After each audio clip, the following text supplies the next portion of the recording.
Kids come over again today. Better give them these toys. Choose their own path to fly.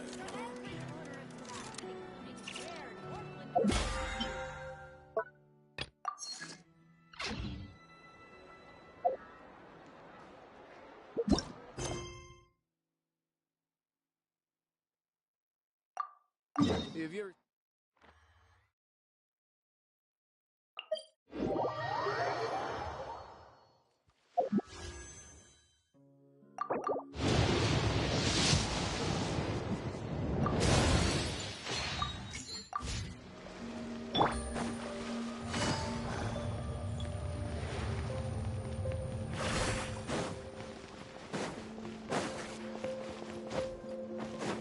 Take it easy.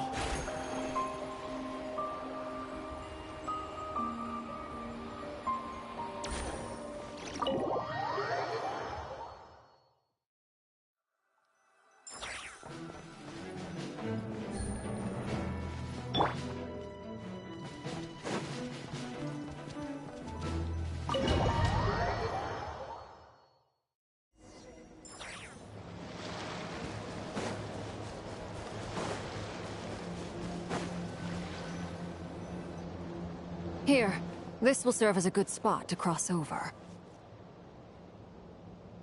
Arlecchino, hold up a second! Since you brought us all this way, would you mind telling us what you've got planned? We still haven't got the slightest idea what's going on here. And if even Columbina doesn't know where the iridescent moon's marrow is, how do you? Simple. Because I am an inheritor of the royal bloodline of the Crimson Moon. And one of the last surviving embers of the Two Worlds' flames. Huh? Are you serious? Isn't you're a descendant of that Crimson Moon dynasty we were just talking about? The one from ancient Conria? Your surprise is understandable. I was also taken aback when I first learned of it. But the more I thought about it, the more I realized the signs had been there all along. When I was young, I discovered I could wield a very special kind of fire.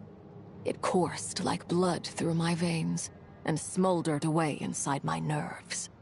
What's more, whenever I experienced strong bursts of emotion or drew too deeply on this power, it was like some kind of presence within the fire would begin to gnaw away at me, consuming me from the inside out. Exactly.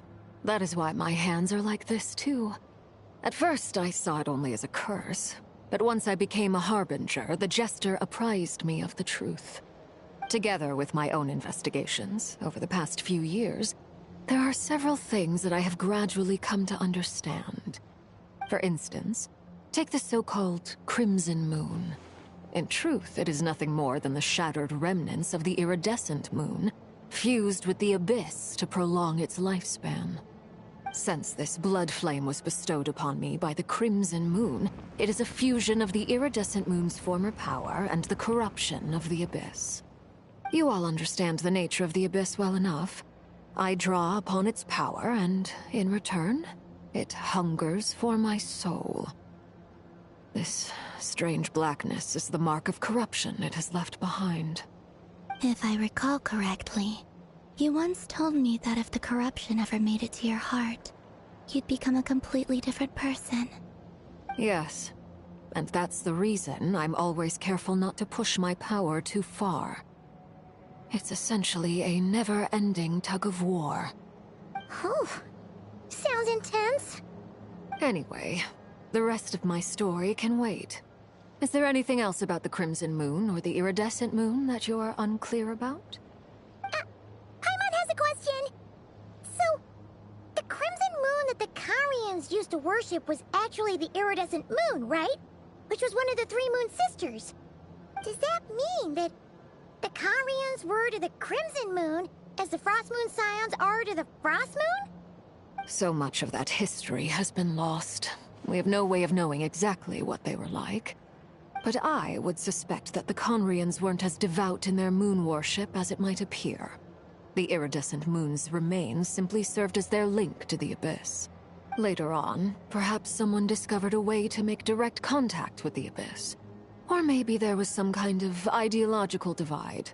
Either way, a dissenting faction staged a coup and drove out the royal heirs of the Crimson Moon dynasty. Still, even with the dark sun looming high overhead, the Crimson Moon's glow never truly faded. If you want living proof, it's standing right before you. The first time we met, I sensed something familiar in your presence. When I looked at you, I felt I could see that mysterious red moon in the corner of my eye. In your flames, I saw its broken image, surrounded by a strange black aura. Well, I appreciate that you kept it to yourself. Much about the Crimson Moon is still a mystery, and I'd prefer not to end up as the object of an insane research project. Anyway, time is against us here, so if there's any other questions, they'll have to wait. I just want to make sure I've got one thing straight. In her letter, Sandrone mentioned that since you are unable to contain the iridescent moon's marrow yourself, you intend to leave it in my custody. Correct? That's right. For now, it's the only way I can pay you back for your help. The iridescent moon is already part of who you are. So with its marrow in your possession, you'll be even more powerful than before. Deal. Then let's get started. Get what started? What does this place have to do with the Crimson Moon? When I first became a Harbinger, the Jester gave me a book called Paranhari, also known as Leobranto Innamorato. You should be able to buy a copy next time you're in Fontaine. It's a love story set in the Crimson Moon era. But setting aside the tangled romances of its characters, it also records a few interesting details. In the Crimson Moon era, or so the story goes, there was an orphanage that received children from beyond the bounds of this world, and subjected them to a peculiar induction ceremony. Beyond the bounds of this world? For real? And what kind of induction ceremony? The Crimson Moon sages looked beyond this world for beings with powers that surpassed the gods. But fearing they might lose control, they subjected these children to a process of refinement. They made these children crawl up a fireplace and kept asking them, "Have you died? Did you see it?" Until they finally admitted to having died and seen a crimson moon. The adults embraced the children who passed the ritual, telling them, "Within the fireplace, you have traversed the flames between two worlds. Here and now, you are born anew." The book leaves much unsaid, but I suspect that this was their way of branding the children they had enrolled, leaving an indelible mark upon them so that they would forever live in the Crimson Moon's light. That explains why I can't sense the Crimson Moon's marrow in this world. It makes sense that it would be sealed in a special space that can only be accessed temporarily through some kind of ritual. But there's no fireplace here. Do you see a chimney anywhere? Oh, are we supposed to build it ourselves? Okay, fine. Paimon will go find some bricks. That won't be necessary. The fireplace is purely symbolic. The key to the ritual is crossing the flames between two worlds. In other words, the flames that burn within me. Those burned away by such flames leave behind a kind of ghostly afterimage in the world. In the days of Conria, people believed they could be used to bridge the gap between the two worlds of life and death. In short, I can open a passage to that space for you. That's the easy part. The catch is I'll need to stay on this side to keep the passage open, so I won't be able to come with you. Once you're inside, you'll have to find your own way. Very well. Then I'll open it up. Traveler, spare me a little more moonlight if you would. I may need it.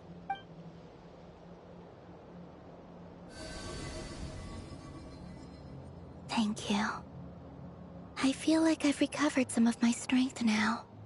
It should be enough to move us across short distances and confront whatever dangers might await.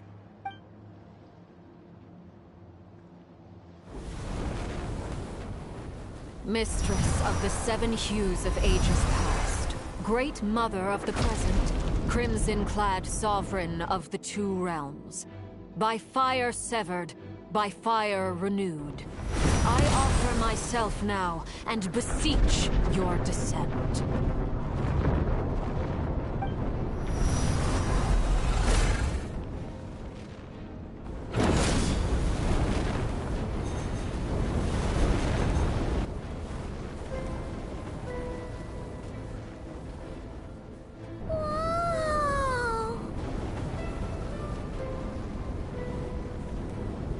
One word of advice.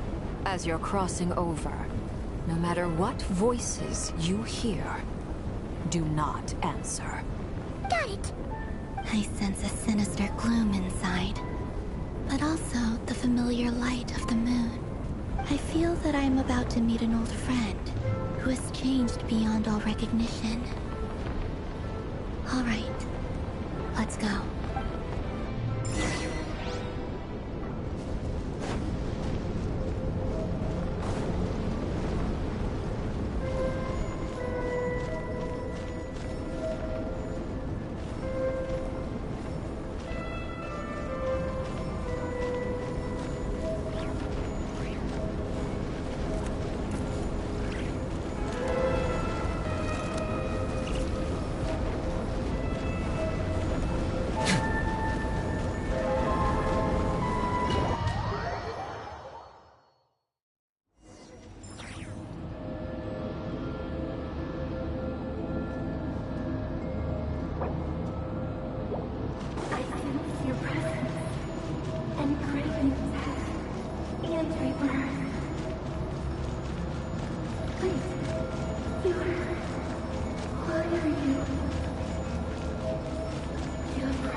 Fragments of your broken body, seized by the abyss and hung up aloft like mummified remains.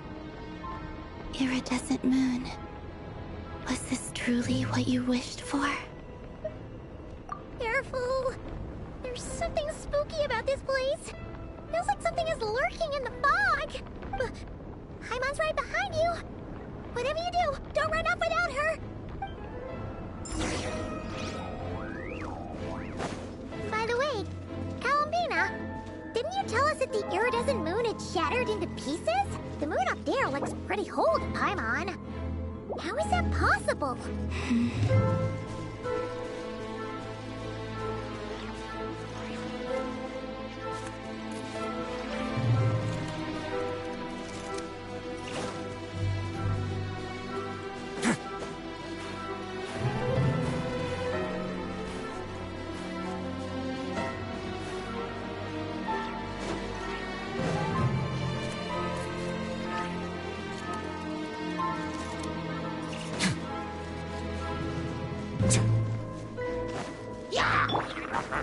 Quake!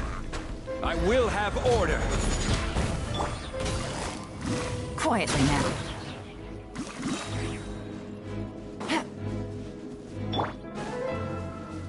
Crumble!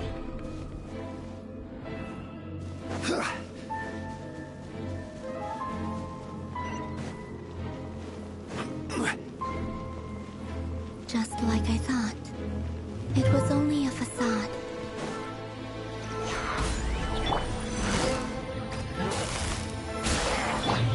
Into the wind. Clouds hide. The birds come.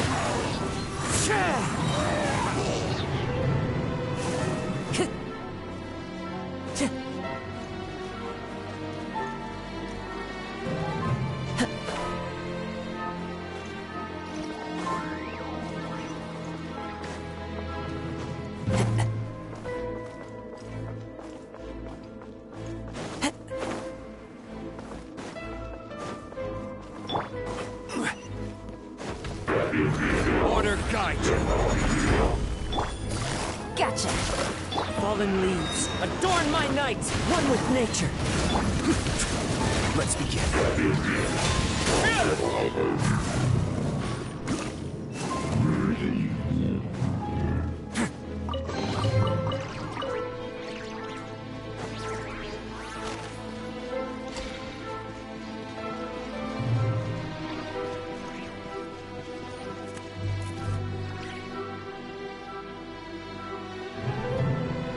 Huh?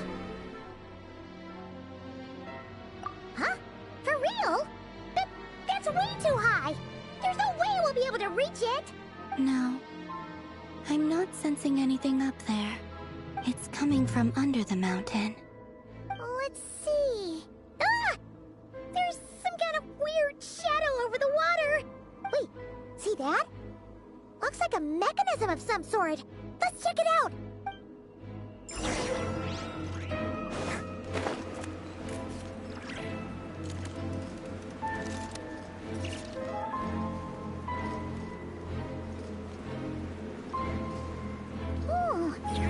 Looks like a device from the time of Kalia. Maybe people once came here to study the Crimson Moon's domain, and they left this behind. Oh, if we can activate it, we might find some clues.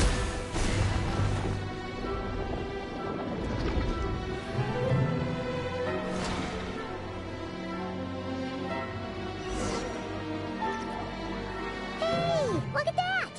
Now that the mechanism's running, the shadow in the water looks different. Do you think these mechanisms might be the key to unlocking the secret? Let's try to find more of them!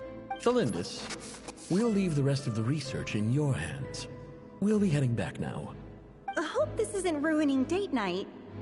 Ugh. Mind your own business. Just leave me some snacks on the table. Felindis? Is that Rear's girlfriend? How come we're hearing her voice here? Oh yeah! So, do you think she was studying this strange space all along? The Abyss has made this space extremely unstable. Maybe that's why some of the things she said and did were preserved here. Like echoes. Or after images. Whenever I see this view, it takes me back to a poem from my childhood. Waning moon, oh lifeless damsel, weeping on the mountain crest. Mourning still in wistful tone, her fragile soul now laid to rest.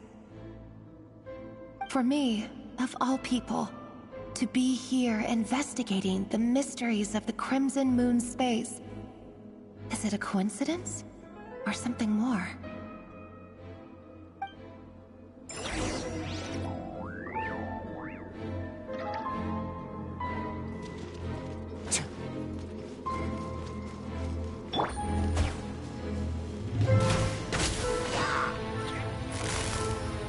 Busted. Quietly now.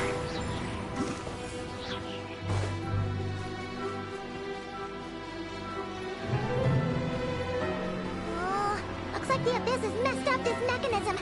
We need to find a way to get it working again. Let's see if there are any other devices nearby. Gotcha. This is order. Quake! Into the wind.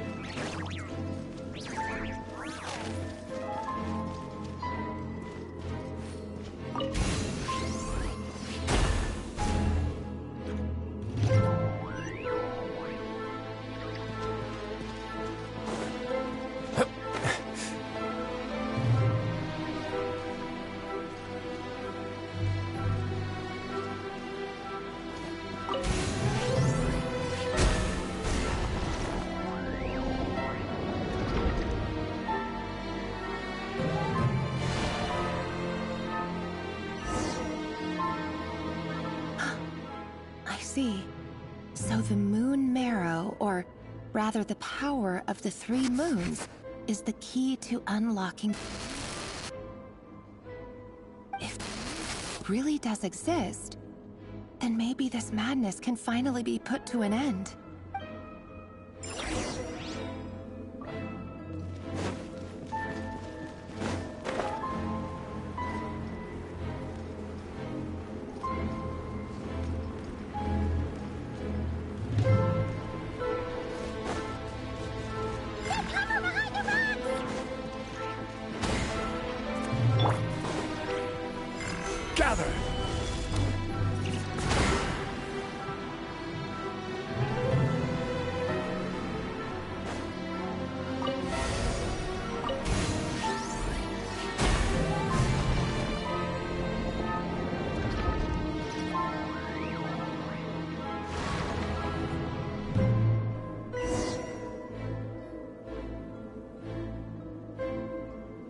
With the Abyss inhibitors in place, I should be able to access the chamber with the moon marrow. Oh, Revier, with every step you take, you're drifting further from what you truly desire. But you're not the root of the problem. Ever since that outsider set foot in Conria, the Vinster King has sunken deeper into madness. If only I could get my hands on that outsider.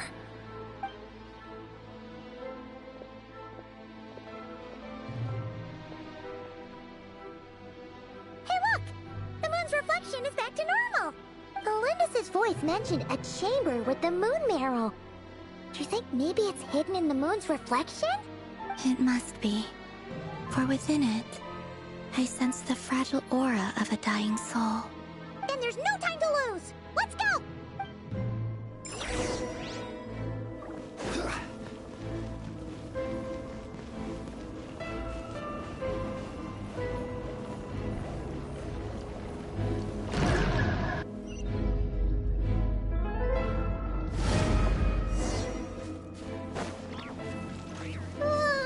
These things are so creepy! Looks like we'll have to destroy them if we want to get to the iridescent moon's marrow.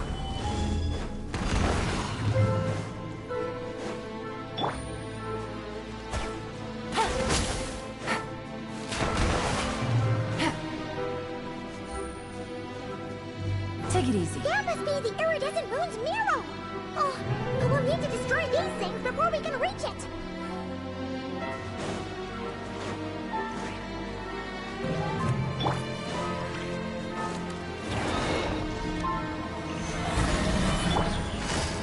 Quietly now. As one with wind and cloud. The village knows me. Order guide you. What now?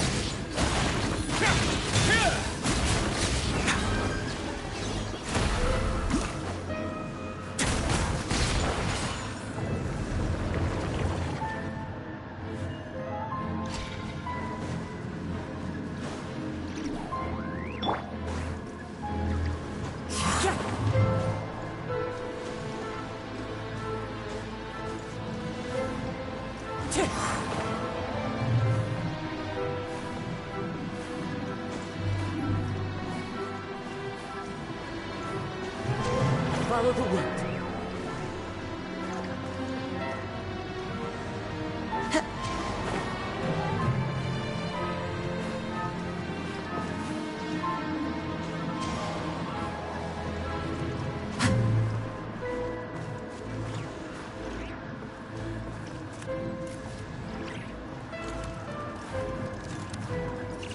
Yeah.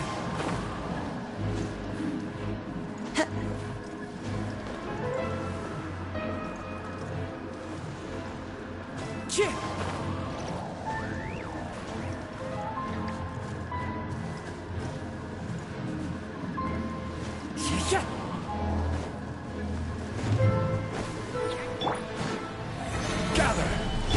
Things are about to get dicey. Into the wind. Clouds high. The birds.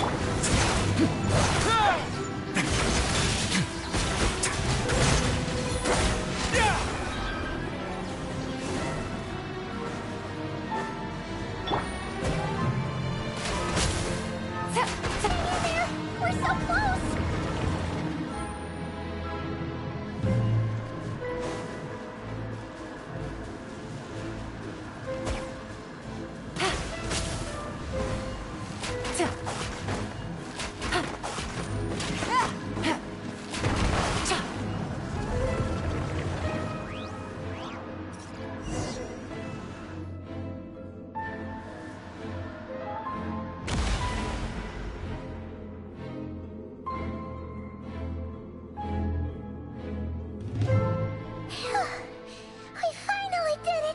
The iridescent moon's marrow, still burning away like an undying flame, yet now contaminated by the abyss. It has taken on a new form entirely. If we can purify the abyssal power within, we should be able to obtain its untainted essence.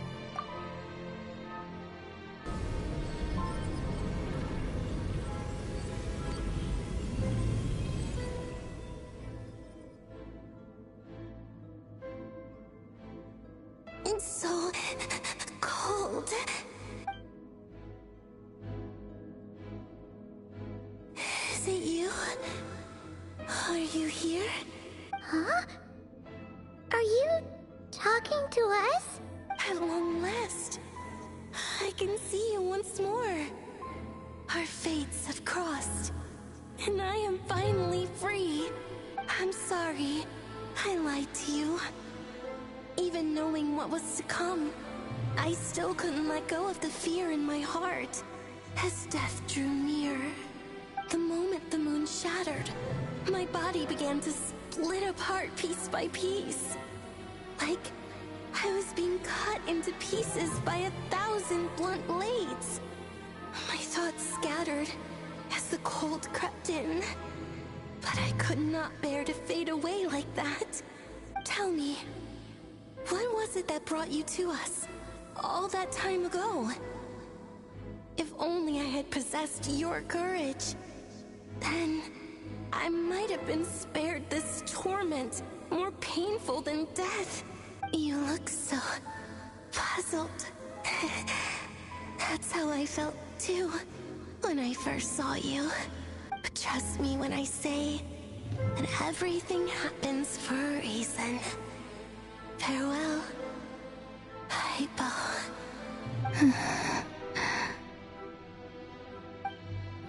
What was that all about? Was that the goddess of the iridescent moon? It sounded like she was speaking to a long-lost friend. But none of us have ever met her before, right? Perhaps. She took me for the goddess of the frost moon she once knew. For a fading soul like hers, our auras must be too similar to tell apart. But anyway, we've got the iridescent moon's marrow now. That should help you regain your strength, right? Alright, time to leave this place and meet back up with Arlecchino. Let's go!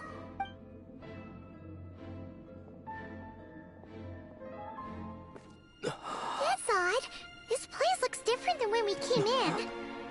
Waning moon, Huh? oh lifeless damsel. Oh.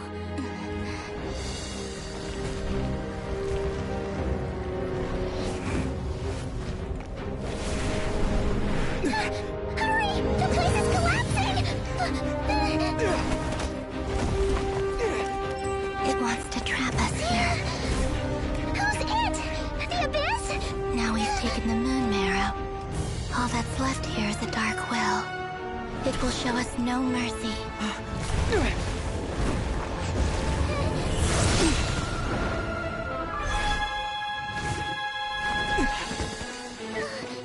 Give it back! The crimson moons! My marrow! My heart!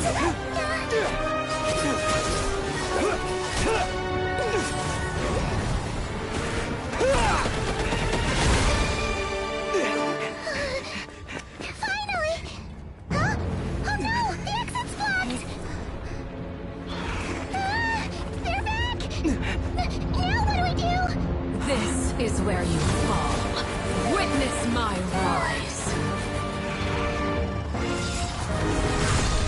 Hey, it's... What are you waiting for?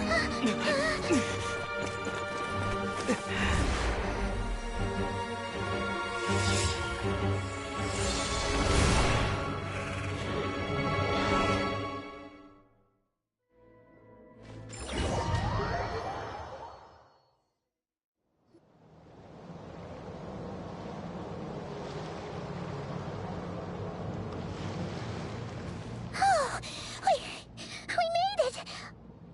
Was that you, Arlecchino? Did you save us? Wait, your hands! They're... Oh, this? Don't worry. It's a small price to pay. The Abyss wanted to trap you inside, and I defied its will by bringing you out. No wonder it's a little angry. No. I have paid the price, albeit a small one, and it cannot be undone. My hands have already fused with the Abyss. Purification would simply destroy whatever's left of them. But surely... Oh, we're so sorry, Arlecchino. Paimon can't believe you'd make a sacrifice like this for us. As much as I'd like to call it a favor, The truth is, I was simply holding up my end of the deal. Well, Columbina. Yes, you did your part. And as promised, I will leave the iridescent moon's marrow in your care. From this day forth, may the two worlds' flames burn ever more brightly.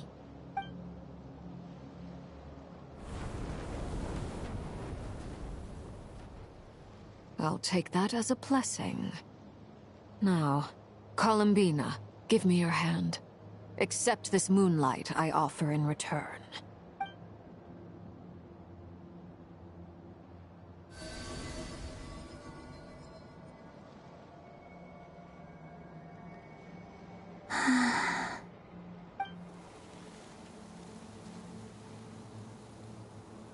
Feeling stronger?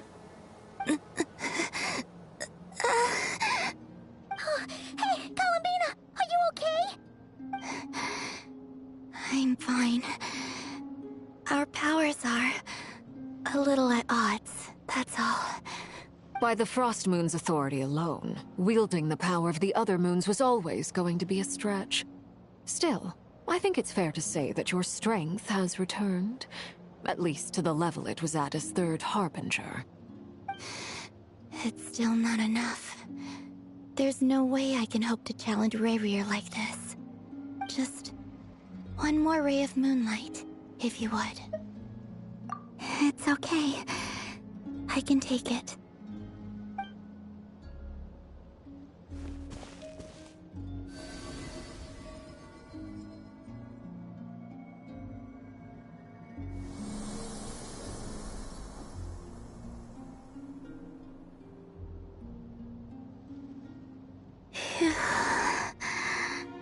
How about now? Fighting fit? At the very least, I won't have to stay hidden like before. I want to see him gone from Nod Krai. The Ray here of Solnari and his wild hunt must be sent back where they belong. Well, it's good to have something to aim for. You certainly seem more alive now than you did earlier. When I first met you, you didn't strike me as a ray of moonlight. More like a wisp of fog drifting in from who knows where, ready to scatter at the first sign of a breeze. But now, you're full of vitality, just like the Frost Moon, once the brightest of them all. May you keep shining, Columbina. This is who you are. Thank you. Look after yourself too, Arlecchino. I know you have plans of your own, and that's why you're always seeking to grow stronger. But whatever you're after, don't let the Abyss take a hold of you. I do not wish to see you go down the same path as Rayrier. I appreciate the concern, Columbina. Although perhaps it's time you took a new name. A new name? Kutar, the Moon Maiden, Columbina. They're nothing more than code names. They describe who she is and the roles she's played, but they're not her real name. We often use code names in the House of the Hearth, too. But it's knowing your real name that keeps you grounded. Up till now, you've been living a wandering life, so you've probably never really cared. All I'll say is this. Once you've defeated Rayrier, give it some thought. All right, that's it from me. I'll get you back safely first, then go meet up with Sandrone. You're the best! I appreciate the gesture. It speaks to your good character. Anyway, let's get going. There are more urgent things to do right now than trade compliments.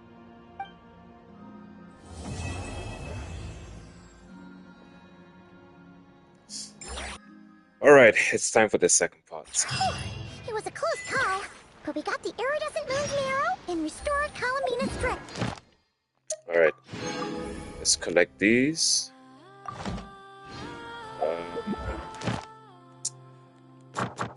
Yeah, no, not you. Where is it? There we go. Okay.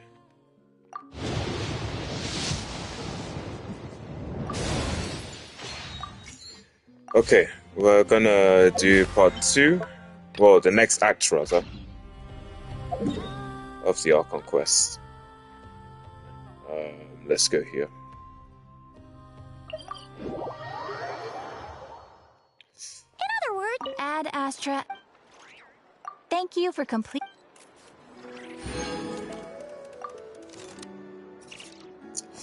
Alright, I don't know what Paimon was saying, but we're gonna keep quiet now and do the next act. For those of you watching, enjoy the ride.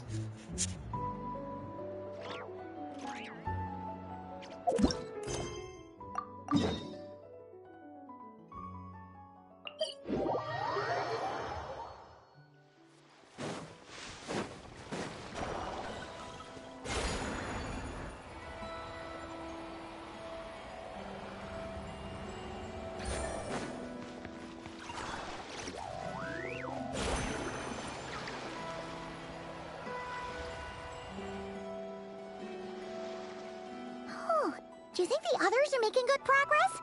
Hope it's all going smoothly. Oh, hey look! They made it back as well! Flintz! Lama! How did it all go? All is well, thank you. Nefer and Yehuda had to stay at the curatorium to wrap things up, so they won't be joining us for now. I ran into Miss Nefer and Miss Aino on the way back. Their work is still in progress, so I suspect they won't be back for a while either. You seem rather cheerful today, Mr. Flintz. I certainly am.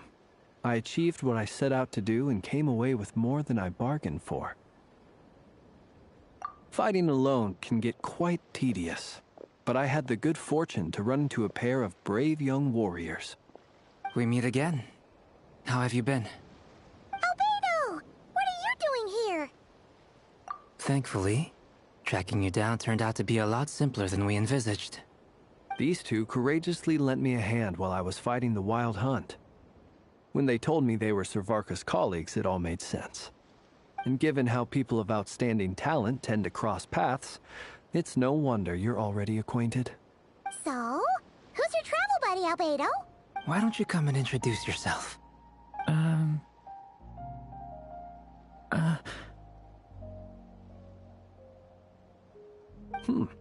A gentleman of few words, I see. And a rather stern countenance. I presumed you were acquainted with him. Is that not the case? It's nice to meet you. Again. We've technically met before.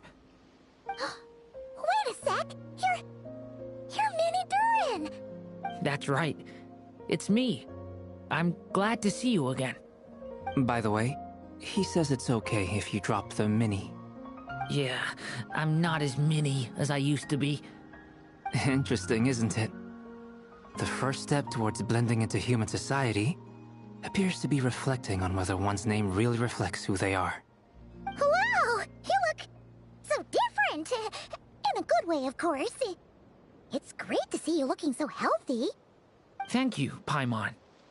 And although you're as mini as ever, I understand that diminutives don't always convey endearment. I'll be sure to simply call you Paimon, as a sign of my great respect for you. Wow! You're such a smooth talker now. Paimon could get used to this. From now on, you may refer to her as your esteemed guide, Paimon.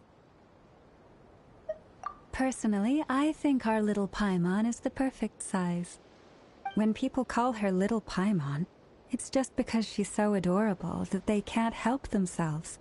If that's not a sign of endearment, what is? You're absolutely right, Miss Lama. My brother still has a long road ahead of him when it comes to understanding human relationships. Anyway, speaking of long journeys, didn't Columbina, leave with you? How come she isn't back yet? She's been catching up with old friends. Wouldn't be surprised if she stopped for a cup of tea, or 10, on the way back. Uh-oh. People are talking about me. Hope it's nothing negative. Judging from your expressions, I'm guessing it all went well? It's getting crowded here. I'll go grab some chairs. No need. This is a job for an alchemist. I'll whip some up momentarily. Thank you for your hospitality, ladies and gentlemen, but I was merely escorting my friends back. I'll be meeting Sandrone shortly, as we still have some things to discuss. It's been a pleasure, everyone. But this is where I'll say goodbye. We really appreciate your help. Oh, come on. Spare the formalities. I'm just glad I could help out some true friends. I understand. Well, bye for now, Harlequino. Oh, this place is hopping. It's probably a good thing one of us left. Otherwise, we might not fit all these people in. Are you saying we're about to run out of chairs? As a matter of fact, I am. Come on in and see for yourself.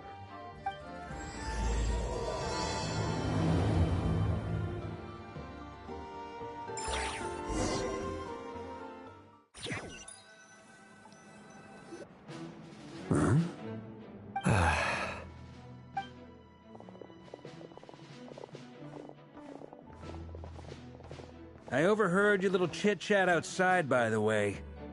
With Miss Columbina's colleague gone, we should be back to the original crew plus the other colleagues I brought in. Though, it looks like we have another new face. Someone else managed to rope in a colleague, too? Frankly, you and Paimon are the only people I know here. This here is Deansliff, colleague of Tibet's greatest guide, Paimon, and greatest adventurer, the Traveler. Well, not exactly colleagues, more sort of friends. When someone else jumps in to do the announcing, you know you're speaking to someone important.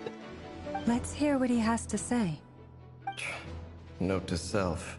Once Paimon knows your name, the rest of the world will soon follow. When he comes looking for us, it's usually something important. Paimon's guessing you've heard about the Wild Hunt, then. From the looks of it, you're about to hold a meeting. If I were to say that the Wild Hunt is our mutual enemy, would that earn me a seat at the table? As the saying goes, the enemy of my enemy is my friend. Mr. Dainsliff, there's a seat with your name on it. Though, I can't promise the same for everyone else. Hey, Albedo, think you can rustle up a couple more chairs? After all this time apart, Grandmaster Varka's first order is to rustle up a couple more chairs. I've missed this. Is he being sarcastic? Hey, he's your brother. Why are you asking us? I've still got a lot to learn about the nuances of human conversation. Trying to decipher Albedo's way of speaking has been like jumping in at the deep end. Oh, good point. Paimon gets you now. Don't sweat it. There are people who go their whole lives without getting the hang of it. You're ahead of the game already. I wonder what's taking Nefer so long. Perhaps you should go and check in with her. If anyone can hurry her along, it's you. I just got back from the curatorium. Besides, aren't you curious to see what's taking her so long? Miss Nefer doesn't strike me as the type to share secrets. And since gathering intel is her specialty, I'm guessing she'd prefer to keep her methods confidential. Under such circumstances, would it not be tactless for me to impose? Oh, but it's fine for me to impose. What can I say? You have an unrivaled ability to garner people's affection, Miss Moonchanter. Besides, you have far more in common with her than I do. All right, then. Impressive. She barely fought back at all. I admire your powers of persuasion, my friend.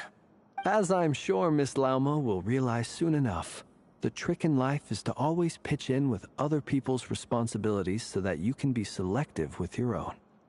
Another trick is to simply hide in the background. Spoken like a true sage. Anyway, looks like we've got some time to kill before the meeting. Let's take a little breather, folks. And feel free to chat amongst yourselves. We'll get down to business once the other two arrive.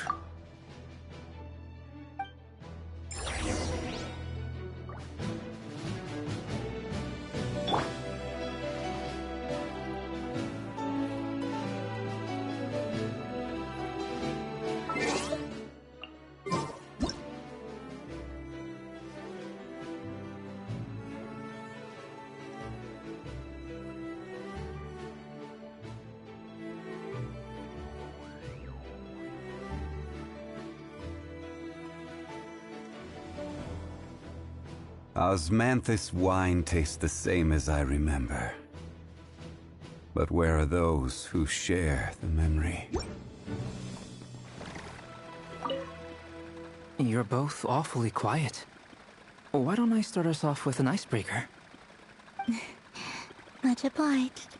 Have either of you ever had your portrait painted? If not, I'd be glad to help.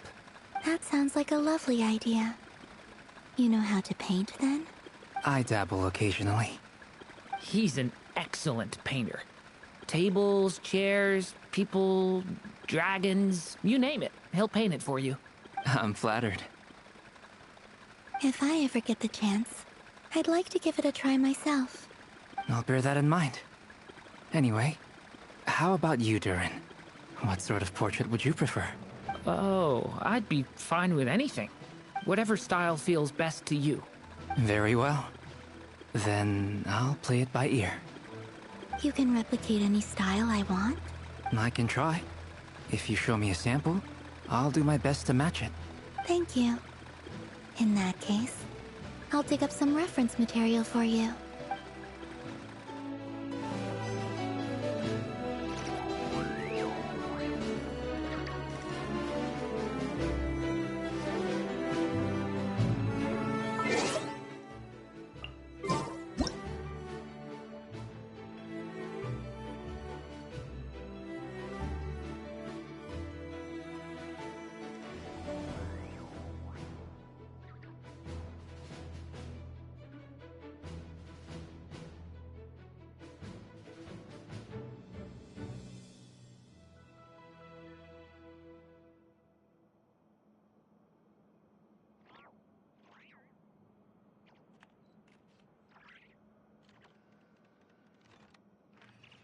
Every journey has its final day. Don't rush.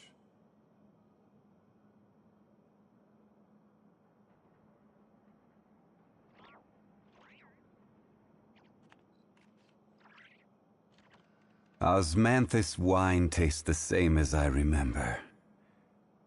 But where are those who share the memory? Is there something you'd like to say to me? Yeah! For starters, why'd you just show up here without even giving us a heads up? If you think back to our previous interactions, you may recall that that's hardly out of character for me. You do have a point there. Oh yeah! You'll need to find somewhere to stay the night too, right? Want to tag along with us? You never know. We might get a group discount. Sure.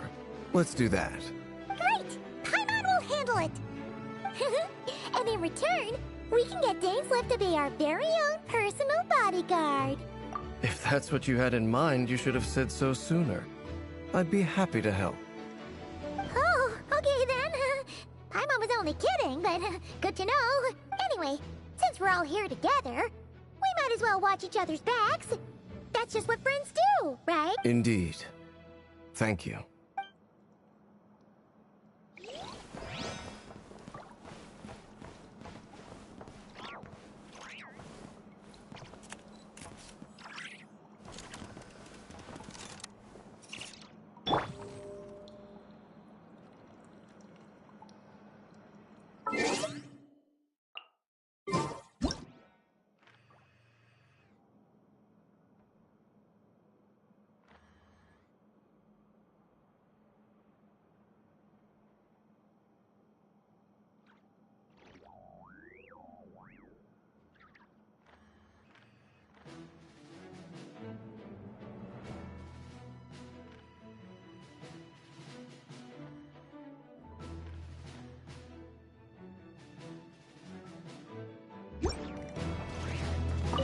Truth be told, I can't remember the last time I was in a meeting with so many people.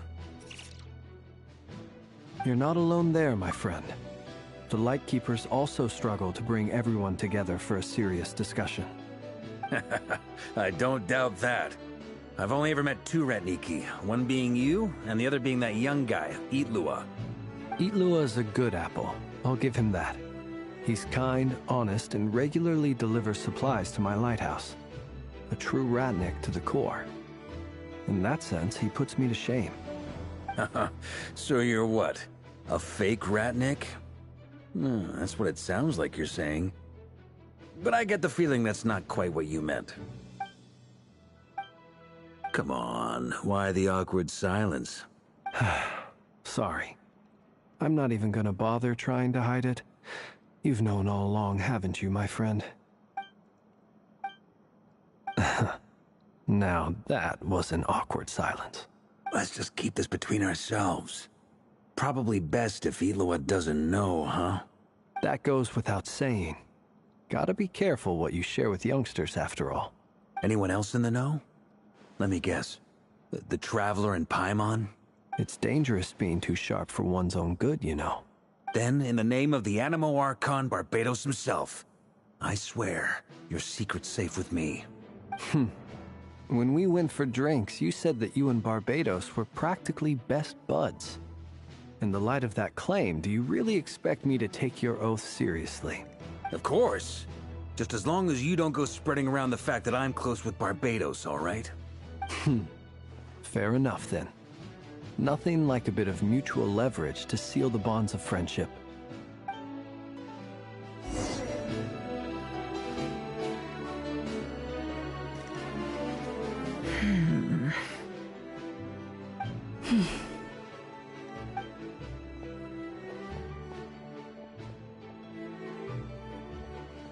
Ah, Miss Nefer. You made it after all.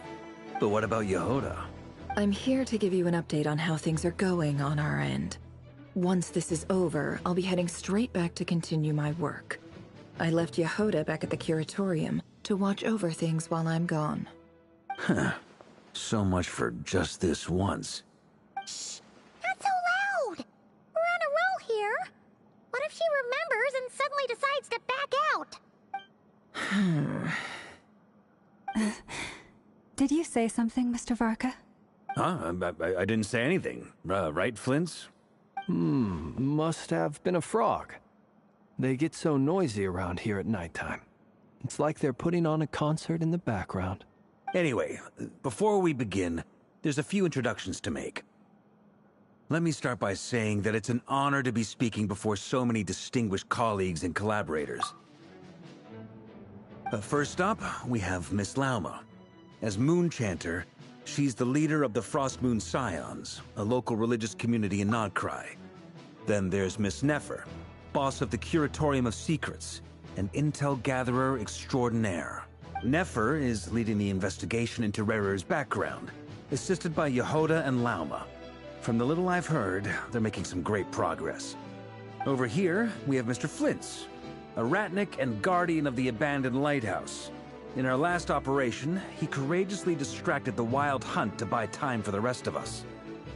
For those of you who've never met, this is Mr. Albedo, a renowned alchemist and captain of the Knights of Favonius investigation team. By his side is a new face for us all, myself included, Mr. Durin, who has come to lend his aid. Next up, we have the Moon Maiden and former Fatui Harbinger, Miss Columbina. Then we have the Traveler, who's earned more titles than I could possibly hope to list out, so I'll spare you the rundown. And Paimon, the ultimate travel companion and quite possibly the best guide in all of Tevat. Wow! That's a lot of people! Great turnout! Miss Nefer, it looks like you might have another job coming your way, so, congratulations on the booming business, I guess. You think I haven't got enough on my hands as it is? Who's looking for me now? That would be me, Miss Nefer. I have a commission for you.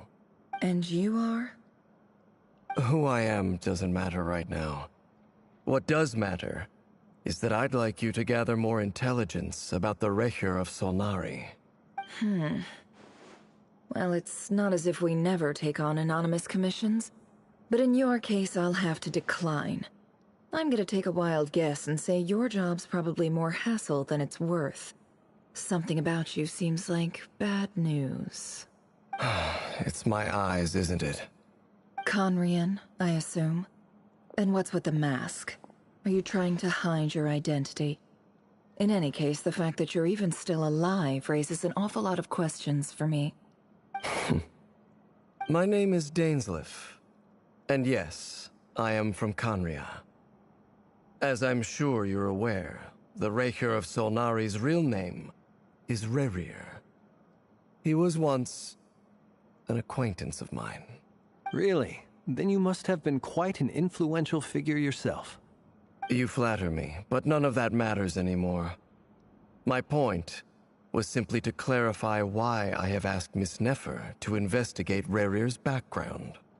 So you're both from Conria, and it sounds like you used to be friends. What am I missing here? Surely you already know how he became one of the 5 sinners. I'll tell you everything I know. The history of Conria, the names and identities of the 5 sinners. I remember it all like it was yesterday. I have never spoken openly of this before. But the truth was exactly as people say. The 5 sinners were each driven by their own desires, and it was by playing upon these that the Abyss tempted them to their fall, tearing Conria apart in the process. The visionary, Vedifenir, who wished to foretell the future. The wise, Haroptatir, who sought limitless knowledge. Gold, Rheindotter, who desired to create life. The foul, Surtologi, who pursued supreme strength. And last, but not least, Raker of Solnari, Rerir, Ravager of the Moon. Of the 5, Rerir is the only one who remains a mystery to me. He never harbored grand ambitions. So what changed in the space of a single night? How did he come to fall like the others? In other words, you're saying that his change came as a shock to you, and you have no idea what actually happened? That's right. You mentioned how the Abyss tempted them, which led to their fall. But what did that look like in practice? And what other context can you give me about the events of that time? The more detail you can give me, the better. Strangely, now that it comes to it, I hardly know where to begin. The fateful night took place during the era of the Eclipse Dynasty.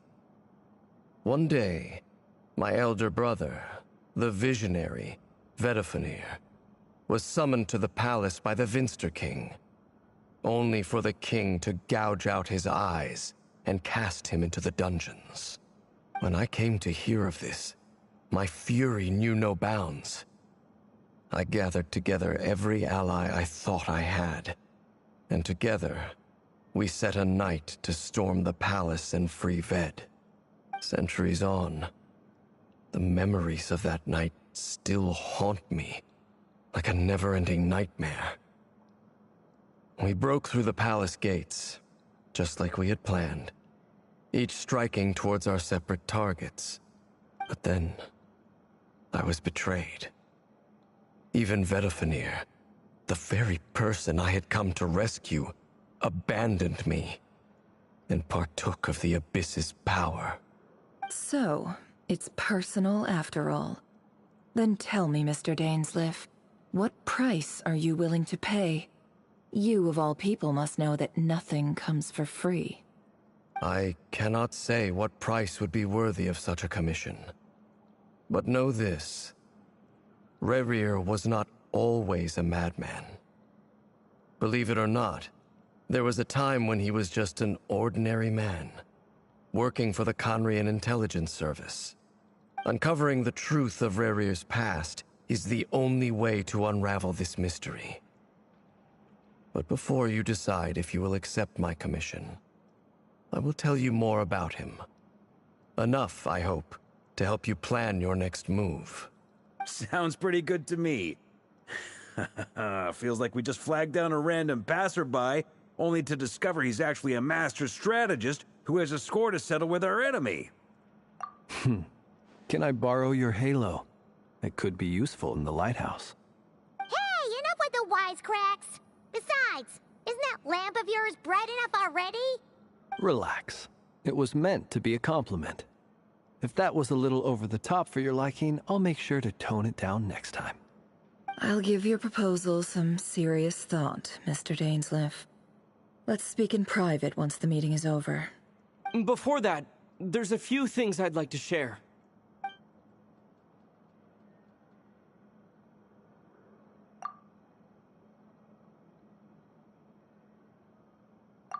Now that we've united the hearts of the three moons, your power should be greatly enhanced.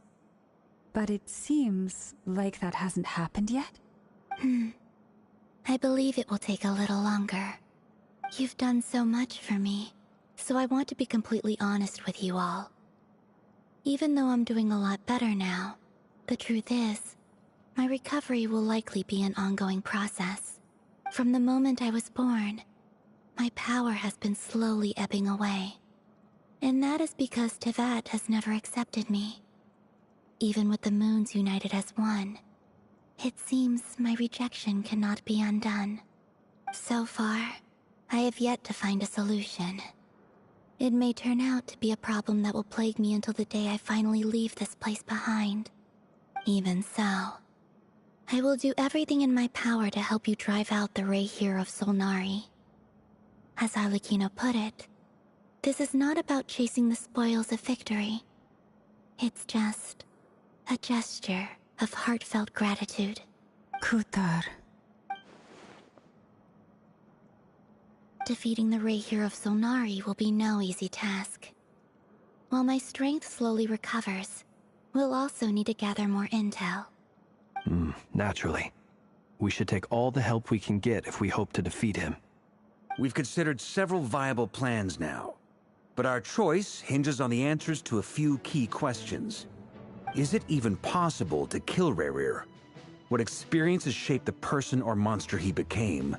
And what's he really after? Given Albedo's expertise in alchemy, I think we should leave him to try and answer the first of these questions. Understood. As for the other two, I'm afraid we'll have to count on you again, Miss Nefer. Believe me when I say it's not my wish to burden you. But right now, relying on your skills is our only option. So you're placing all your hopes on me, huh? We can't thank you enough for agreeing to help us. Honestly, I can hardly believe how lucky we are. You sure have a talent for changing your tune, Miss Moonchanter. Timid like Yehoda one moment, then flinches insincere flattery the next. Ladies, please. I must object to your portrayal of me. That's all. Feel free to keep bickering. Just pretend I'm not here. I almost don't want to leave this room. I'm curious to see how this plays out. I have faith in you, Miss Nefer. Something tells me you'll stand by us until the very end. Oh? And what makes you so sure of that? What if I suddenly decide that my compensation is insufficient? This isn't about the money. I can sense that you've got a deep-seated distaste for Rerir. And knowing you, that alone is motive enough. Look at them getting along so well. Like two peas in a pod.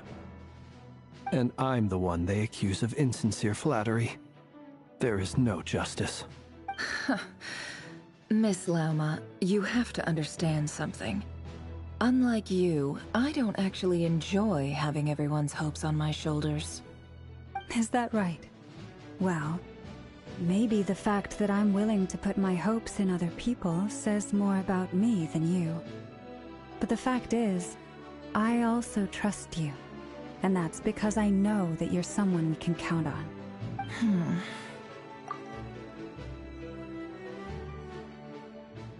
Anyway, we've got our plan, so let's get moving. Mr. Dainsleif, let's talk. And Traveler, once we're finished, if you've nothing else planned, I'd like you to come with me. This whole experience is teaching me a lot. For instance, I now know that when other issues come up in the future, I'll have far more luck getting Lauma to convince Miss Nefer than trying to do it myself. Hate to say it, friend, but that's one of the funniest things I've heard in a while. Why? You think I've got it wrong? Quite the opposite. But what makes it so hilarious is how long it's taken you to realize.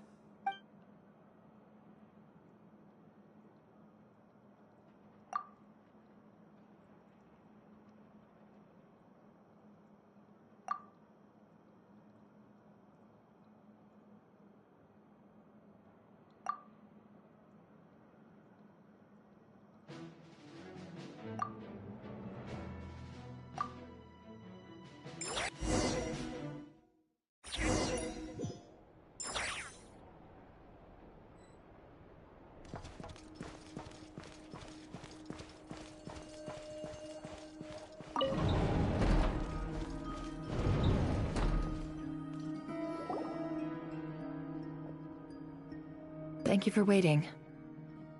It's okay. We actually used the time to help Dainsleif get a room at the hotel.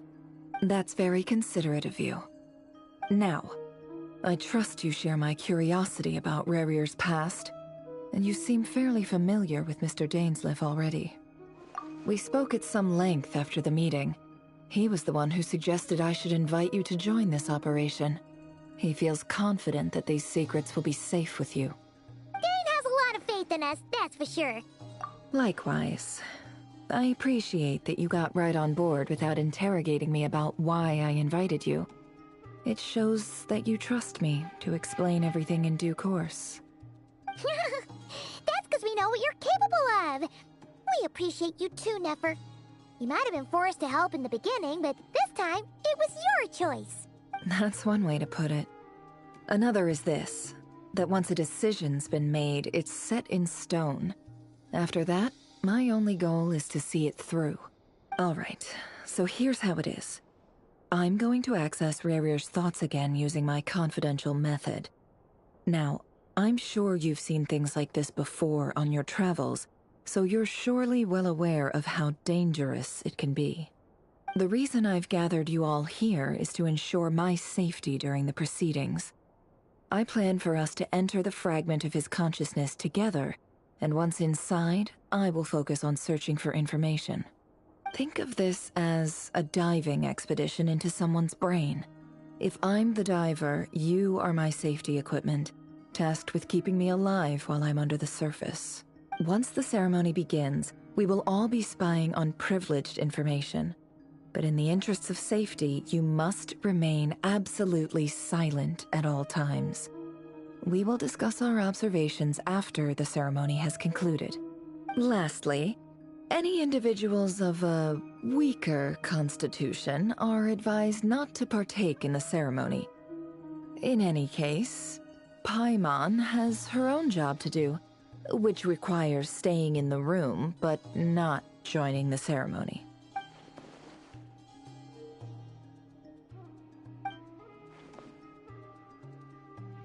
Well, good luck, everyone.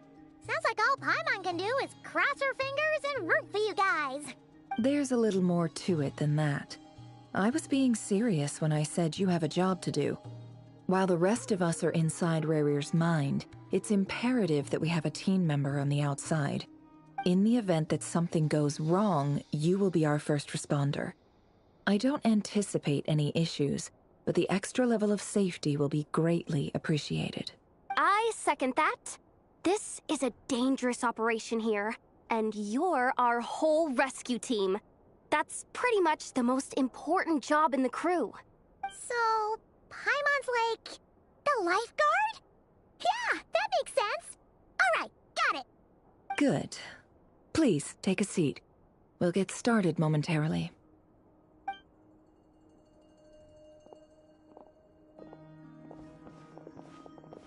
So, did Mr. Dainsleif tell you anything else? He told me that he believes Rarier kept some big secrets in his life. He's not sure that they were the cause of his eventual downfall, but he's asked me to uncover what those secrets were all the same. But surely you're not planning to go through with this, no matter the cost. If you think that, you'd be overestimating me. I'm a businesswoman, not a mercenary. But I do have my own professional reasons for taking this job. You think I'd turn down the opportunity to get a first-hand glimpse into Conrian history? No chance. Well, As long as you don't let morbid curiosity get in the way of safety concerns, we're good. We'll do whatever we can to help you. You're such a killjoy.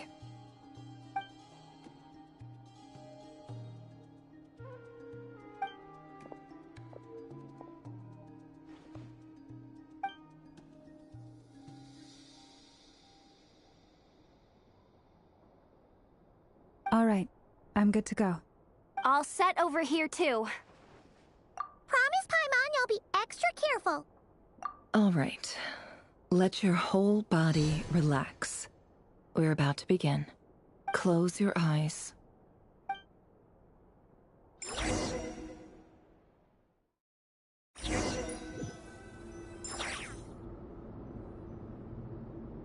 Phew. Could this be his office? Pretty standard setup.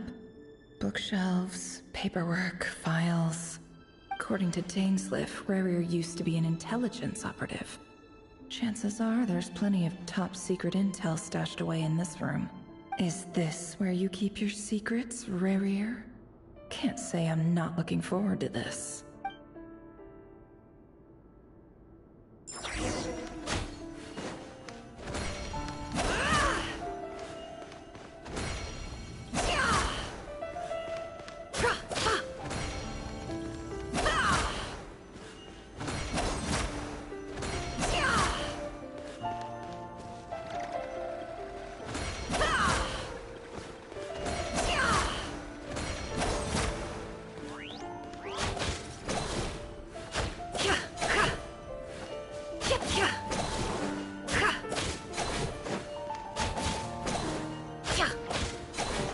No more lies.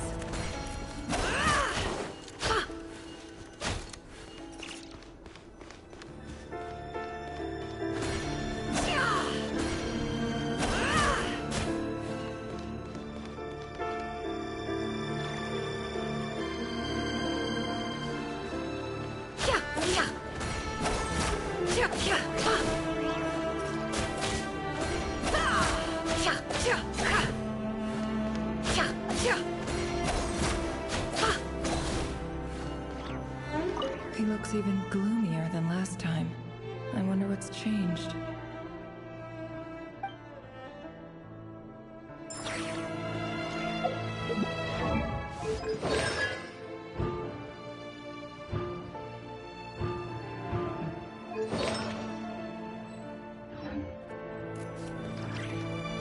He looks even gloomier than last.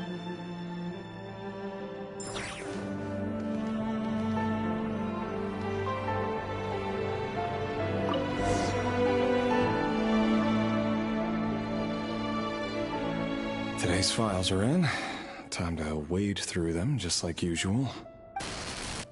Male, 51. Occupation, cook.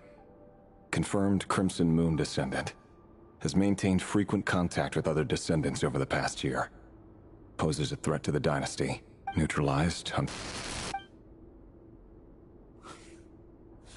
This one should be archived under purged targets.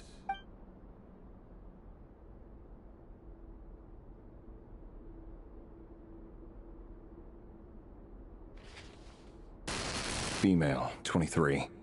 Occupation, office clerk. Confirmed Crimson Moon descendant. Has maintained frequent contact with other descendants over the past year. Poses a threat to the dynasty. Neutralized. Another one for purged targets. Sounds like she was that other man's daughter. Never mind. What's it got to do with me?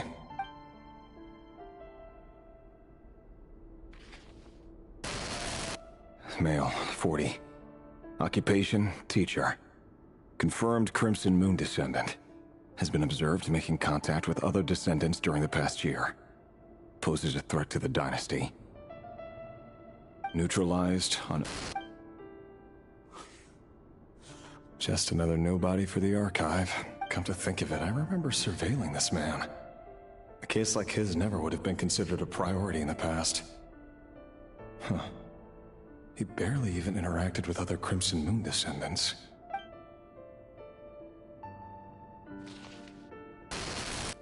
Female. 16. Occupation, none. Orphan and confirmed Crimson Moon descendant. Has been observed making contact with other descendants during the past year. Poses a threat to the dynasty. Neutralized on... Filed. I have no recollection of this girl. None whatsoever. She doesn't seem to be anyone important, but then again, how many of them really are?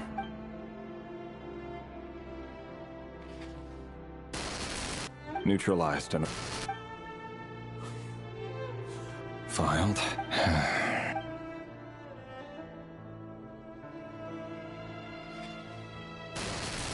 Male, 11. Occupation, none. Orphan and confirmed Crimson Moon descendant. Neutralized and...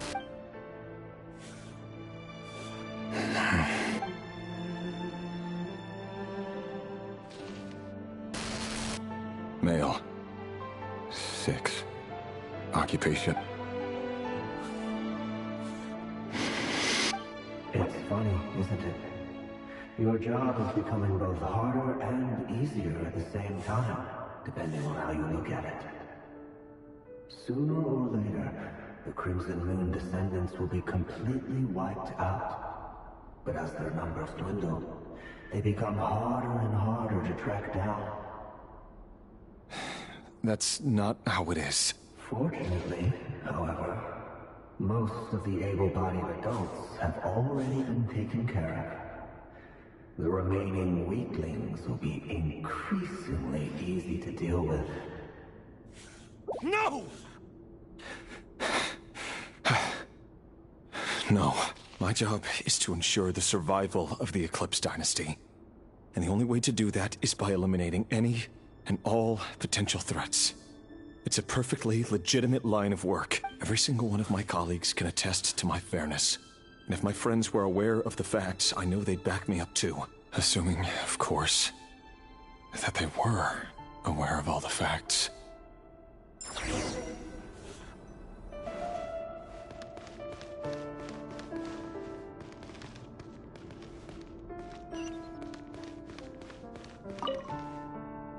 A box containing a ring inlaid with a precious gem. Must be for his...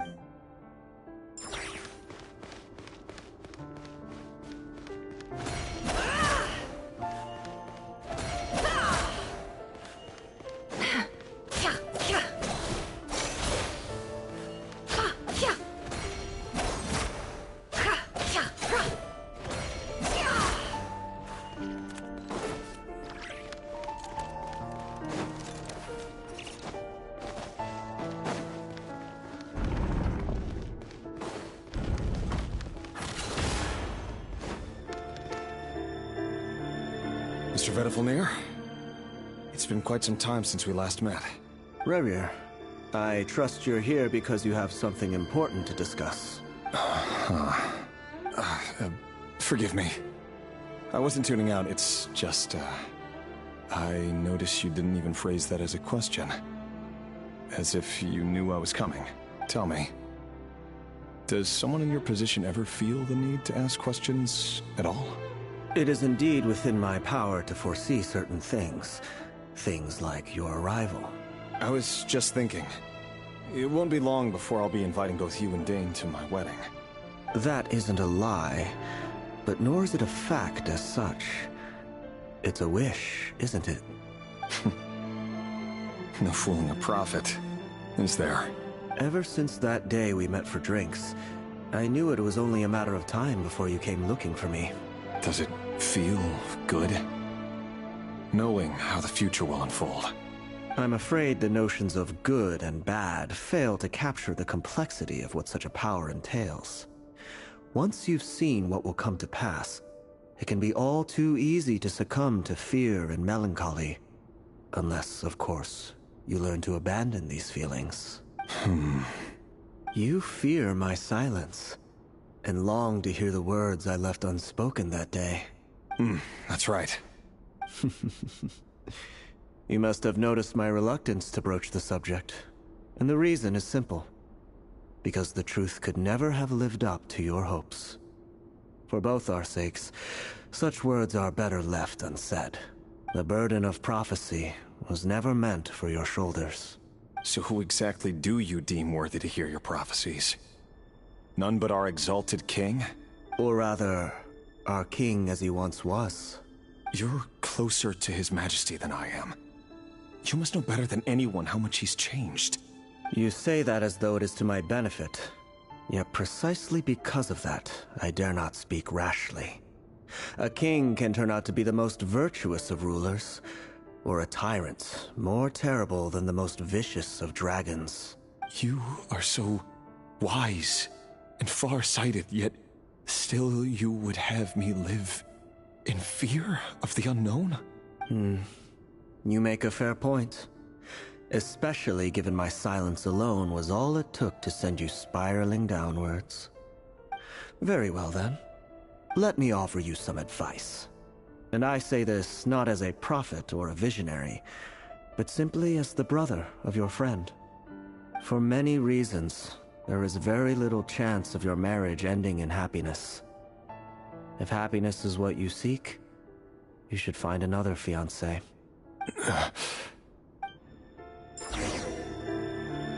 Hold up. There's that same black fog again. Could this memory belong to Thelindis? Wait. Hear me out. This time we finally got a clear look at his face and learned his true identity. His name is Rayrir, and he claims to be one of the king's guards. What did you say? A cruel irony, isn't it? The man you're set to marry leads a double life as a brutal executioner. Why are you telling me all of this now? Simple. It's because I want you to kill him. You are the only person he would never suspect. No, absolutely not. I would never dream of doing such a despicable thing. So you'll just stand by and watch him slaughter us to the last? Do not forget that the blood of the Crimson Moon flows in your veins too. The blood of the Crimson Moon? What does that matter now? The dynasty has long been dead and gone.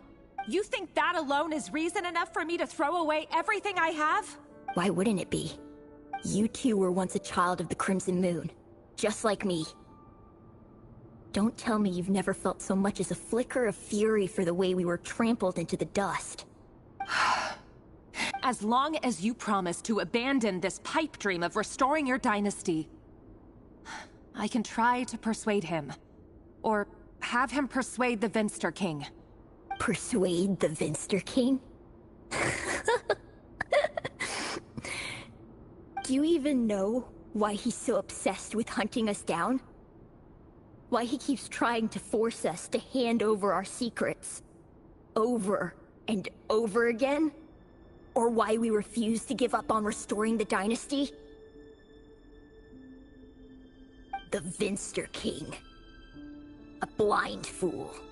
His eyes clouded by powers from beyond this world. A petty little man with a miser's heart.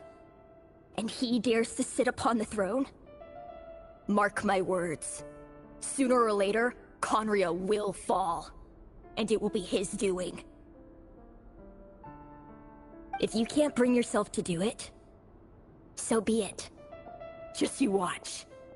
It won't be long before calamity descends upon us all.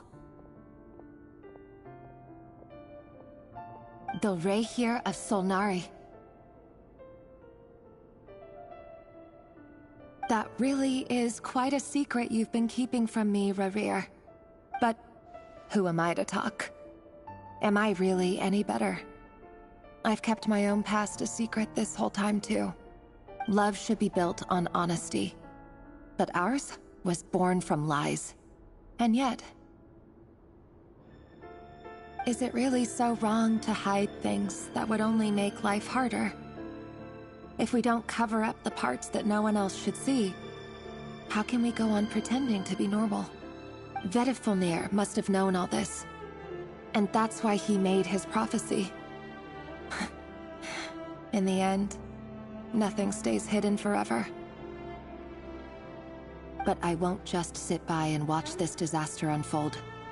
I'll do everything in my power to protect what I cannot afford to lose, no matter who I have to face.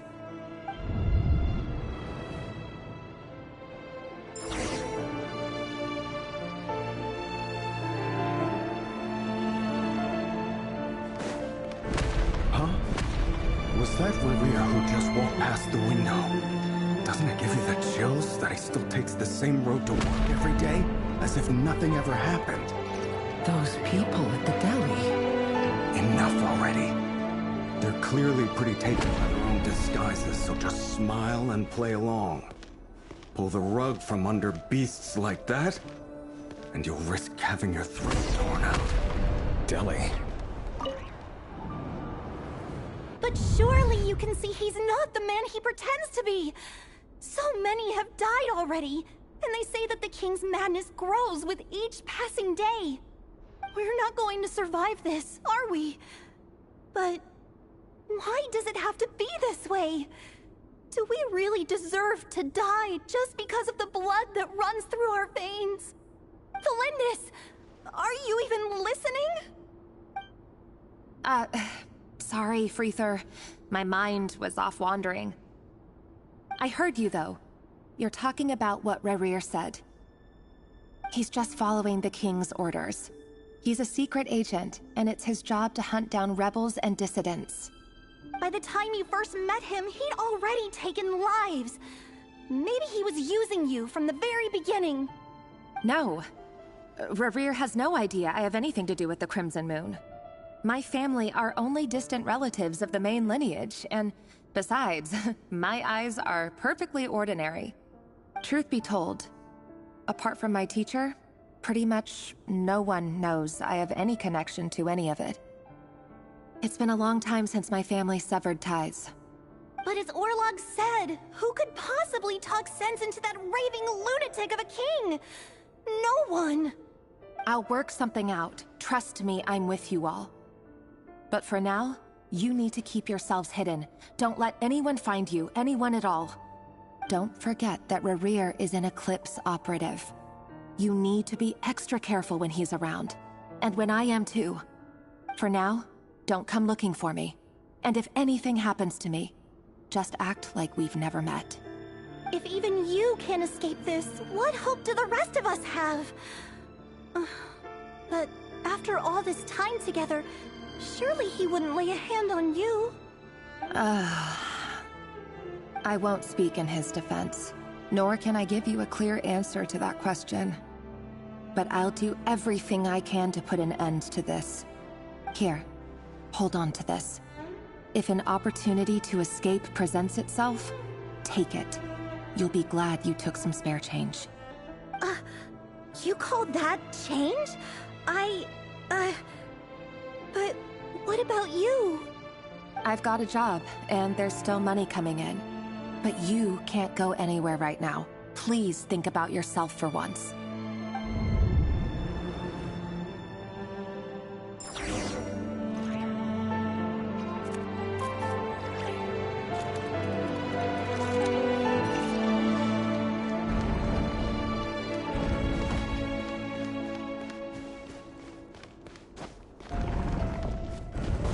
Another day, another round of assassination training. Training ground is just beyond this hidden passageway. When you kill a person, doesn't it bother you when you end up covered in their blood? Why would it? Aren't we all just walking blood bags? But not everyone is a cover. Make sure you have a firm grip on the handle. Then choose your angle well. Keep your movements light and brisk. The prey won't sense a thing. I'll bet no one ever knows at your hands. I work clean. No traces.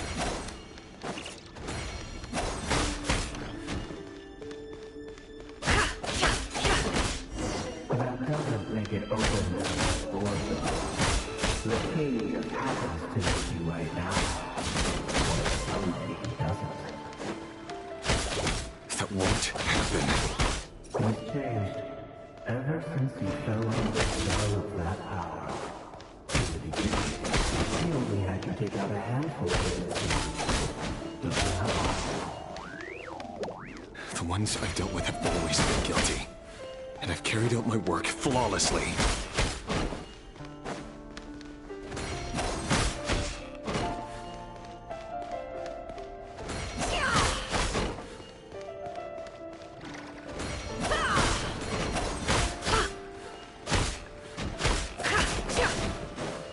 Can't hide the truth. You know why Columbus didn't accept your proposal.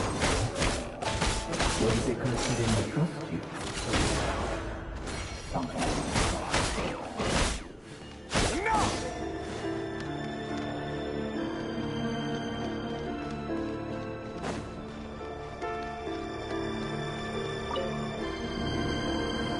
Delindis, do you still remember Orlog?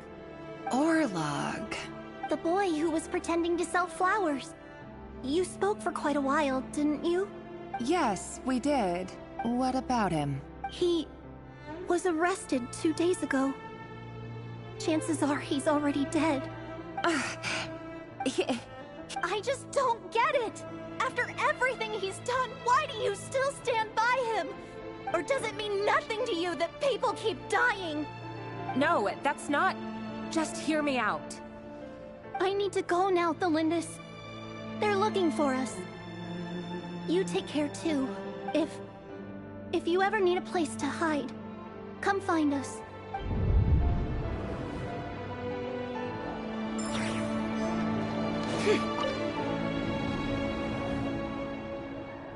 Author Thelindis. Over the course of this week, the research object was subjected to interference for a total of 47 hours for experimental purposes. The results are as follows. All subjects of observation that were sent inside have now... The situation within is proving more problematic than anticipated. No progress whatsoever. What now? Won't you give me even a glimmer of hope? Things are getting worse by the day. I have to find a way or we'll all be in danger. But I... If all this research comes to nothing, what then? Sooner or later, it'll be my neck on the line. But could he really bring himself to kill me? No. Surely he wouldn't have the heart.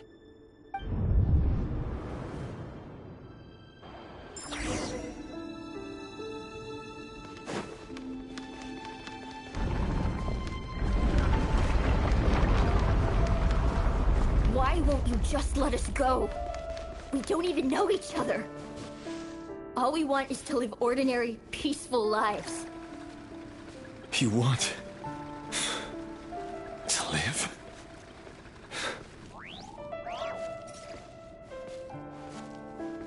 Yes.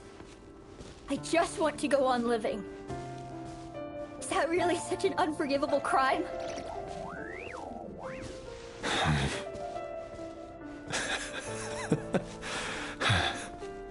You want to go on living. I want to keep living too. To keep living forever.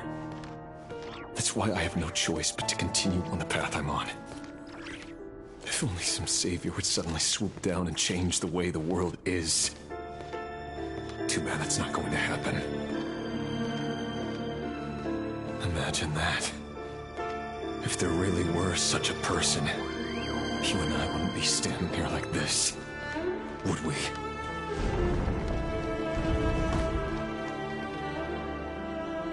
Today's files are in. Time to wade through them just like usual. No, I don't get tired of it. It's my job. And not only am I lucky to have it, I'm good at it too.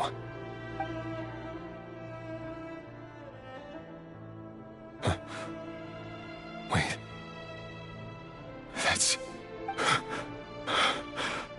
Thelindis?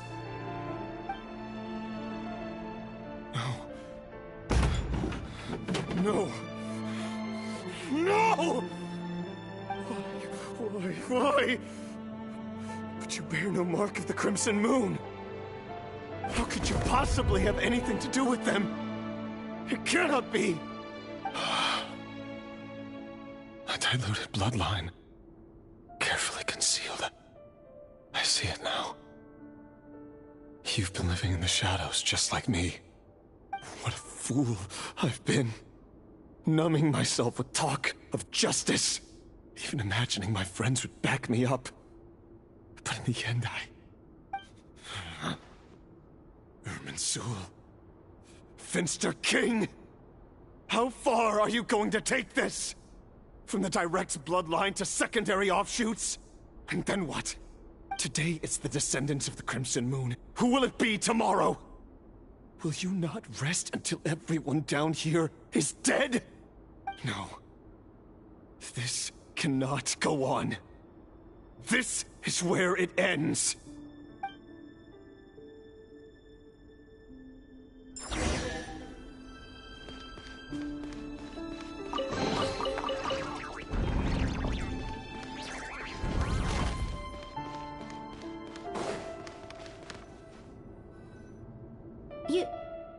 You're really letting me go?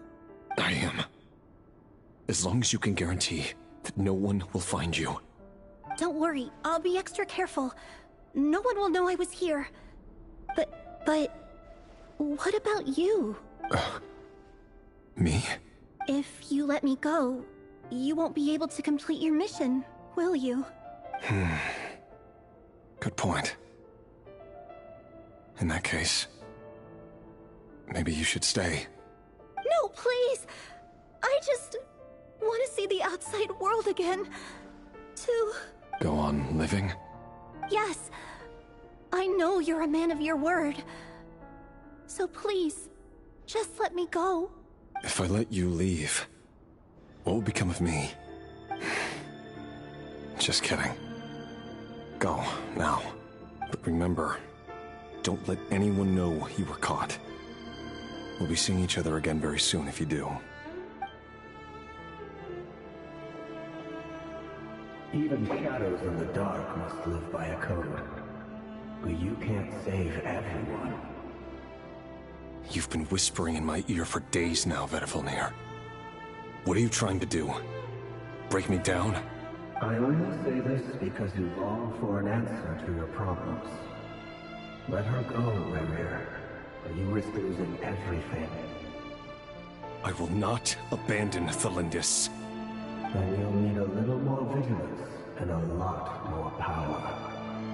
The world is changing, Rerir. Keep your eyes peeled for your moment of opportunity. That voice used to be so unclear. But now I know exactly whose it is. It's Vedifilnir. He won't tell me how to actually resolve any of this, but he keeps trying to manipulate me like a puppet. What's his game here? Tell me then.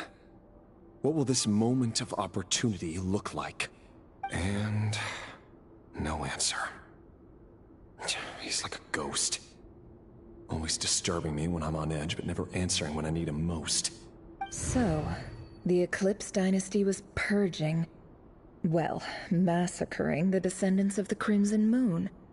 And it seems like it was all connected to the Vinster King's research.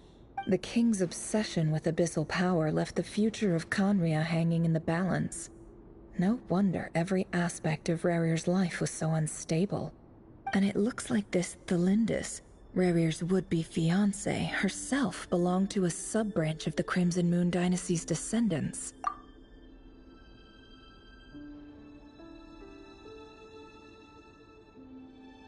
It almost defies belief that a couple like them could hide the truth from each other for so long. If the Vinster King hadn't intervened in such a drastic way, they might have gone on deceiving each other for the rest of their lives. And why does Vedifilnir, Dainslif's older brother, keep talking in Rerir's head? This guy kept more secrets than I ever imagined.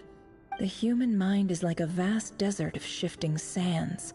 When you follow the flow of someone's memories, you only ever see the parts they're willing to let surface. Time for something a bit more creative.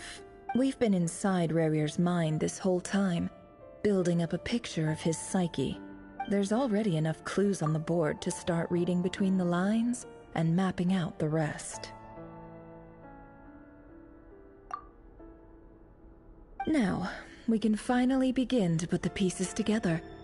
Sure, it'll only be a reconstruction, part simulation, part reasoning, but it's usually pretty accurate.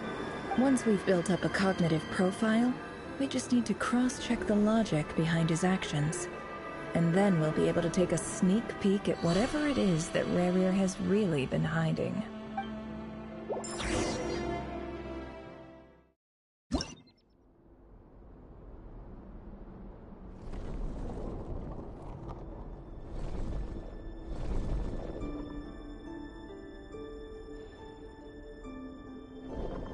Rerir, are you there?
Hey, Rerir!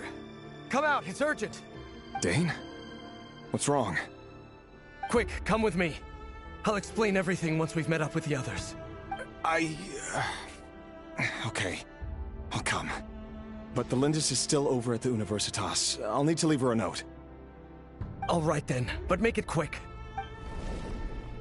I've never seen Dane so worked up before. Whatever this is, it must be big trouble.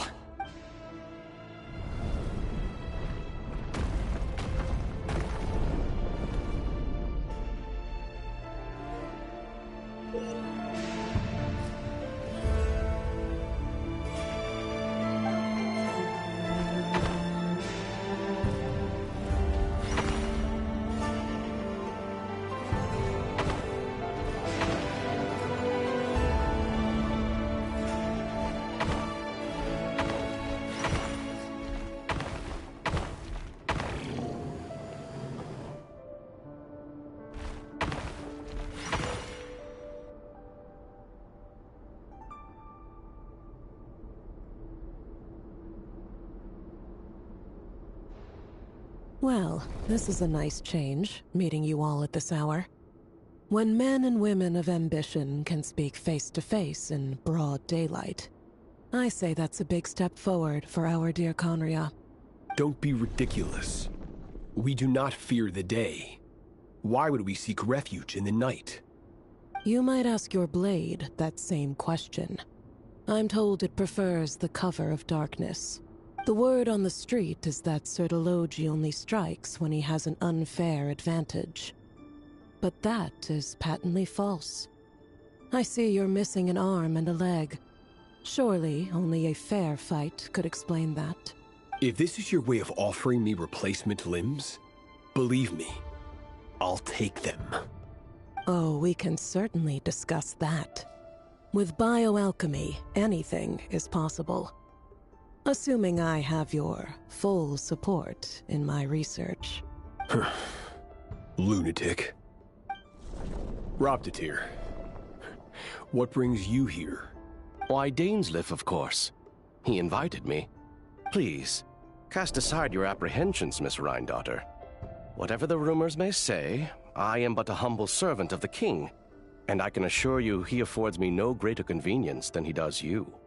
Well, the Universitas Magistrorum won't stop fawning over you, so at least some of the rumors must be true. You're clearly doing well for yourself, so drop the humble servant act. It endears you to no one. You're president of the Universitas Magistrorum, the chief royal mage known as the Wise by royal appointment. and by far the most favored among the 4 pillars of Conria. Vice President Veit doesn't even try to hide his envy when he sees you. My success is the product of hard work and good luck. It's as simple as that. Were the king not such an extremist, I hardly think I would have received a senior post at my age. Of course, no job is without its gripes. Serving a king like ours can be a challenging task, as I'm sure you can imagine. And as for Veit, in missing out on the presidency, he's dodged a mountain of stress. Like everything else in life, it comes with pros and cons. You're all here. I apologize for the short notice, but it was an emergency.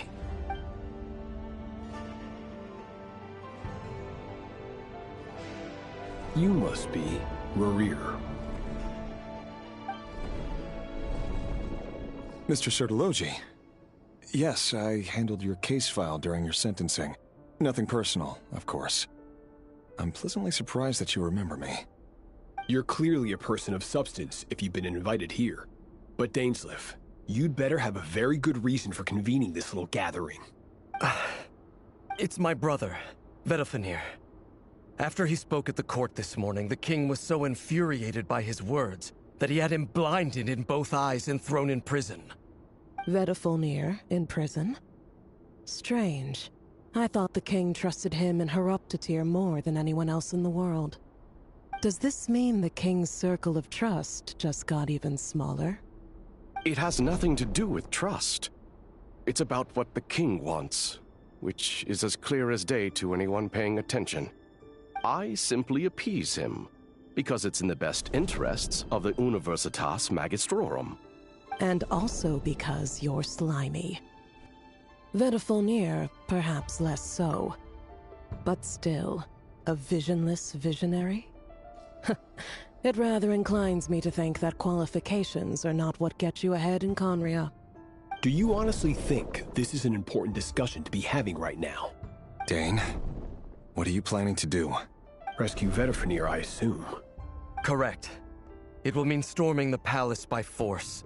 Tonight. I need all of you on my side. That's far too dangerous. And don't forget, Dainsleif, you're captain of the Royal Guard.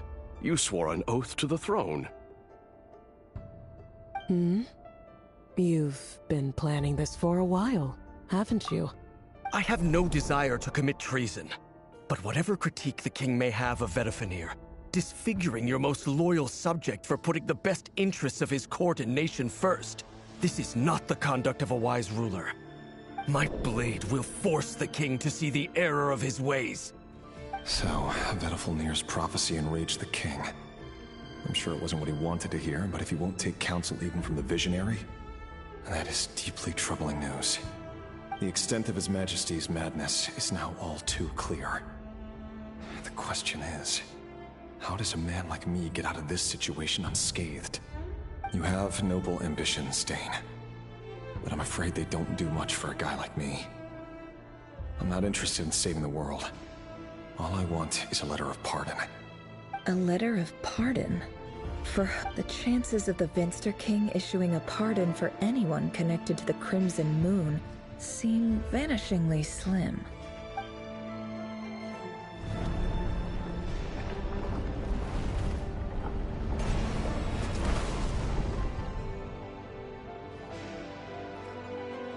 This black fog over the board must have some connection to Thalindus.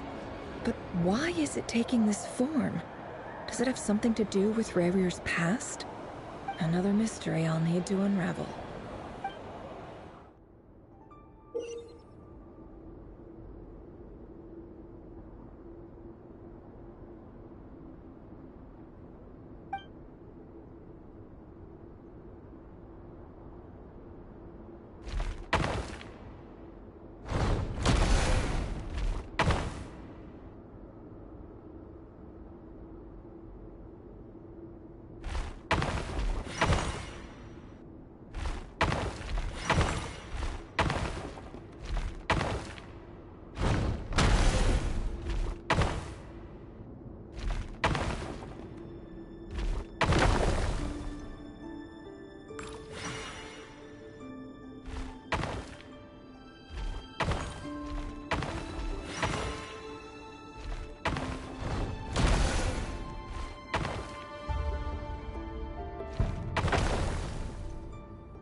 Author Thelindis.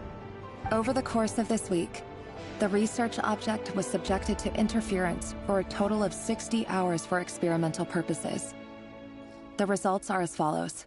Research dating back to the Crimson Moon Dynasty has established 2 points regarding moon marrow. Firstly, its origins have something to do with a god's power. Secondly, it serves as a portal to an as-yet indeterminate location.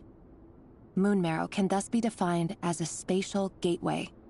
However, there are a number of hurdles to overcome before we can answer the question of where it leads to. To start with, opening the gateway requires a specific power source, which the relevant literature indicates. An enormous amount of power is then required to keep the gate open.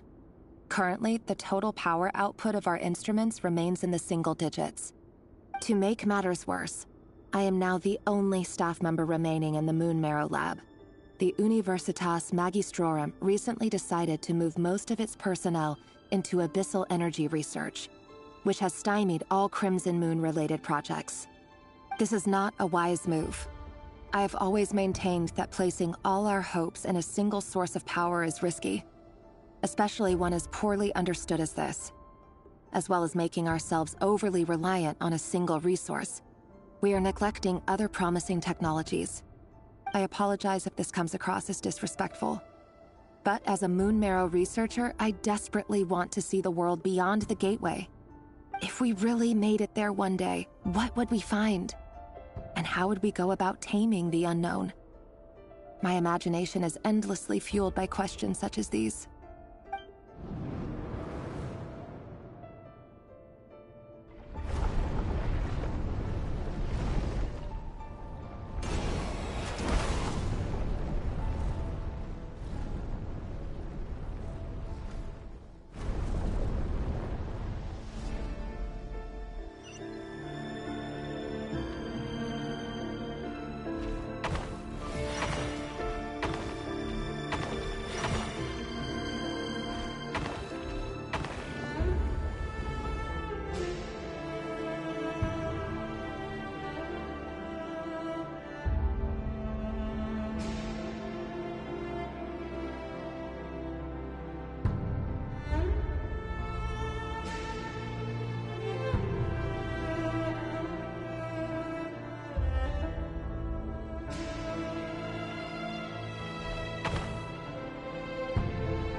This is for you.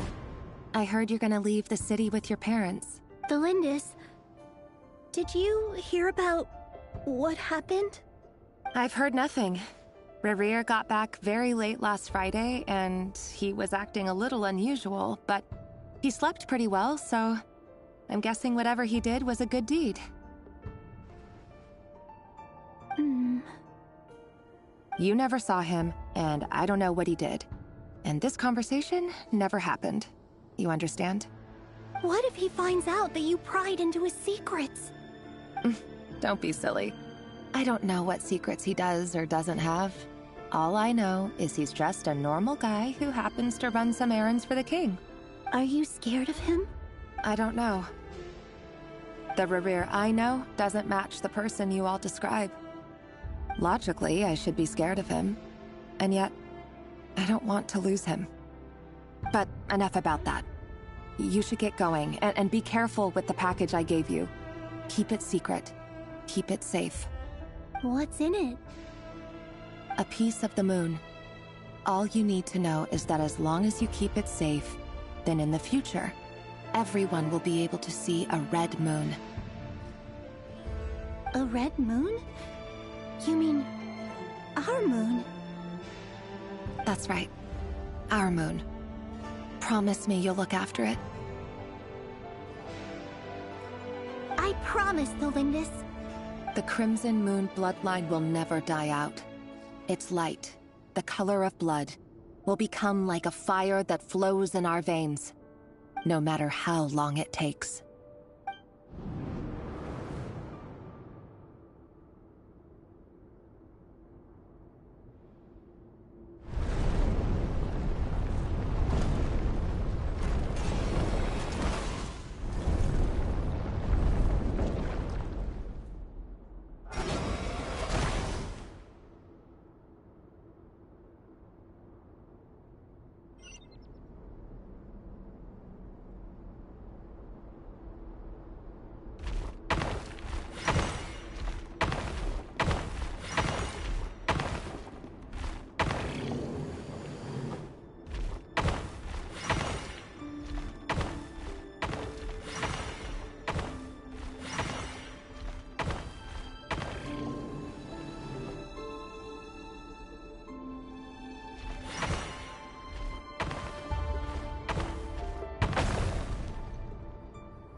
Hurry, everyone, and stick to the plan. Sir Dainsleif, what are you? Is this treason? You know what happens to those who betray the throne. Please, don't do this! It is the king himself who has betrayed the throne. He has betrayed all of Conria. If you have any love left for justice in your heart, you should join me. It's showtime. Dane and his group will handle the troops in the palace. Then Hroptatyr and Rheindotter will disarm the security measures. My job is to enter the prison and rescue Vedifalnir. Stay safe. Wish me luck. Look after my brother. Draw your blade. It is time for justice to prevail.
This place is filthy. And the smell is abominable. Clearly, the king doesn't allow his prisoners a single shred of dignity. This is dire. Found you. Hello, Mr. Vedifalnir. It's you. Surprised? Oh, wait. I guess surprise isn't an emotion that prophets feel very often. I certainly felt some surprise in the moment when I was blinded. Surprise at the king's sheer ignorance. Surprise at just how unfairly this world responds to words of earnest remonstration. I'm curious. What did you prophesize this time? It wasn't a prophecy. It was a word of warning. Someone had to say it. The king has forsaken all reason in pursuit of his obsessions. I simply told him that if he continues on this path, Conria will surely fall. But he didn't listen. Worse still, he stabbed you in both eyes and locked you away. Dane asked for my help. The court is in complete chaos now, but I'm sure you predicted that. Everything is transpiring as I foresaw, yet I am powerless to change it. Fate is an immutable force. I can but lament as the inevitable unfolds. I do wonder whether giving a man the power to see the future is nothing more for him than slowly crush his spirit. Forgive my curtness, Vedifalnir, but the king did not suddenly turn on you today. His suspicions have been brewing for a long time. You can't have wisdom beyond the reach of your fellow man without attracting his fear and suspicion. There are things the king does not want to see. So, he doesn't want you having visions of them either. He blinded you because he thought this would make the visions stop. He wasn't entirely wrong. I did indeed lose my power to see the future. Right up until... Until what? Just now, I believe I saw something new. Well, tonight could go a lot of different ways. 5 of us banded together to storm the palace, also we could rescue you. This will go down as the most tumultuous day in Conrian history. I sense hatred in you, but also hope. A desperate hope that with the tyrant deposed, that will be the end of the story. But this is not the end. It is the beginning of a new chapter, in a whole new story. There are many men of honor and courage in this world, Rerir. But you are not one of them. You're not here for justice, are you? You're here for yourself. Is that a dagger? Interesting. Why not the polearm? It was always your weapon of choice. With your abilities, I don't doubt that you were able to recover some of your sight. But I also doubt. Of course not. We're on the same side, aren't we? We could be. But I need you to be honest with me, Vedafilnir. At this point, you're my only hope for the future. You mean your future? With your beloved, Felindis? Yes. And I know there are bigger things at stake here. A dynasty, a nation, maybe the entire world. But forgive me, I care first and foremost about myself. I can't abandon the one I love to save myself. I just can't do it. But you see a broader picture of the future than I. You see the solutions to the biggest problems of our age. So tell me, what is my solution? What's the answer? In matters of fate, answers are either right or wrong. What will be and what will not. Maybe you are willing to pay a certain price in the pursuit of happiness, but unfortunately, fate does not negotiate. That is the cruelest thing about fate. It is unmoved by your sacrifices. That can't be true. I know it's your voice that I keep hearing in my head, urging me to see how the world is changing, to seek more power, so I can protect the things I love. You show me disaster, but you won't show me how to avoid it? Why? Why are you doing all this? My voice. In your head.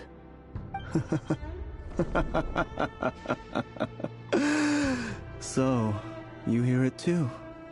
The voice that steals your mind, gains your trust, and drives you crazy. It turns out that we are not so different, you and I.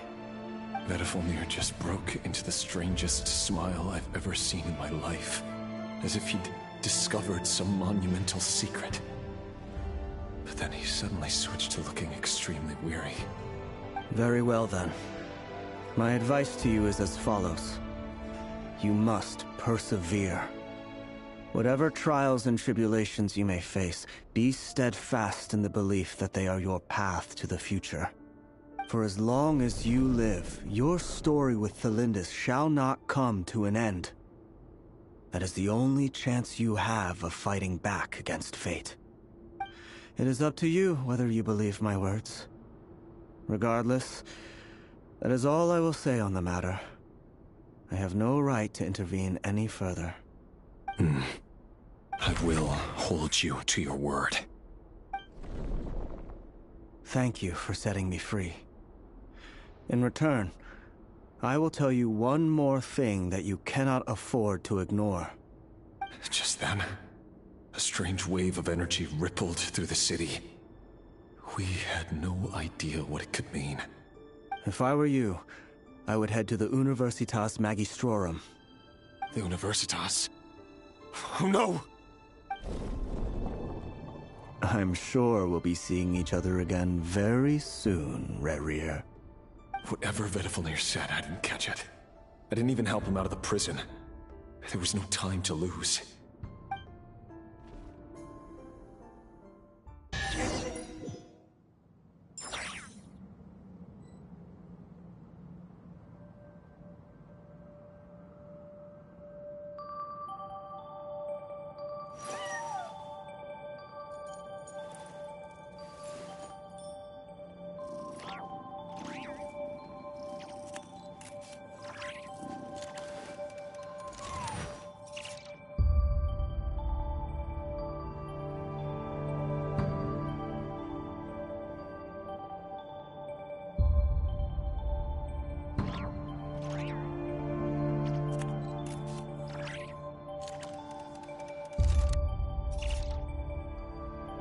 Why does Ashru sit up on the counter?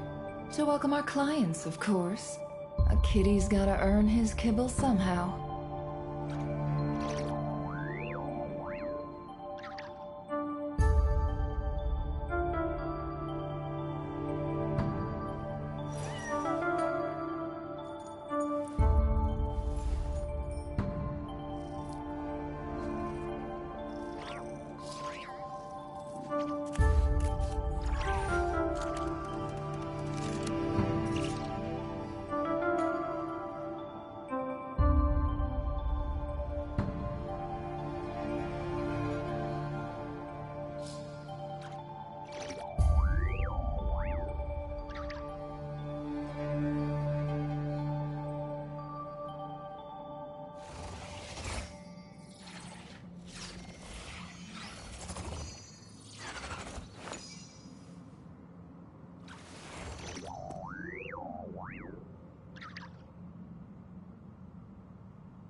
Emotions are like a raging torrent that surges through the mind.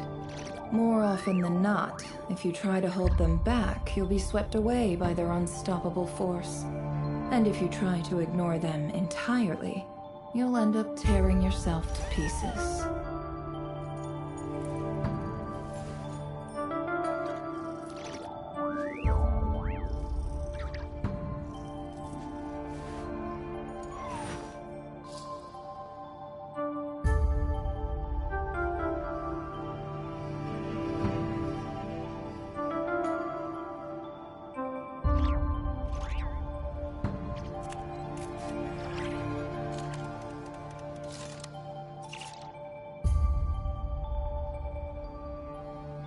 Why does Ashru sit up on the counter?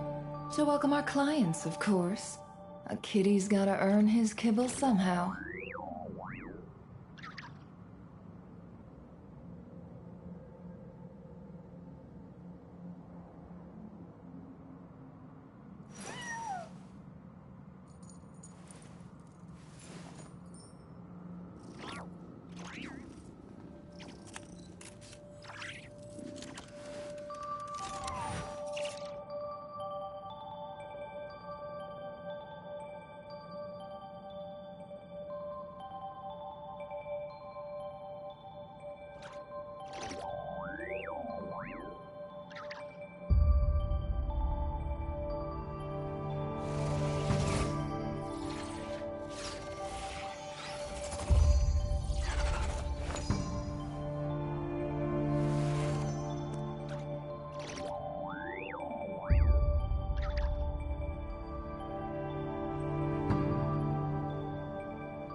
Don't trust your eyes uncritically.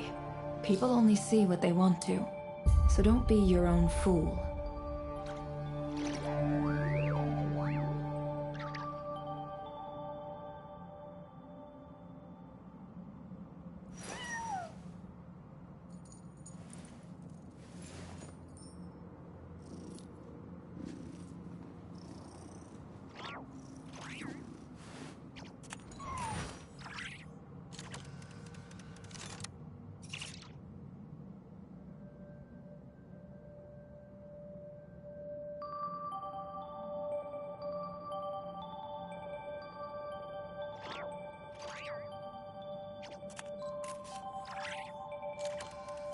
Emotions are like a raging torrent that surges through the mind. More often than not, if you try to hold them back, you'll be swept away by their unstoppable force. And if you try to ignore them entirely, you'll end up tearing yourself to pieces.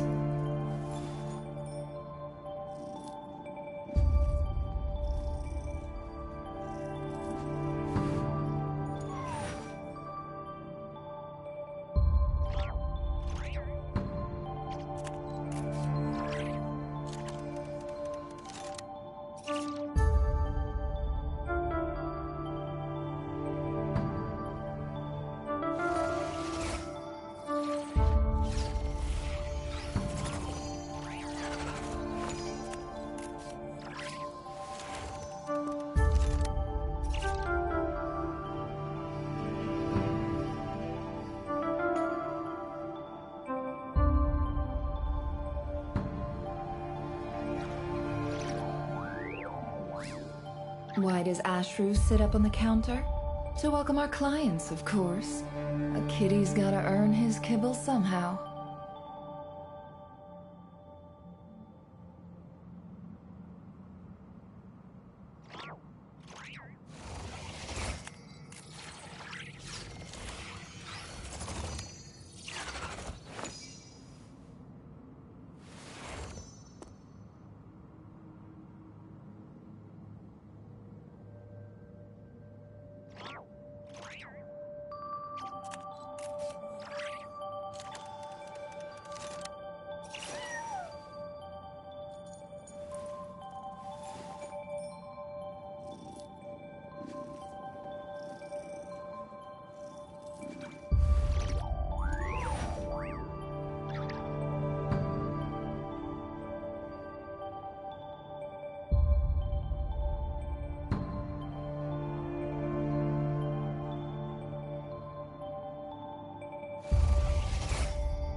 Emotions are like a raging torrent that surges through the mind. More often than not, if you try to hold them back, you'll be swept away by their unstoppable force. And if you try to ignore them entirely, you'll end up tearing yourself to pieces.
Why does Ashru sit up on the counter? To welcome our clients, of course. A kitty's gotta earn his kibble somehow.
Don't trust your eyes uncritically. People only see what they want to, so don't be your own fool.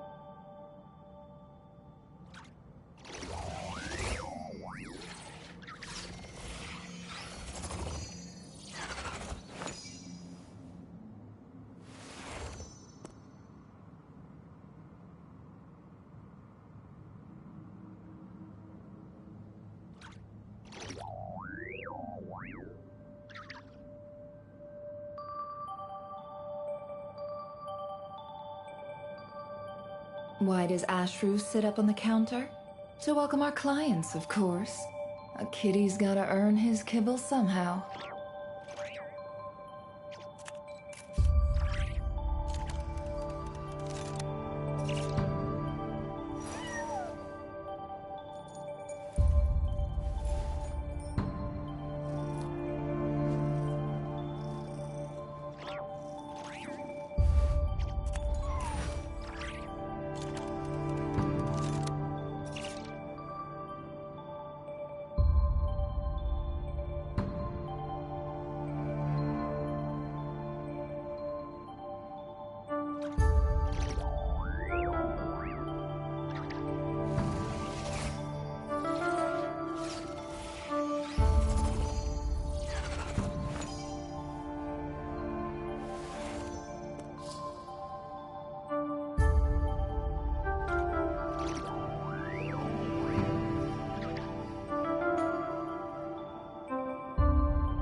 Don't trust your eyes uncritically.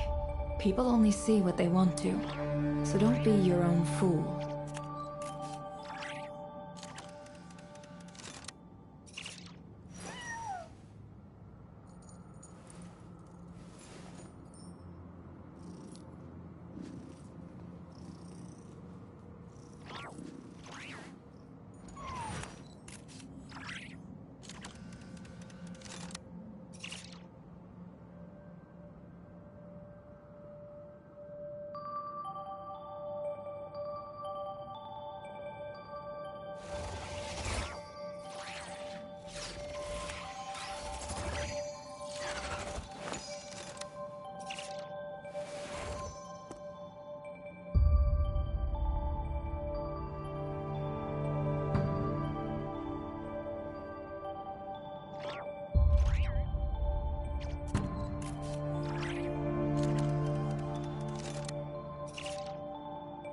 Why does Ashru sit up on the counter? To welcome our clients, of course. A kitty's gotta earn his kibble somehow.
Emotions are like a raging torrent that surges through the mind.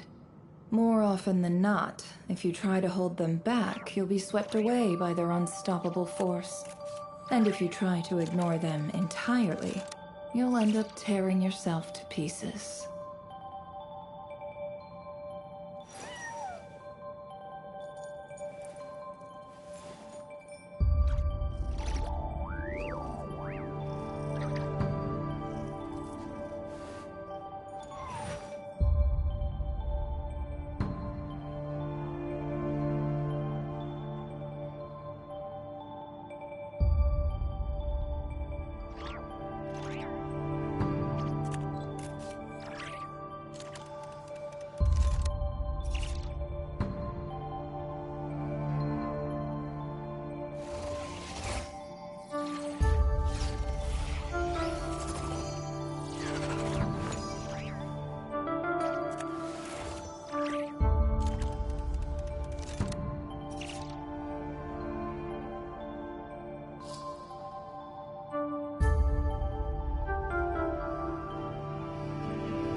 Don't trust your eyes uncritically. People only see what they want to, so don't be your own fool.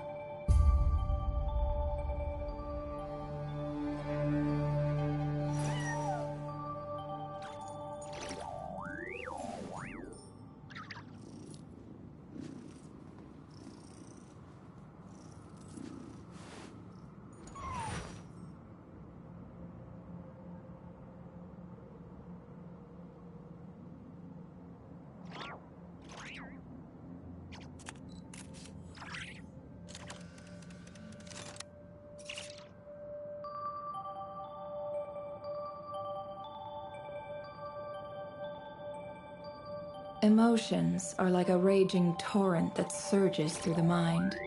More often than not, if you try to hold them back, you'll be swept away by their unstoppable force. And if you try to ignore them entirely, you'll end up tearing yourself to pieces.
Don't trust your eyes uncritically.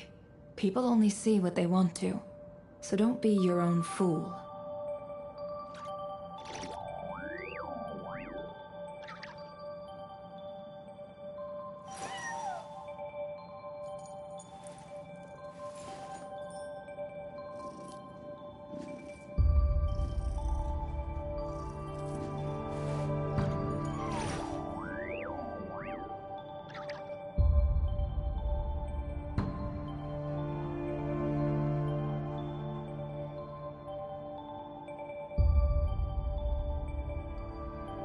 Emotions are like a raging torrent that surges through the mind. More often than not, if you try to hold them back, you'll be swept away by their unstoppable force. And if you try to ignore them entirely, you'll end up tearing yourself to pieces.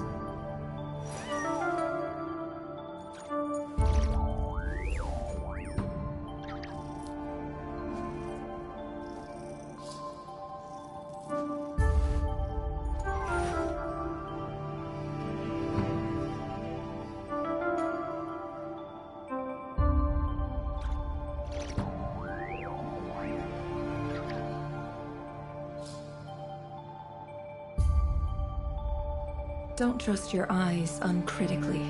People only see what they want to, so don't be your own fool.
Emotions are like a raging torrent that surges through the mind.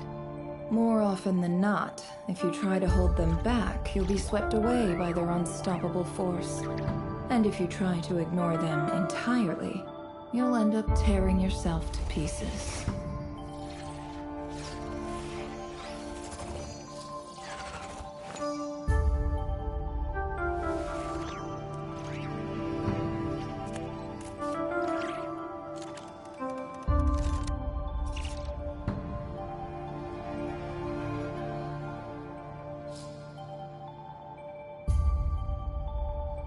Why does Ashru sit up on the counter?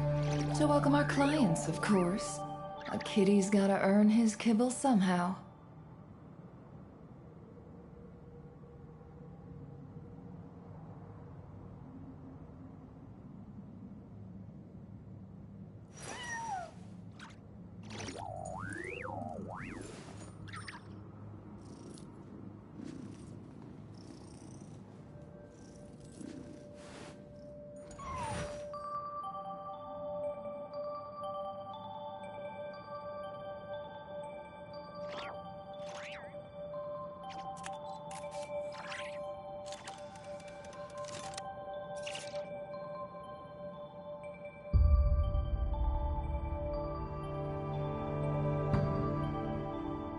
Emotions are like a raging torrent that surges through the mind.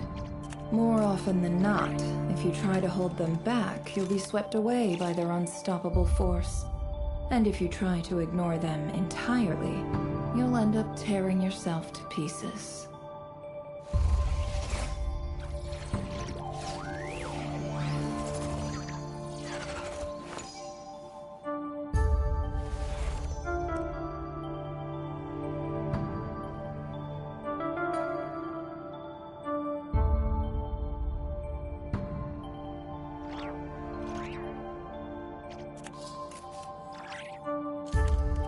Don't trust your eyes uncritically.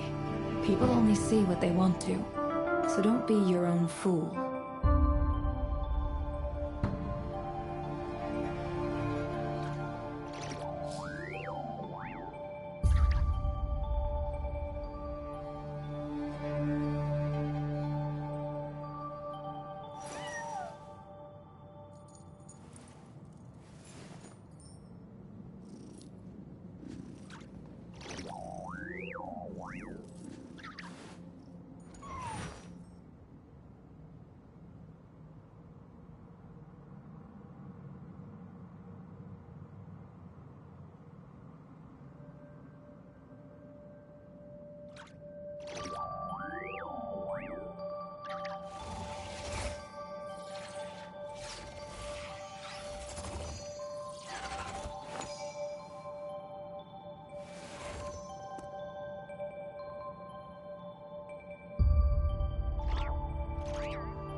Emotions are like a raging torrent that surges through the mind.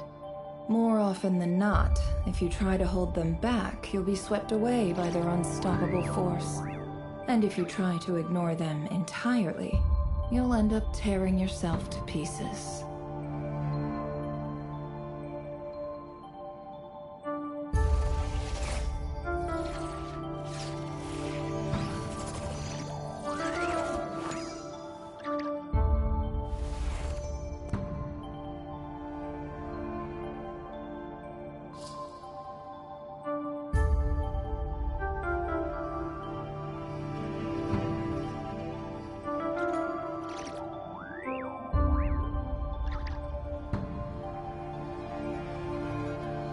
Why does Ashru sit up on the counter? To welcome our clients, of course. A kitty's gotta earn his kibble somehow.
Emotions are like a raging torrent that surges through the mind. More often than not, if you try to hold them back, you'll be swept away by their unstoppable force. And if you try to ignore them entirely, you'll end up tearing yourself to pieces.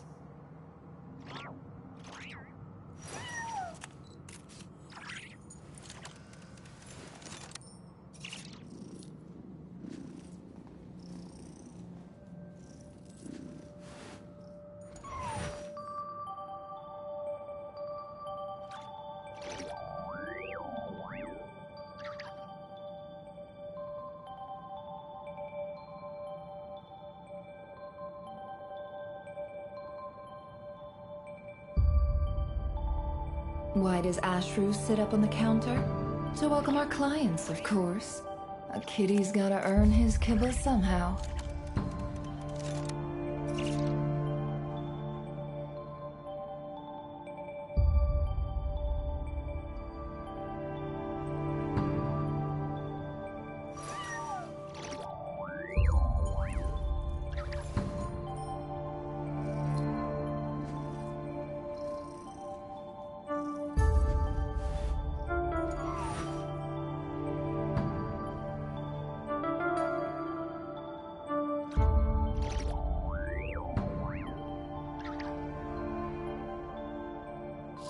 Don't trust your eyes uncritically. People only see what they want to, so don't be your own fool.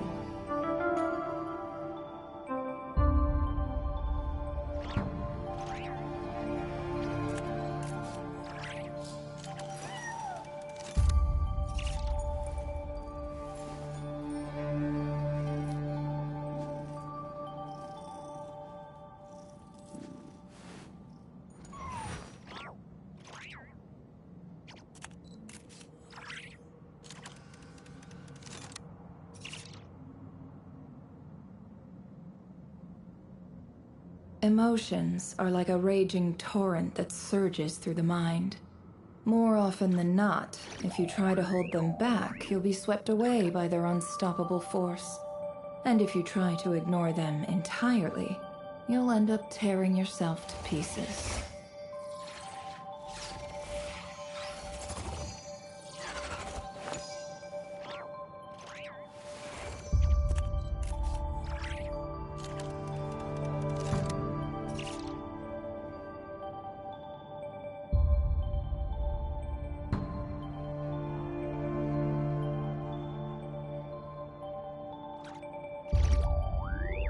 Why does Ashru sit up on the counter?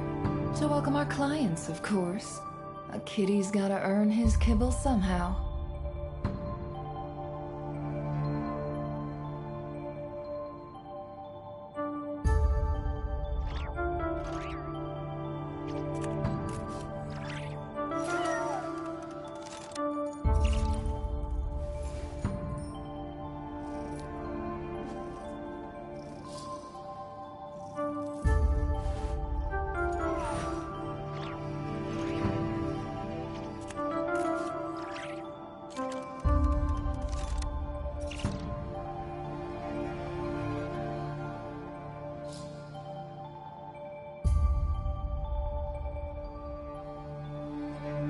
Emotions are like a raging torrent that surges through the mind. More often than not, if you try to hold them back, you'll be swept away by their unstoppable force. And if you try to ignore them entirely, you'll end up tearing yourself to pieces.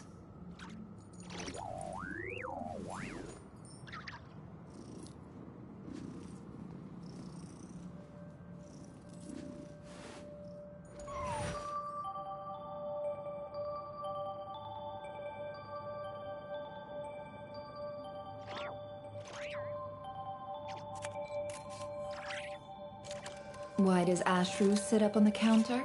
To welcome our clients, of course. A kitty's gotta earn his kibble somehow.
Don't trust your eyes uncritically. People only see what they want to, so don't be your own fool.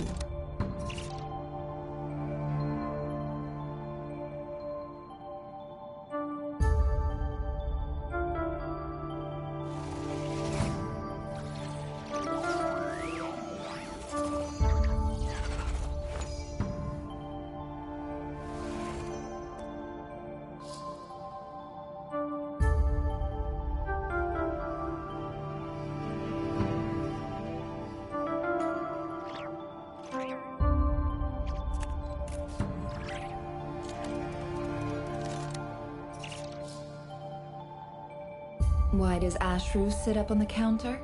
To welcome our clients, of course. A kitty's gotta earn his kibble somehow.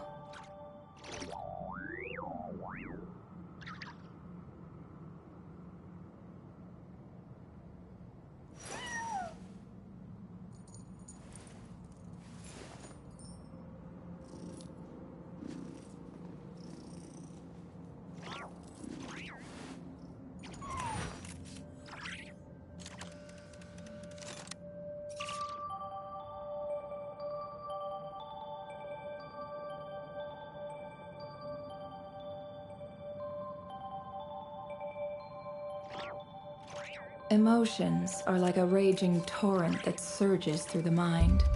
More often than not, if you try to hold them back, you'll be swept away by their unstoppable force. And if you try to ignore them entirely, you'll end up tearing yourself to pieces.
Don't trust your eyes uncritically.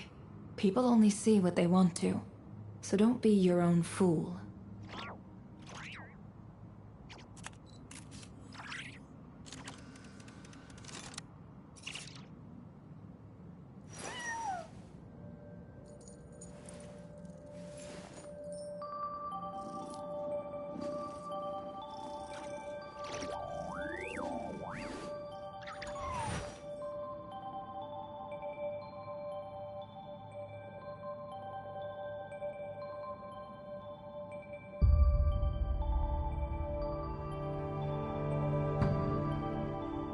Emotions are like a raging torrent that surges through the mind. More often than not, if you try to hold them back, you'll be swept away by their unstoppable force. And if you try to ignore them entirely, you'll end up tearing yourself to pieces.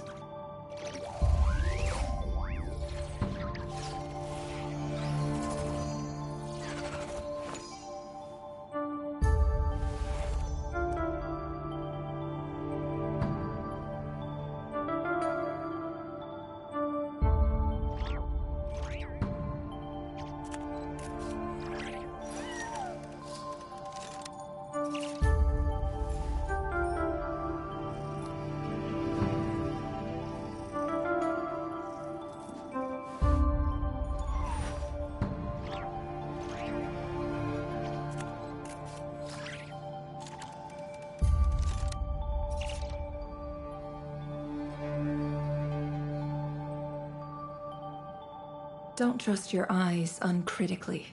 People only see what they want to, so don't be your own fool.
Emotions are like a raging torrent that surges through the mind. More often than not, if you try to hold them back, you'll be swept away by their unstoppable force. And if you try to ignore them entirely, you'll end up tearing yourself to pieces.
Why does Ashru sit up on the counter?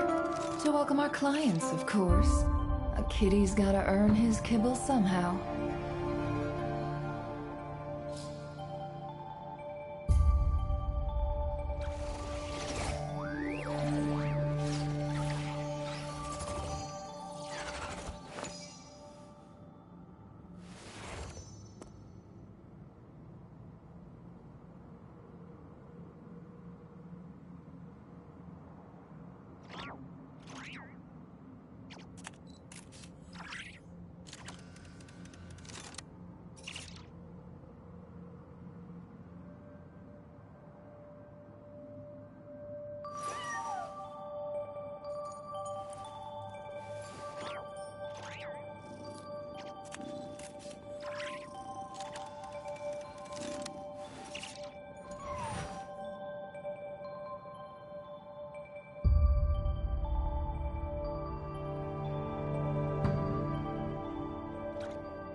Emotions are like a raging torrent that surges through the mind.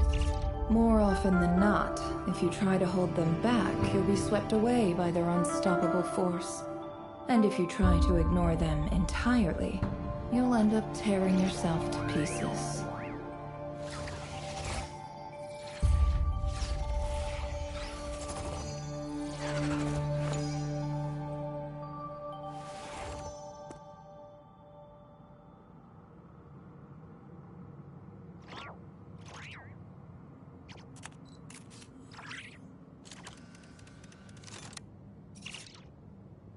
Don't trust your eyes uncritically.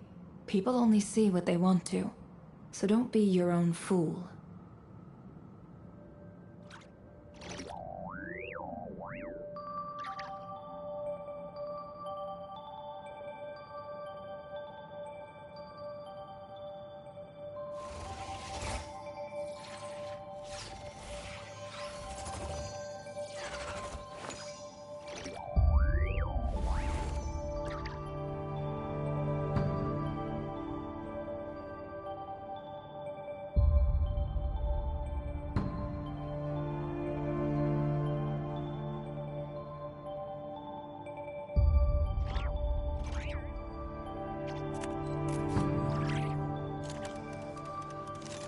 Why does Ashru sit up on the counter? To welcome our clients, of course. A kitty's gotta earn his kibble somehow.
Don't trust your eyes uncritically.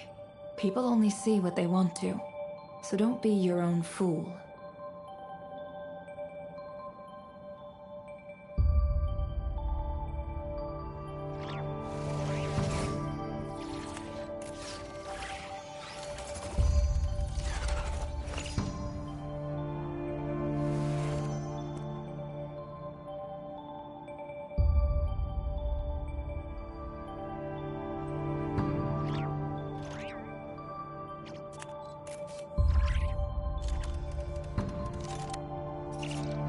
Why does Ashru sit up on the counter? To welcome our clients, of course. A kitty's gotta earn his kibble somehow.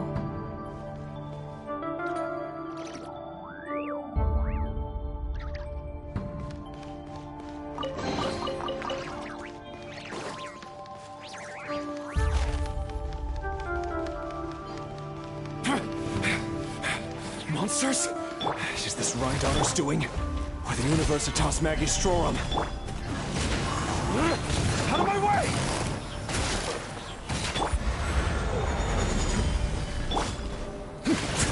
Let's begin.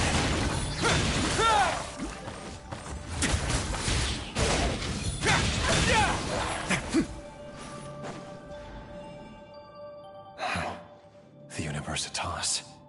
That reminds me of a rumor I once heard. Allegedly, the king installed secret mechanisms in the palace and around the city. No one knows where they are or what kind of power they hold. But if they were ever gonna activate, it would probably be on a night like tonight. Help! Help! Hold on! Don't let them anywhere near you! Save me! I can't!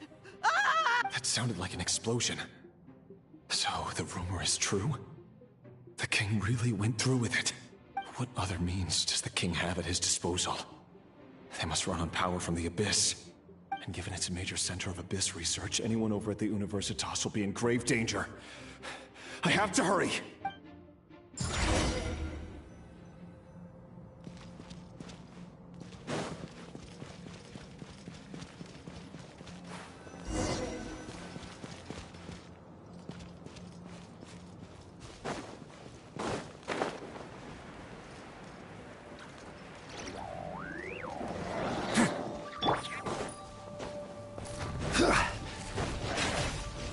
Solidify!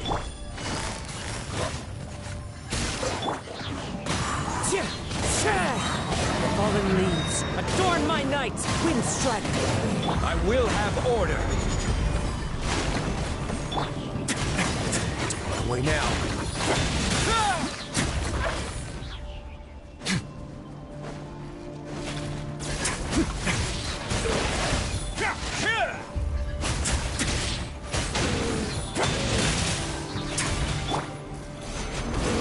Order guide you!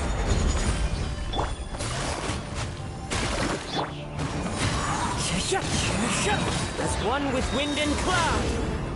Into the wind! Let's begin.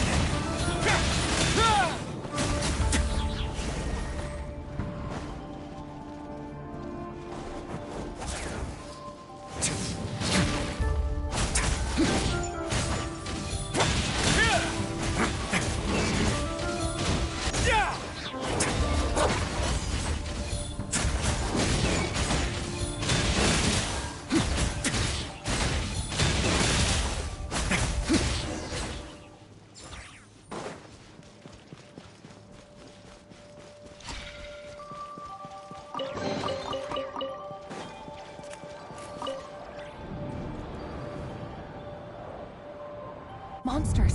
At the Universitas Magistrorum? Why now?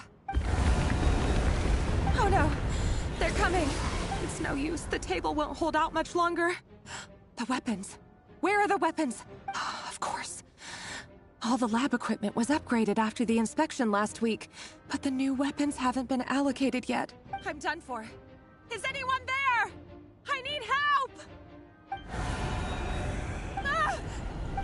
Stay back! Please stay back!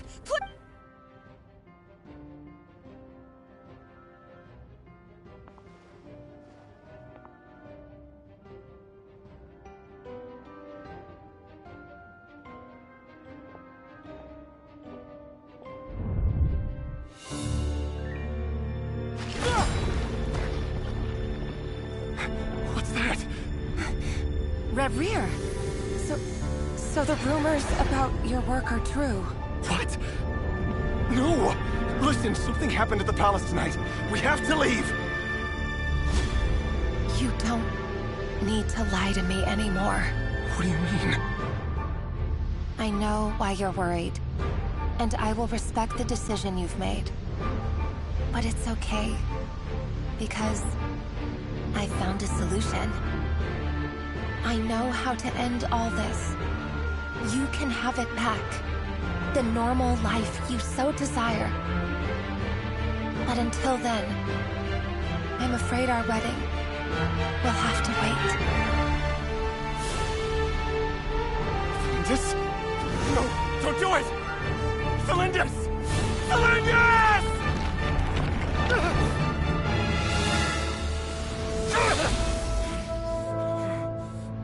I told you, Reverie. Let her go. You will find someone better. No! No, I won't do it! I have to save her! By what means exactly? A lowly pawn. You lack the power and the strength of will. Do you know a way? Tell me! Come to the palace. Join us.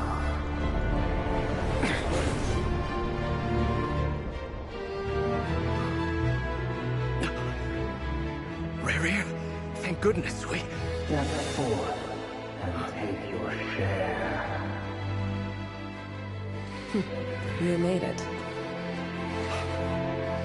Not you too.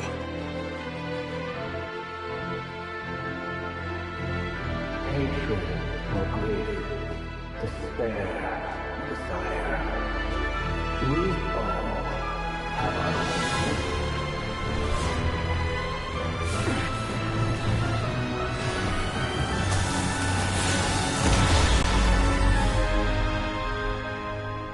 Rayrear.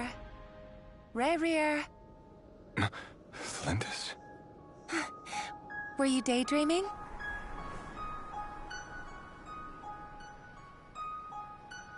You still remember, Rayrear? That question you asked me a couple of weeks ago? Oh. You mean the proposal? Yeah. I'm wondering, where do you think would be a good place to discuss it? Maybe in the garden? Or were you thinking a fancy restaurant? It's your choice.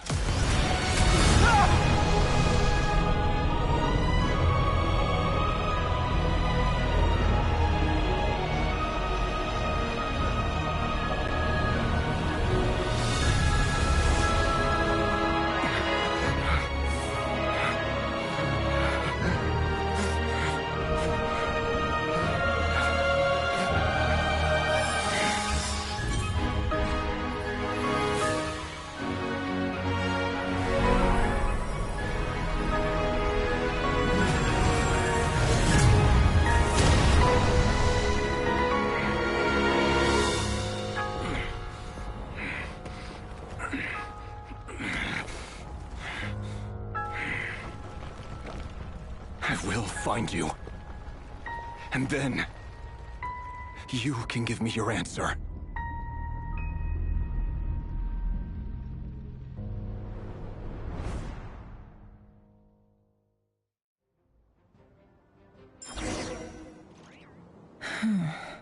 So that's how the Raker of Solnari was born. A monster created by circumstance is a monster all the same. Viewing other people's thoughts for too long can get uncomfortable. Right now, I'm feeling a strong sense of loathing. In a nutshell, the story of Conria is what happens when the truth falls by the wayside. Everyone tells little white lies, and before long, you have a huge pack of lies that destroys everything. Phew.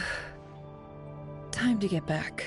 His past is filled with sorrow, but the tale of any fallen civilization is one of endless tragedy. Cruel as it may be, that was Conria's fate.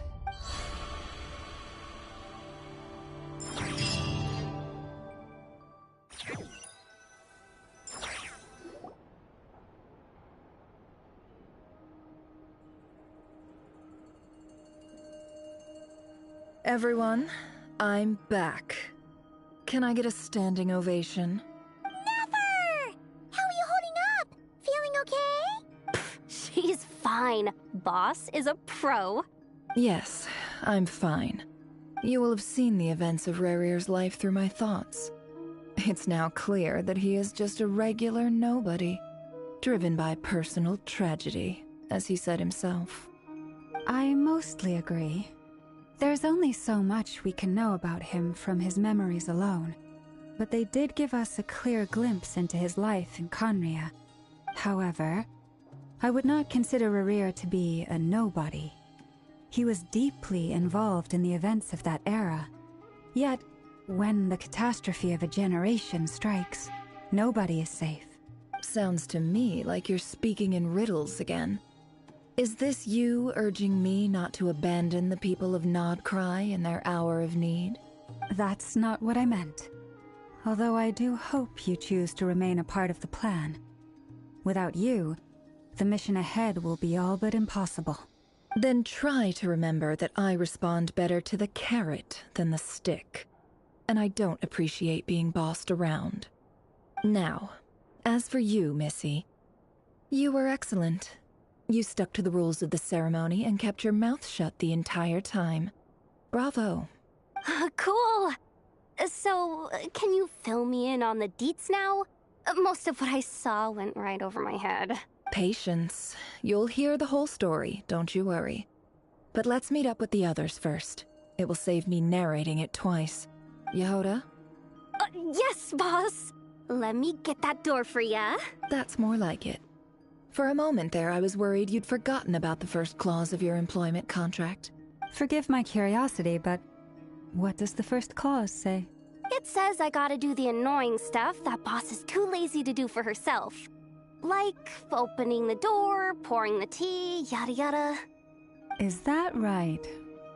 If something is in the contract, it's because she willingly agreed to it. Rest assured that the Curatorium abides by the very strictest of labor policies. You don't seriously think I'm cruel enough to treat her like my slave? In any case, I've hardly shied away from my share of the work today. Hope I don't catch Flintz and Varka lounging about in their chairs, enjoying a leisurely cup of tea. There's nothing I dislike more than other people enjoying themselves while I'm hard at work.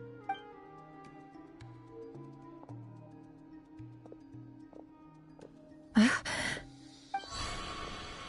no.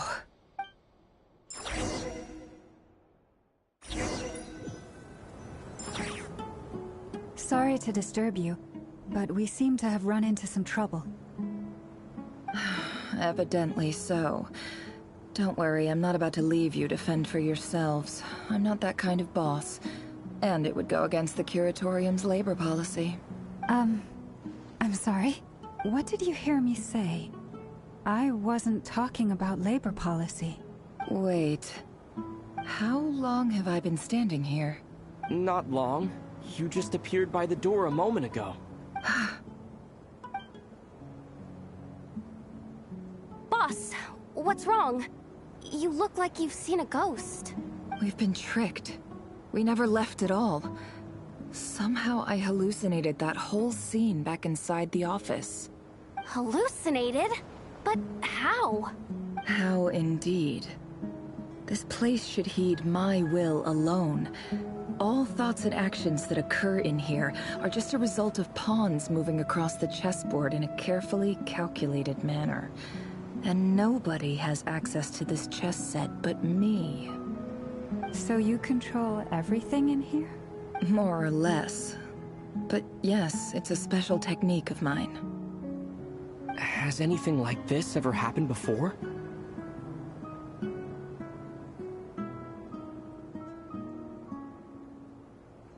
Only once. It was the first time I used the chess set. Is there any similarity between what happened then and what's happening now? I suppose my thoughts are a little turbulent, which was also the case my first time. Is there anything I can do to help? The first clause of your contract clearly states that I only need your help with things that I'm too lazy to do myself. Meaning, you're not feeling lazy right now?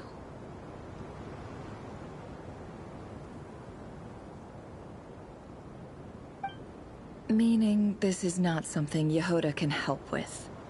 The chess set is a personal treasure that I alone understand. I must be the one to find our way out of here. Boss, it's fine. Really. Let me do something useful. Oh, listen to you. Whatever would I do without you, Yehoda? What? Really? Yes, really. Where would I ever find another employee as obedient and servile as you? God forbid anything ever happens to you. Oh, okay. Well, anyway, I was thinking of fetching some water. There's gotta be a source around here somewhere. I suggest everyone finds someplace comfortable to take a rest. We gotta conserve our energy.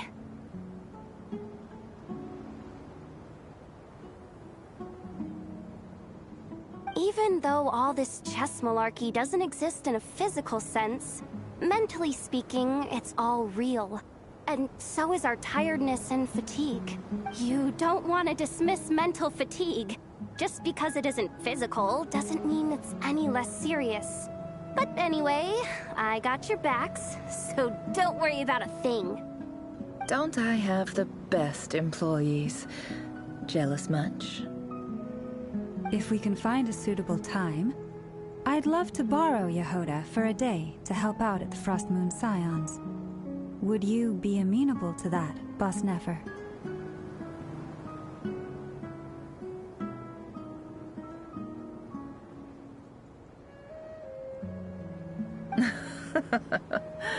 Oh, Lauma. Have I ever told you just how pretty you are? Beauty runs from the tips of your antlers to the depths of your imagination. Time to rally, everyone. Follow me. As we continue our journey, the same rules will apply. That means stay focused and no talking no matter what we encounter. And don't disturb the chess pieces. You have my word that I will get us all out of here.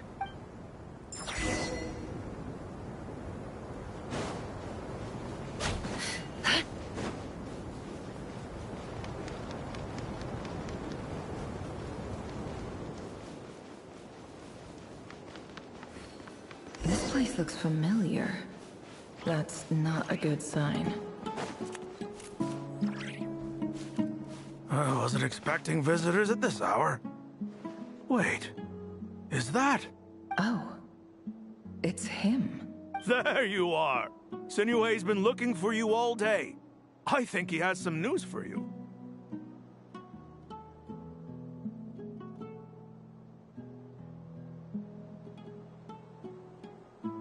Oh yeah? What were you doing just now, Uncle Retinue? Hiding away some more loose change? I know I saw some Mora. What do you mean, loose change? Oh, come on, I'm too old for this. Just pretend you saw nothing.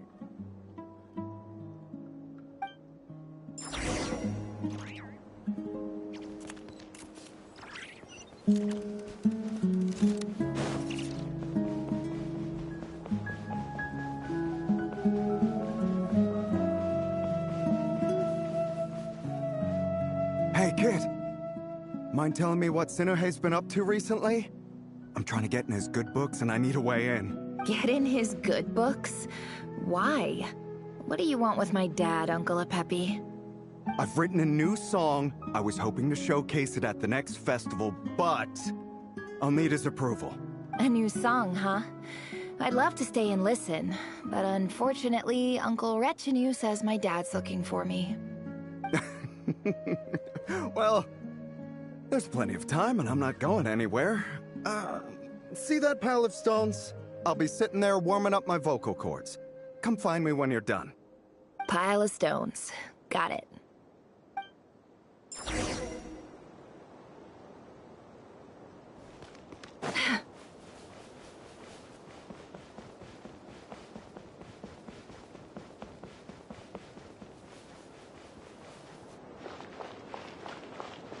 Hi, Dad. Uncle Retinue said you were looking for me.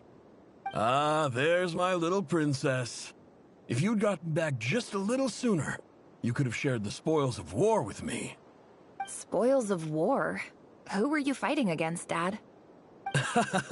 It was just a figure of speech. The aftermath of a sandstorm is no time to be waging war. I was talking about our war against thirst. I went out to fix our water supply problem, and now I'm back. Which means... We have a well again! That's right. I found a new one and brought back as much water as I could carry. It should last us for a good while. If it wasn't for these blasted sandstorms, our wells wouldn't be caving in. You wouldn't be spending all your time out searching for new water sources. As the chief of our tribe, I'm supposed to be leading us out of hardship and poverty, onto better things. You know how prosperous our ancestors were. I've told you all the stories. And look at us now, squeezed into these hovels. No one would choose this, if it wasn't for the endless wars over the years. But things are looking up. I started working with some folks from the academia a few months back. They gave me some contacts in return for my assistance in the desert. So you're the academia's helper now? Special ambassador, they call it. Think of it as a partnership. It's nothing bad, okay? We've been isolated here in the desert for too long. Seeking opportunities elsewhere is the best thing for us, and the fastest way to progress. So, do you get anything good out of being a special ambassador? Of course. My luck's improving all the time. One day, I swear I'm gonna lead us out of this place. We'll find somewhere new. Somewhere better.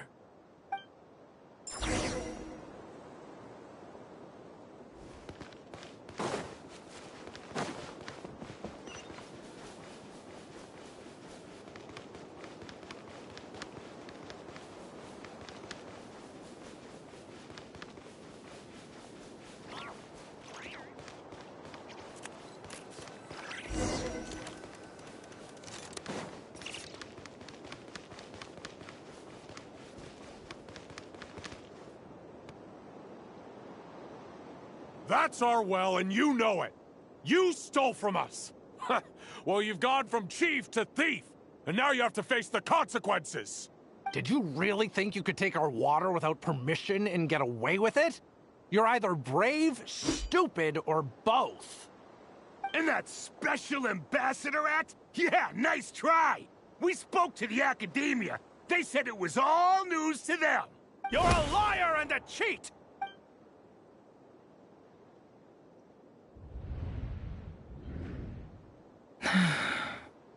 I heard Yehuda gasp, but I don't blame her. Most people are terrified by the sight of blood. Corpses strewn across the ground. The wounds are clearly from scimitars and daggers. The desert dwellers' weapons of choice. There's a handwritten note on the ground. Let's see what it says. Halil, this is Sinuhe, chief of the Shimti tribe. Surely you remember me. I was the one who helped you and your colleagues avoid the quicksand in the desert. This is my second time writing to you. I assume my last letter must have gotten lost in the mail, as I didn't receive a reply. I hope this one makes it to you safely. I'm writing to you because I need some help. That sandstorm the other day completely blocked up our well, forcing me to look for another water source in Iab and Unut territory. It was a matter of survival. Praise the gods. The well of the Iab tribe was intact. It was my last resort. I drew what water I could and left, but not without being spotted. I fear they will retaliate.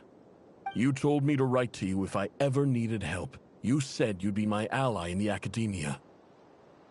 I urgently need you to formally recognize my title of Special Ambassador and send some of your people to assist me for a few days.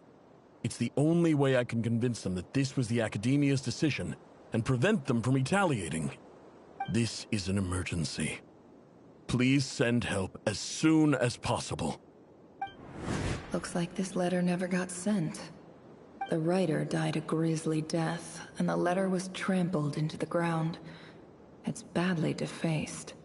Some parts are barely legible. What a ridiculous lie the surviving Shimti tell. Their whole village was butchered over a sip of water.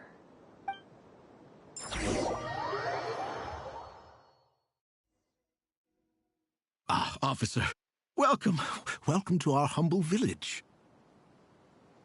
I thought you would at least have the courtesy to provide some respectable libations. This is the finest wine Aru village has to offer. I promise.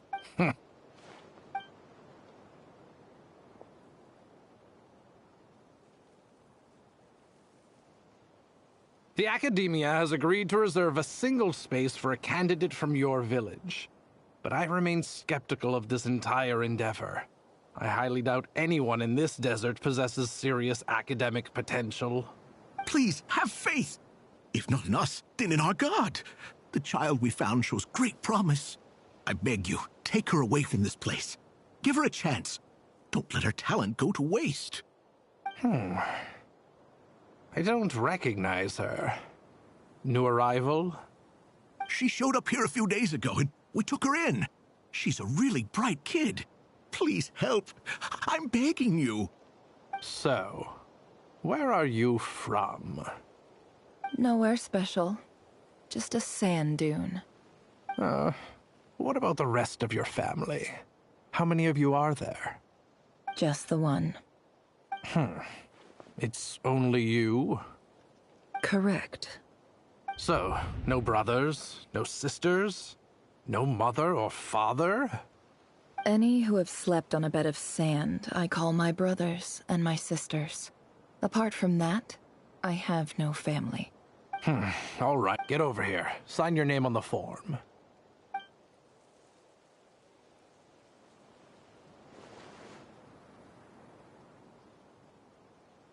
Nefer? You're rather fair-skinned for a desert dweller.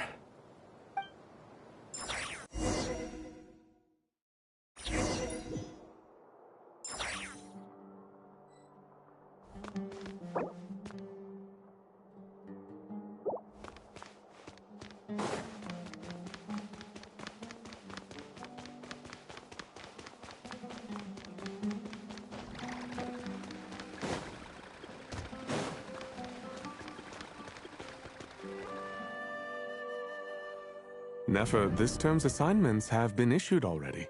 Please read through the materials thoroughly, conduct your own additional research, and then write an essay on the topic. Yes, Professor, I'm aware. I just had a couple more questions I wanted to get your perspective on. Oh? Please, ask away. Well, I saw the other students' problem sheets, and I couldn't help but notice that my assignment is much easier than theirs. Do you really think I'm a weak student? A weak student? Goodness, no. Quite the opposite. You have a sharp mind. Almost too sharp. I think what you're saying is, a weak student wouldn't have noticed the discrepancy. And if they did, they certainly wouldn't complain about the lighter workload. You see, sharp as they come. You see things the way they are. And I'm sure you know why they're like that. Because of where I come from. I'm sorry, Nefer. I don't like it any more than you do. It's just... Anyway, you said you had a couple of questions. What's the other one? I wanted to check... If someone sent me a letter to the academia, where do I go to collect it? Ah, your family wrote to you. Well, as long as they put your name on the envelope, someone should hand it right to you. Not exactly. It's not even a recent letter.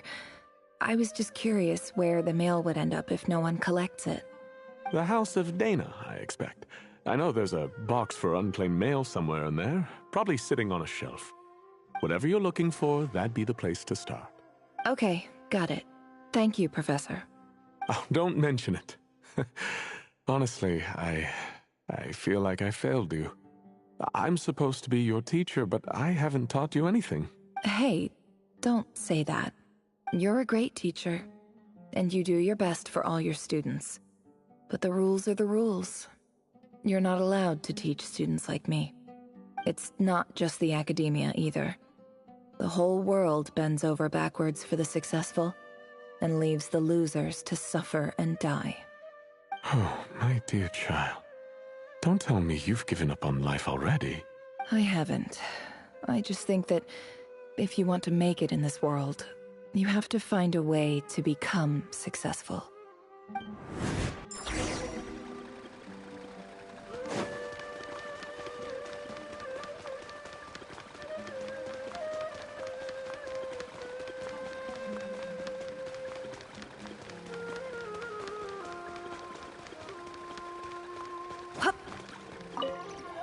This must be it.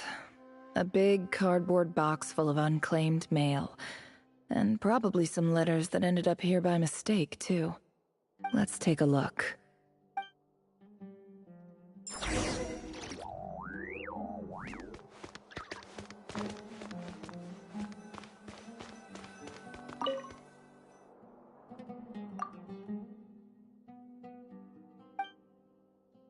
A dilapidation survey from Port Ormos.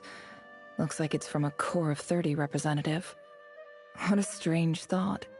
A bunch of mercs losing sleep over rundown buildings. This one was never even opened.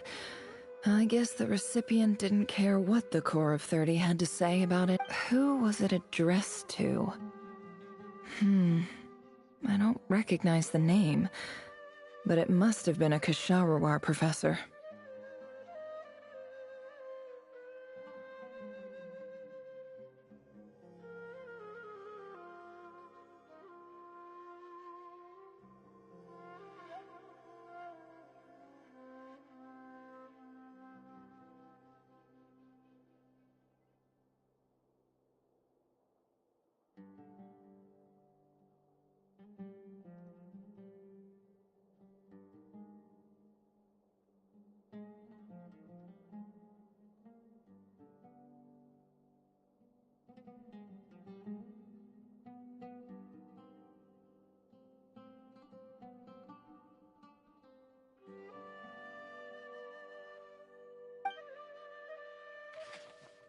This one is addressed to the Immorta Sage.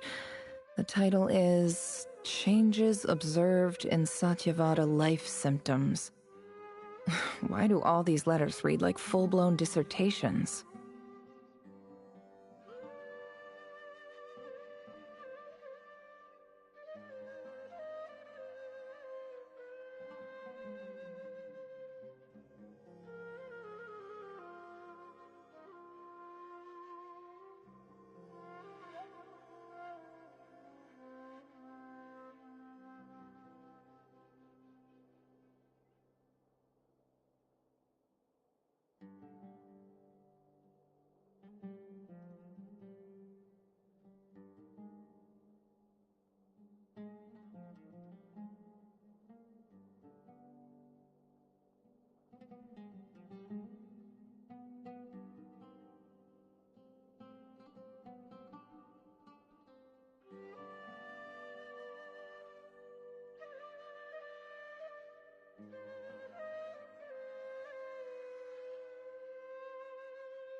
Guided by the incense, we became lost somewhere in the forest.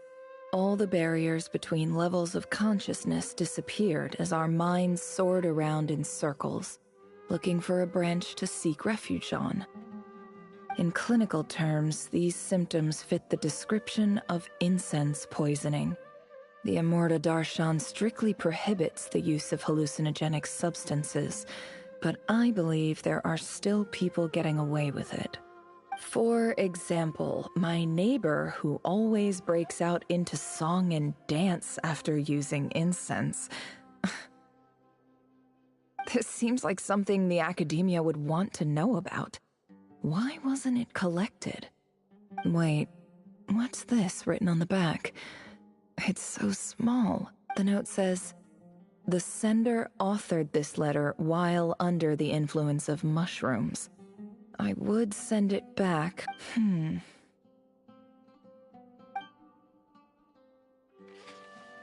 This next one is addressed to... A few words of protest regarding recent changes in Sumeru's educational policy.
In recent years, the academia has taken on a small number of students from the desert region, as per the policy to this effect.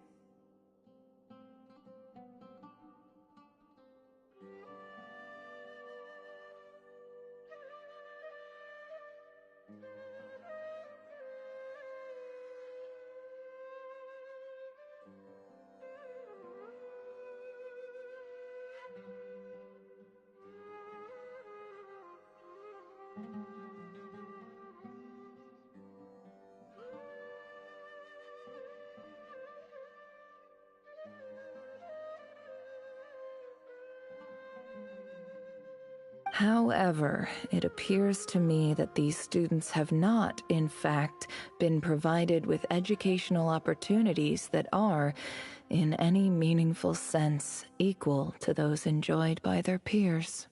As well as receiving dumbed-down assignments and perfunctory tutoring, they do not even have full access to the Akasha system.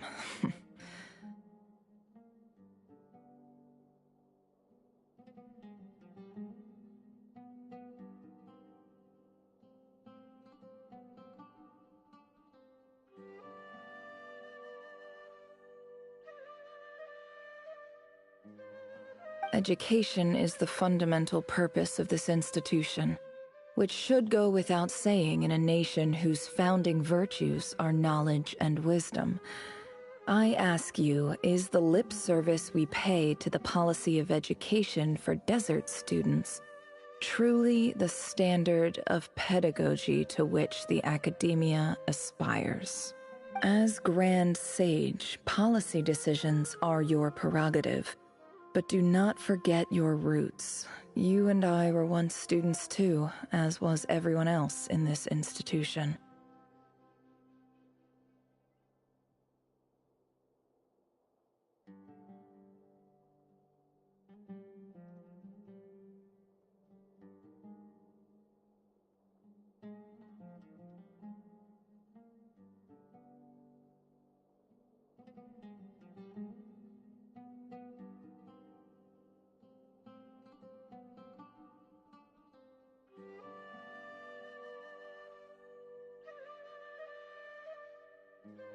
I do hope you will give some serious attention to this matter. I encourage you to discuss issues like this with myself and others, and listen to some alternative opinions. Great letter. Shame it didn't get to where it needed to go. And the sender is... I didn't realize anyone else even knew how bad students like me have it in this place. So this is where letters from the Sage of Spontamod end up? Nice one, Grand Sage. Whatever. This isn't what I came here for. Moving on. I'm not exactly holding out hope that a letter sent from the desert would even make it here. But if it did, where else would it end up if not in this box? I can't believe how much discarded mail there is. Must have been years since someone last went through it all.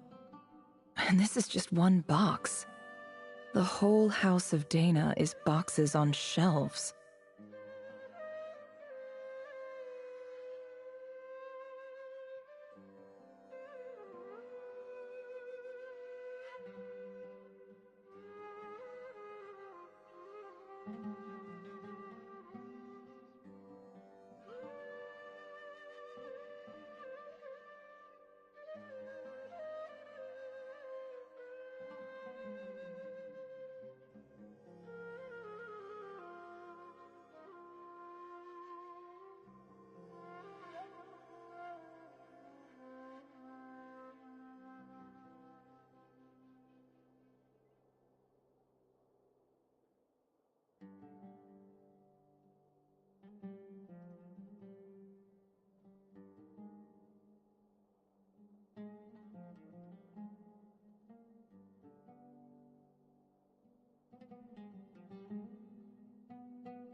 don't believe for... Wait, could this be it?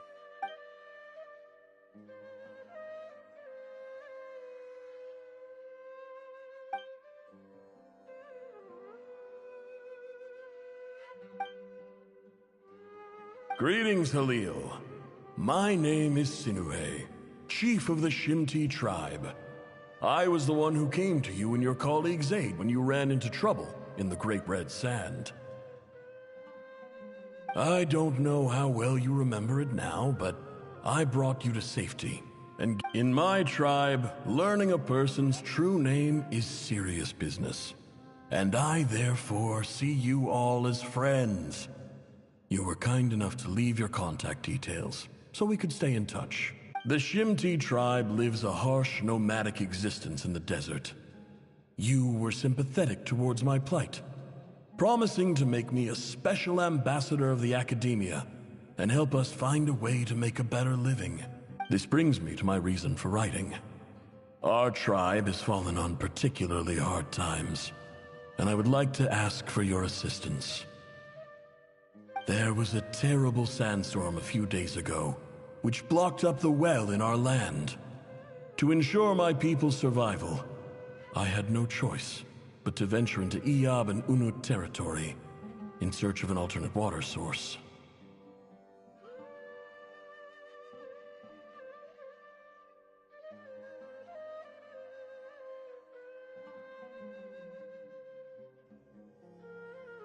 The Iyab and Unut are descended from the Thamudians. While we trace our ancestry to Tulatala, we worship the Lord of Flowers and have had relatively good relations with our fellow tribes up until now.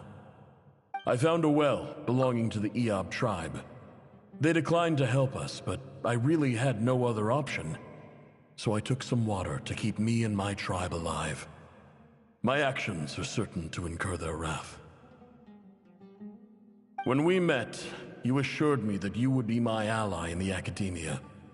I would like to take you up on that offer, because I really need your help. I wonder if you could send an academia representative to meet with me. That aside, the last time you were here, you mentioned that the academia had started accepting students from the desert, and I told you a little about my daughter, Nefer. We have next to no resources here in the desert, and my power and influence are limited. Would you consider enrolling my daughter at the academia? She is a smart girl. I know she won't disappoint you. From the outset, the academia never took you seriously. Those things they promised were just empty words. I doubt they even remember the name Sinuhe. And you were so emphatic that your luck had finally changed for the better. You swore you'd lead us to a better place one day. You spoke with such conviction, like you were the most powerful chief in the whole desert. You liar. You lied about everything. You promised the world and delivered on none of it. And who fell for it? Just me, by the looks of it. Despite your best efforts. Which makes you a pathetic liar. You weren't even any good at it. I think I'll take over from here. Let me show you how it's done.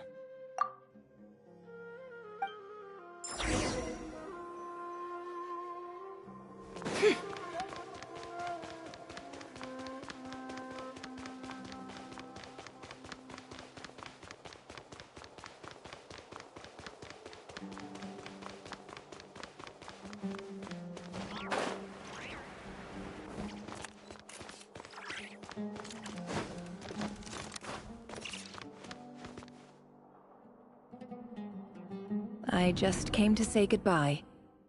Thanks for everything you've done for me in my time here. Nefer? You packed your bags. Where are you going? I'm quitting. Something's come up in my hometown. Gonna head back and deal with it.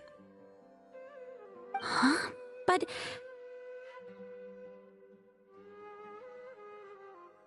This was a hard-won opportunity for you. You know that better than I do.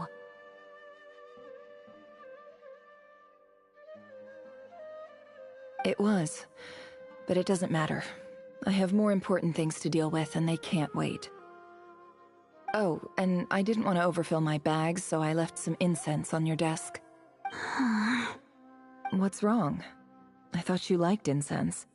Isn't this the stuff you brought from your hometown? You're just letting me have it? But you said it's a rare and valuable commodity. Yeah, about that. I lied. It's not rare at all. There's this bunch of ruins near my hometown that are practically overgrown with this plant.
It's not worth much. Keep it. It's fine. But Nefer... All right. That's all from me. You take care.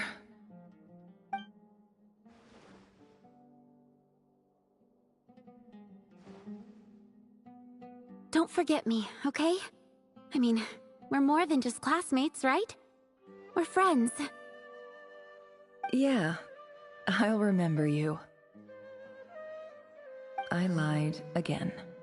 That incense is worth a fortune, and it's a rare find even in those ruins. And as for remembering her, I have far too much to do when I get back. No time. I'll be lucky if I even make it through this alive. But either way, I expect I'll forget you pretty quickly.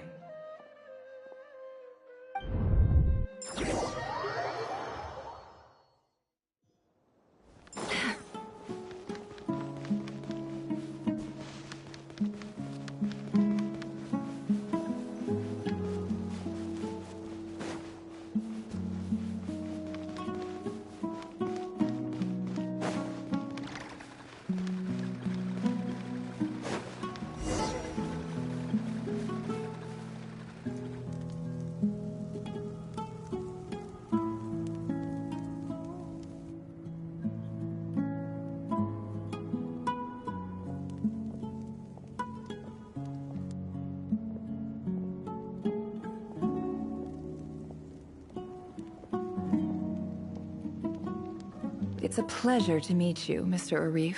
So, what does the Academia want? Since they've sent their special ambassador, I assume there's a big business deal to be made. If not, I'd be very disappointed. Please, sir, lower your blade. You're lucky I'm the one they sent. Not all special ambassadors share my admiration for the Iyab people. The ever-shifting balance of power in the desert reduced the once great civilizations of this region to rubble and sand. But the story of the Iyab has a very different trajectory. Others grew weak, but you grew strong, beginning in obscurity and moving to prosperity. Huh. So, you do know who you're dealing with.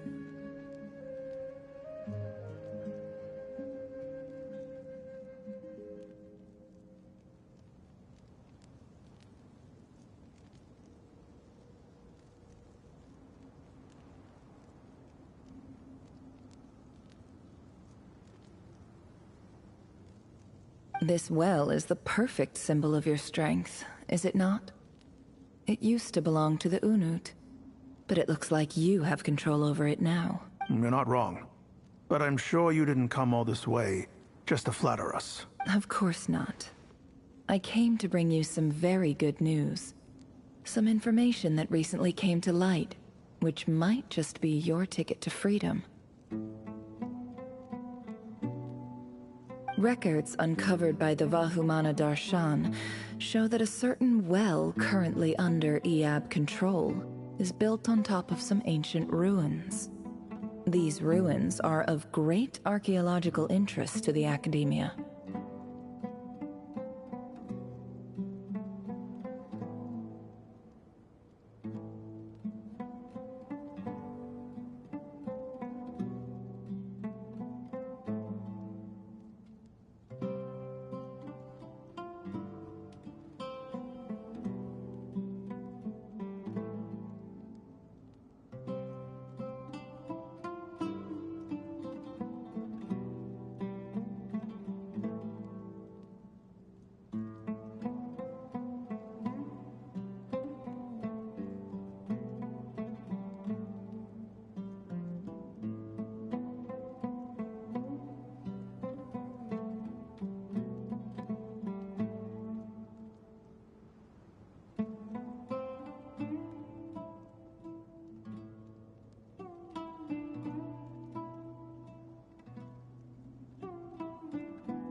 I checked the map carefully on my way over here, and I'm confident that this is the well in question.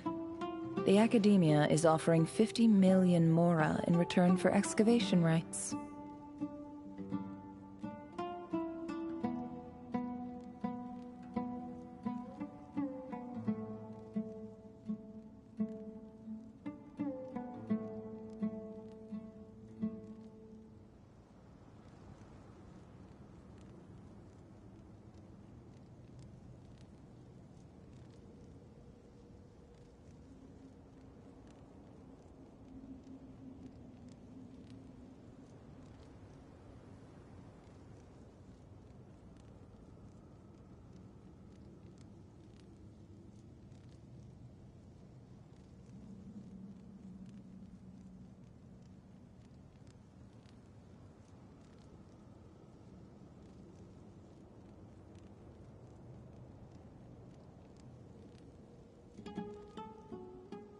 $50 million? No, wait. If these ruins are as important as you say, 50 million's a little low, don't you? Don't get greedy, AZY-G. We know far more than you think. We know that you seized this well by force. Wasn't that the first step in your rise to power? To drive away the Unut and steal their water supply?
So what if it was?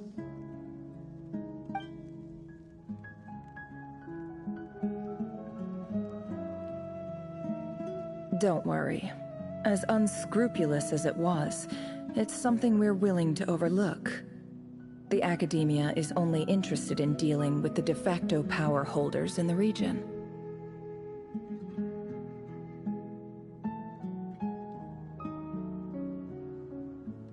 I hope I am making myself clear.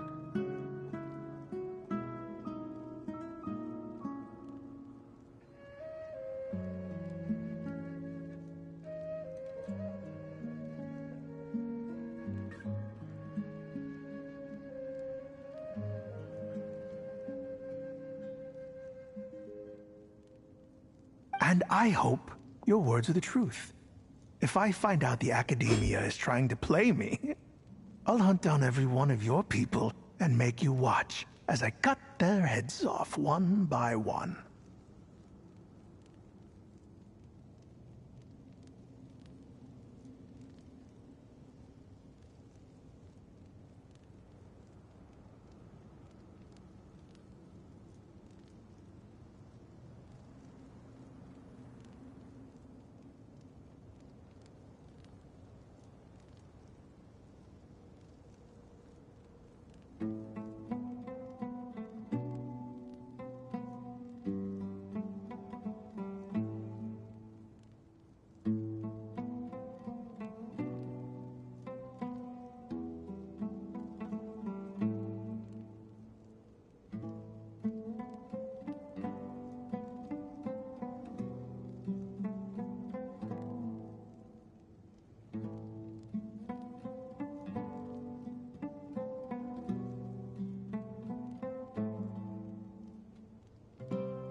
I assure you, Chief, that would not be in your long-term interests.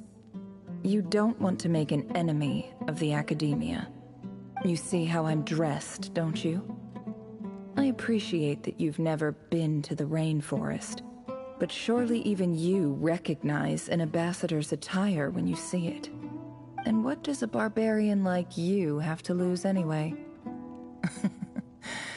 You really think the Sumeru Academia would bother to come all this way just to lie to you? We have more important things to worry about.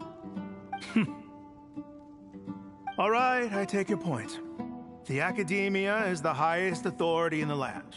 I'm sure you're trustworthy people. In that case, we have a deal. We will sell you the excavation rights. I'd like to thank you, Ambassador. This is good news indeed. Excellent news. In fact, it calls for a celebration. Would you do us the honor of staying a while and enjoying some AZY hospitality? Gladly. I am partial to wine myself, and I trust you are as well. So let's indulge in a few drinks together, in celebration of this momentous occasion.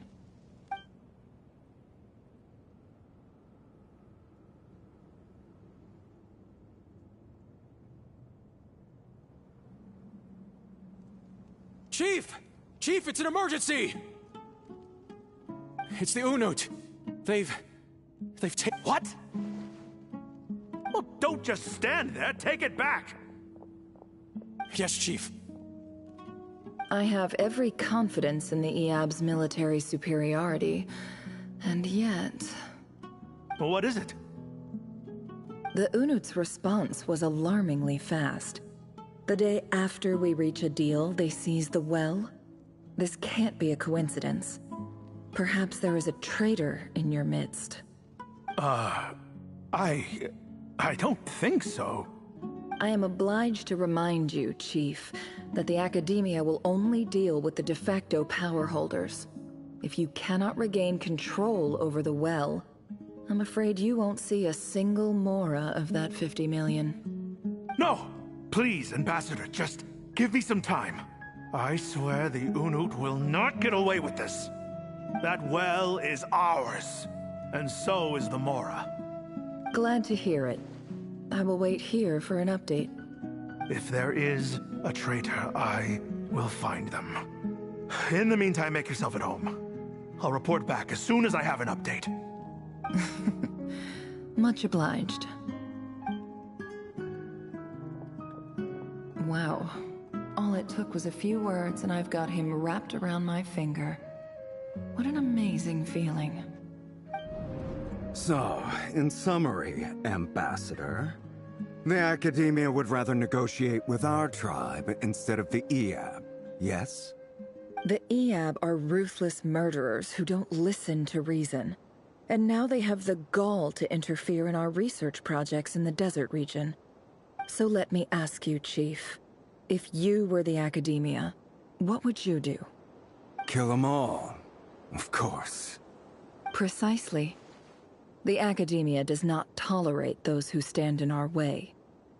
The AZY-G have held back our academic pursuits for too long, and our patience is wearing thin.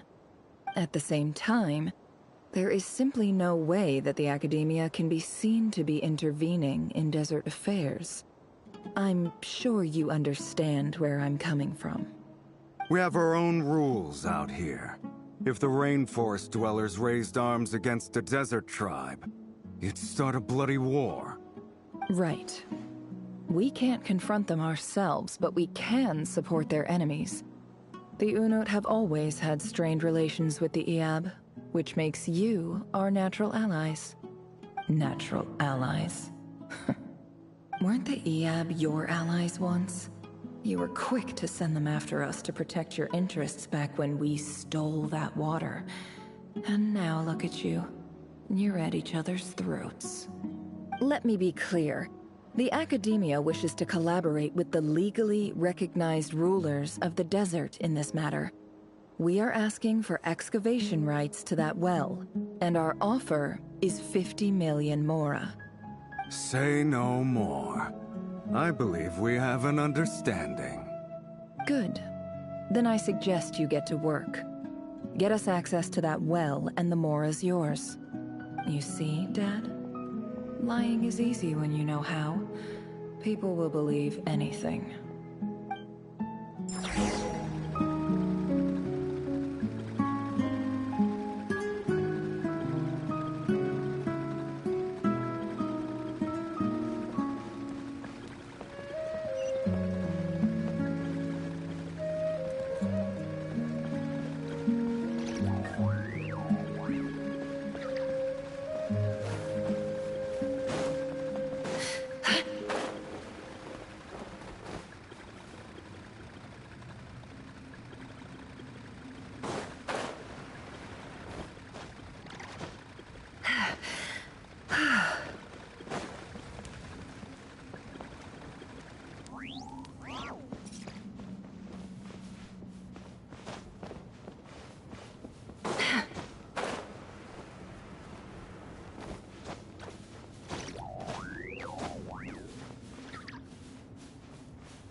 Look at yourselves. You may be vile, savage monsters, but your butchered bodies bleed like any others. You're no different. You're nothing special at all. The monsters who destroyed my home, they're just ordinary, petty human beings. What a joke. I think we're even now. Maybe I've even done the desert a favor. It's a better place without all these people around. Oh, Sinuhe, my gullible fool of a father. Perhaps if you'd been as ruthless as I was today, our tribespeople would still be alive. In this dog-eat-dog world, a chief needs to be tough to survive. But you couldn't do what had to be done. Nefer, it's okay. All of this is in the past now. I believe I remember you promising to remain silent.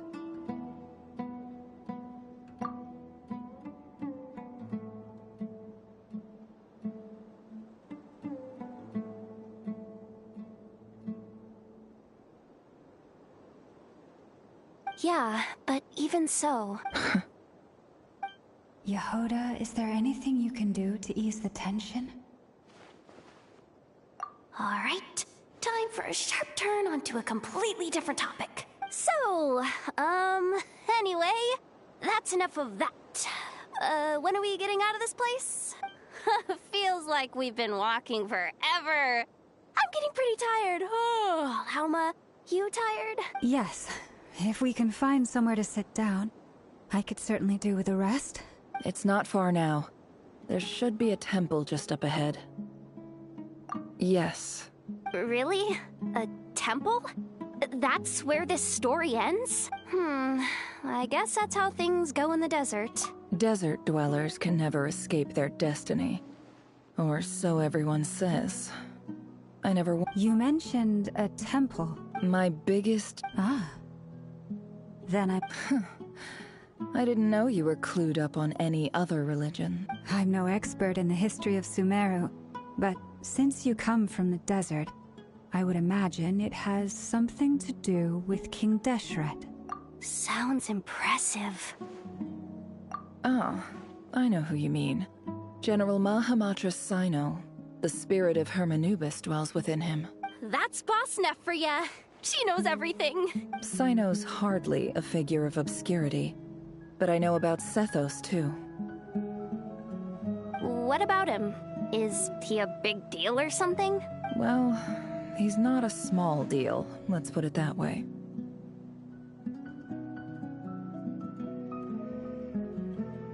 Please, this is the bare-bone basics. Save the flattery. Thanks for your patience, everyone. I'm sure it's been a lot to take in. With any luck, that's our exit just up ahead.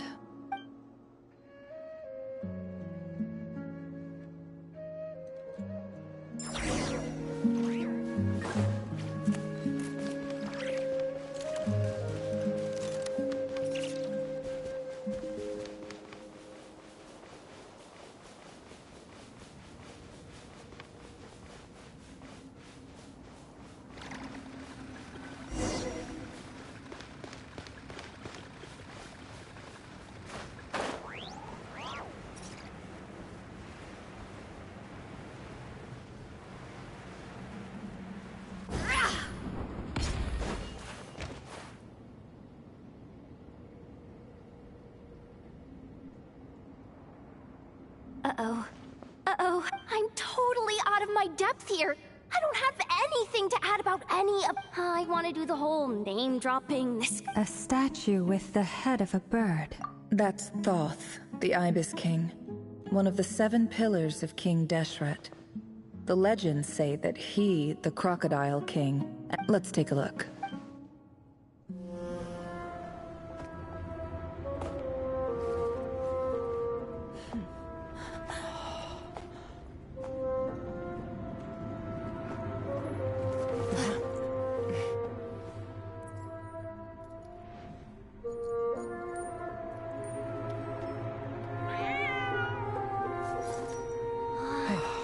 It's just Ashru. So, all is well?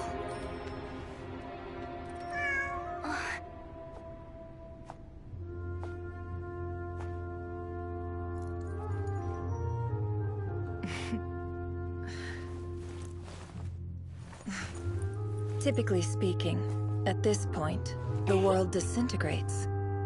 Then we find ourselves back in the outside world. Besides, these are my memories. There's nothing to fear. You're sure? Of course. It's almost over. Nefer, hey!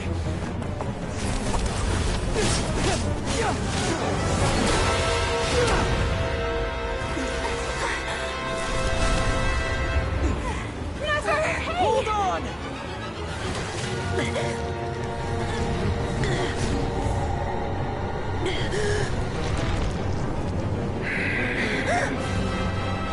Knowing too much is always a death sentence.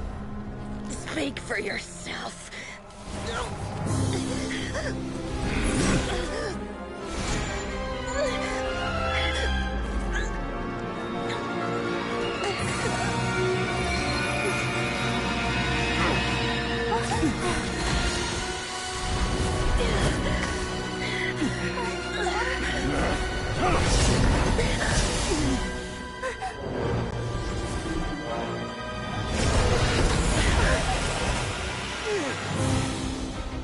How repulsive.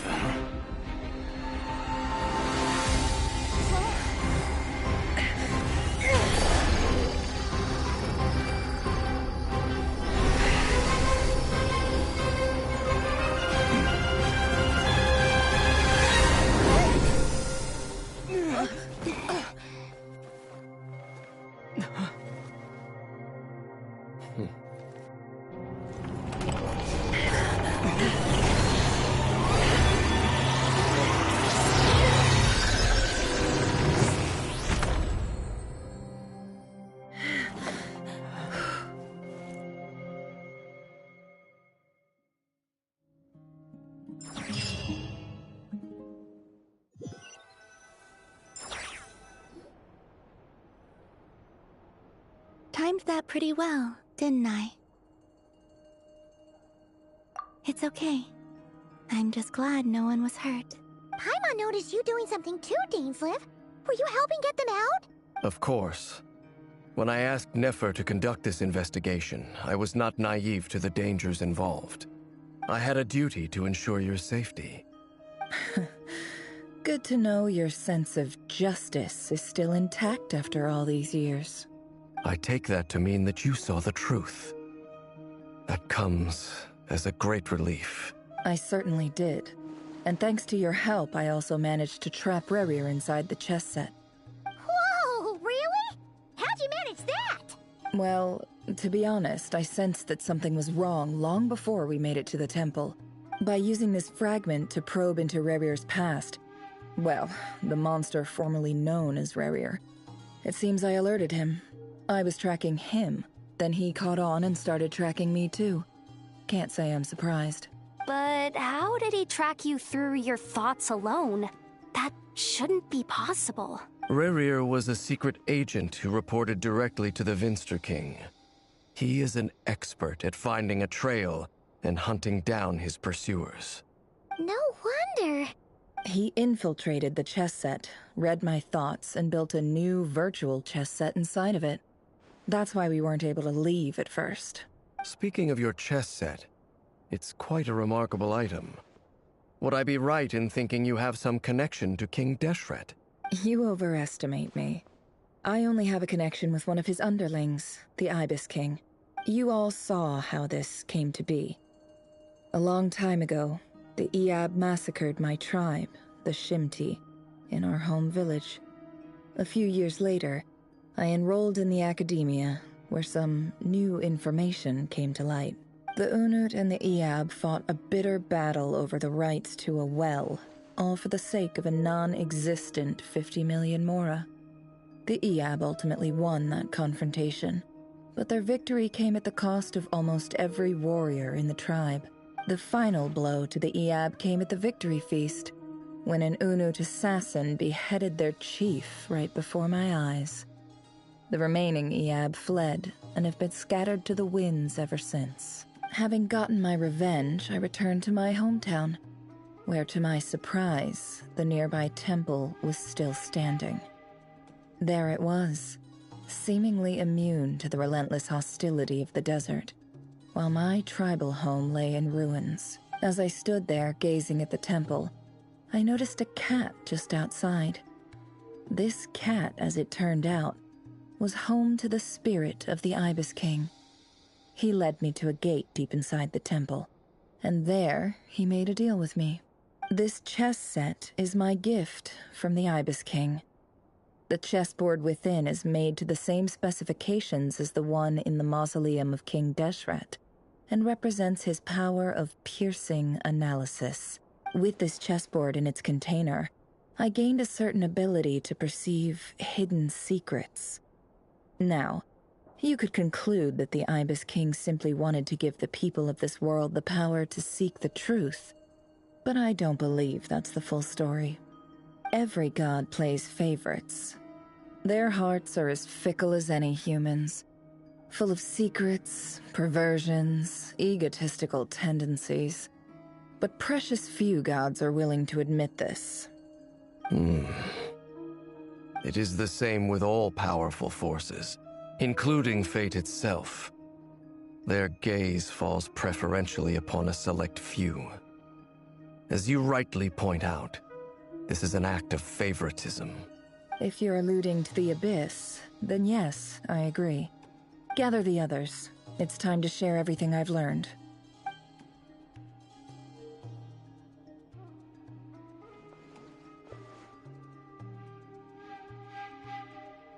Thank you all for being here. As promised, I did some further investigating into the Raker of Solnari's background. I am pleased to report that the investigation has been most fruitful indeed. The Raker of Solnari, real name Rerir, was once a Conrian subject who served the Vinster King. I will now share the important details of his story. Please save any questions or comments for the end.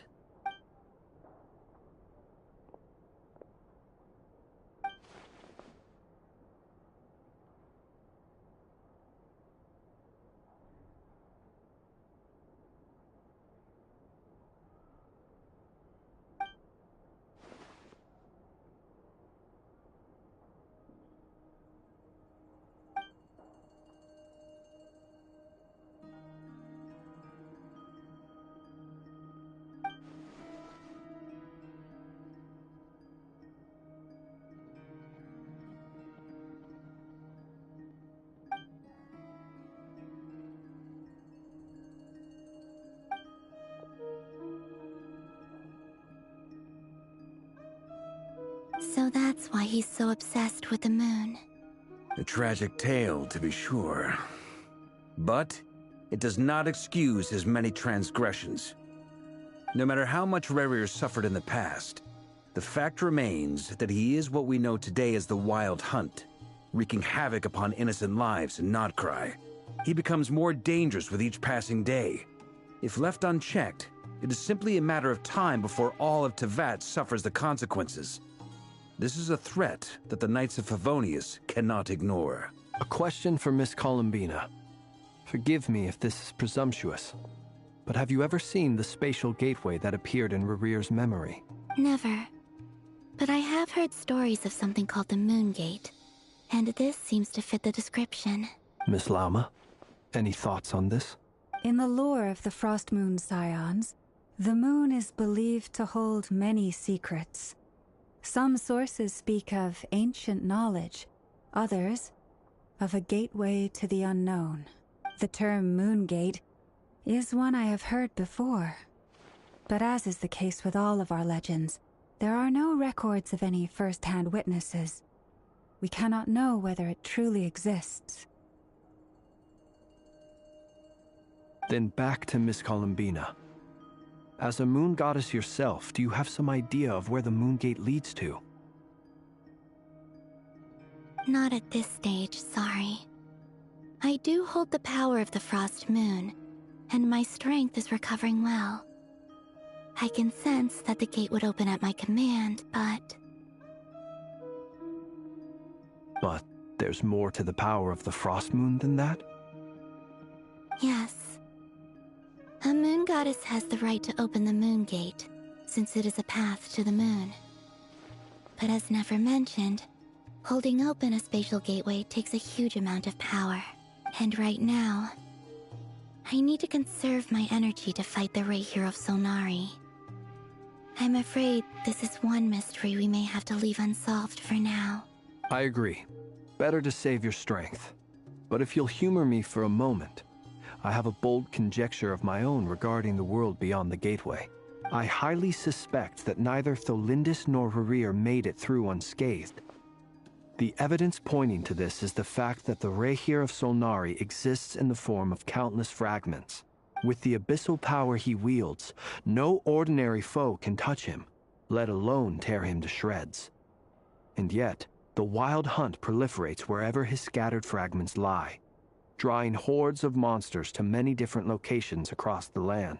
So your theory is that Rerir was physically torn to shreds by some powerful force? Hence, why the Wild Hunt is a distributed phenomenon, rather than a unified one? Makes sense to me. Explains why the Wild Hunt is so pervasive, and why he's been trying to piece himself back together. He was whole to begin with, and he wants to be whole again. Without the power of the Abyss on his side, he almost certainly would have perished the moment he was torn apart. But the Abyss, much like a curse, has kept him alive. I could not agree more. The power of the Abyss is most surely a curse. It is a compelling explanation, and one that accords with my present understanding of Abyss creatures. Whether the life form in question is primitive or advanced, if a curse has extended its lifespan unnaturally, it will continue to survive in spite of everything. This raises some interesting questions. I will run some experiments and see if there is any validity to my suspicions.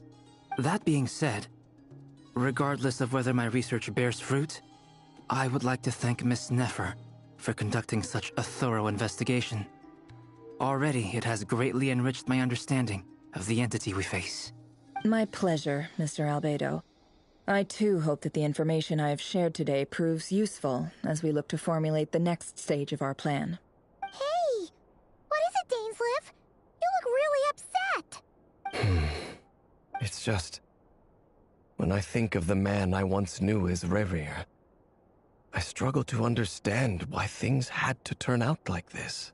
The two of you used to be friends, didn't you? I don't know if these words will bring any comfort, but my heart goes out to you. Mine too. We can never know all the hows and whys of the way things are.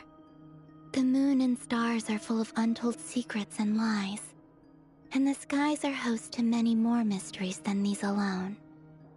Yet, none of that can begin to compare with the complexity of human life. Those are the first comforting words I've heard in a long time. Thank you, both. Well, I think this is a good place to end today's meeting. I'm sure Nefer needs some time to recover. She's been through an awful lot today. That's very thoughtful of you, Lama. Of course. Sounds good to me. Take some time to rest and digest before we reconvene to nail down a plan.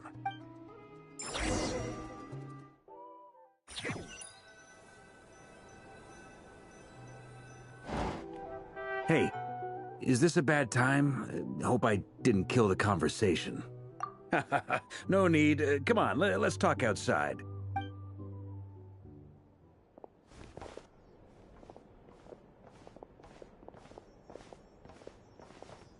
Anyway, Nefer went back to the curatorium to get some rest. But before she left, she shared some things with me that I thought you should be aware of. Firstly, although she managed to trap the Rehir of Solnari inside her chest set, there's no guarantee that the power of the Ibis King is any match for one of the 5 sinners. Their powers are beyond our comprehension. It's only a matter of time before he finds a way to break out. We have to come up with a plan and take care of him before that happens. Honestly, my mom figured that might be the case. So, how long have we got? Well, I asked her that same question. She talked for a long time, but for the most part, it seemed like she was trying to convince me how precious her chess set is. What a long and storied history it has. It felt like some kind of sales pitch, you know? The kind where you end up handing over Mora against your will? Anyway, after all that, she finally answered the question. 2 days, at most. 2 days? Holy moly! Can we even recruit enough help in that time? That remains to be seen. Which brings me to the second issue. Dainsleif is obviously conflicted about this whole thing. But given how little time we have, there's no way we can pull this off without his help. You have some history with him, right? Do you think maybe you could talk to him for us? Great. I appreciate it. All right, on to item 3. So, Albedo, Durin, and I put our heads together and came up with a plan. Can't promise it's gonna work yet, but at least it's a start. We figured we'd bounce the idea off you first. We'll explore it further once everyone's recovered. Oh, Paimon's dying to hear this. All right, so here's what we're thinking.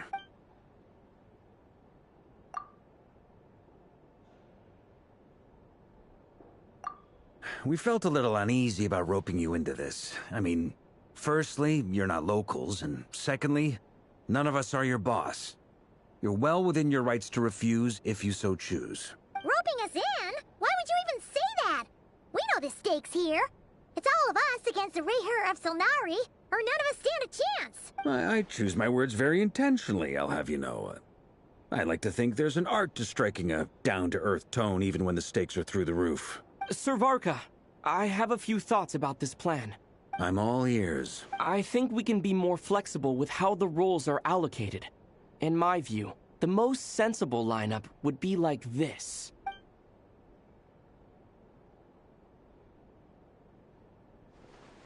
I see your point, yeah. But if that's how we're going to approach this, you'd better make sure you're ready. To be clear, I don't doubt your abilities. Far from it. I just want to make sure. Are you really willing to take all this on? I want to do everything within my power. The Reher of Solnari is a truly fearsome opponent, and if I do my part, it'll greatly reduce the risk for everyone else involved. Well, that tracks with what I've heard. Jean's mentioned in her letters that you're so diligent it's almost abnormal. As in, most people weigh up the risks and rewards in situations like this. But you seem to just march towards danger without a moment's hesitation. Of course, everyone appreciates a fearless pioneer. But all that aside, I'm the Grand Master of the Knights of Favonius, and you're our honorary knight. I want to make sure your courage doesn't come at the expense of your safety. Thank you, Sir Varka. I should be the one thanking you. It means a lot to have you on board. I'll give some serious thought to your suggestions.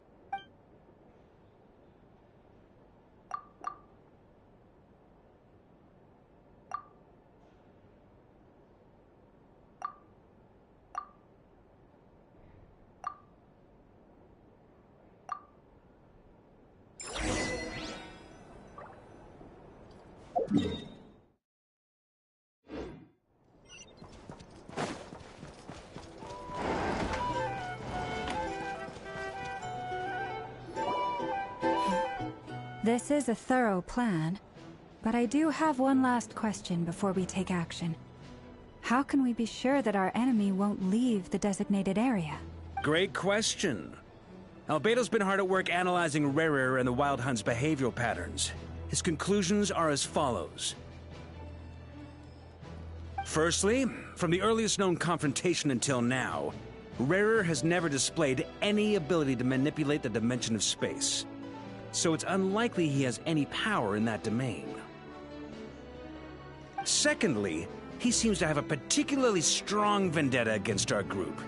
If we put him in a fight-or-flight situation, he'll choose to fight every time. Thirdly, finally, and most importantly, he is consumed by hatred, both for the moon and for his enemies. Turns out, we tick both of those boxes. We have a reincarnated moon in our ranks, and a spy who accessed his private memories without permission. He'll be baying for blood, not looking to escape. As someone who's had their fair share of interactions with the Wild Hunt, those all seem like valid observations to me. Understood. Then I will defer to the verdict of the group. Well, everyone, that's the plan in full detail. Albedo and Durin are carrying out their part as we speak. Plan approved. Scheduling. Okay, any firepower you need, I got you covered. Let's light this baby up. The Frost Moon Scions are behind you as well. And the rest of you? No objections? All right. Then it's settled. This is the plan we're going with. Next up, an old tradition of mine. Anyone who wants to back out, now's your chance. Wait, we can still back out of this? Everyone says things they regret, right? I don't want anyone feeling trapped because their mouth said yes before their brain had time to think things through. A very people-first approach. I hear that's common practice in the Knights of Favonius. Heh. Who'd you hear it from? D-Luke? Shh. We don't use people's real names at work. This contact will be known only as Owl, please and thank you. This plan can only work if everyone does their part. Flint's and I will absolutely support it.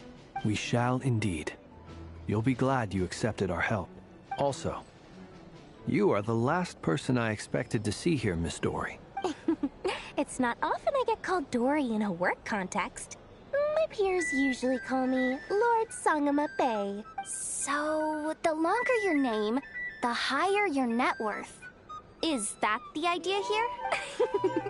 In that case, Mr. Flint's here must be worth a fortune.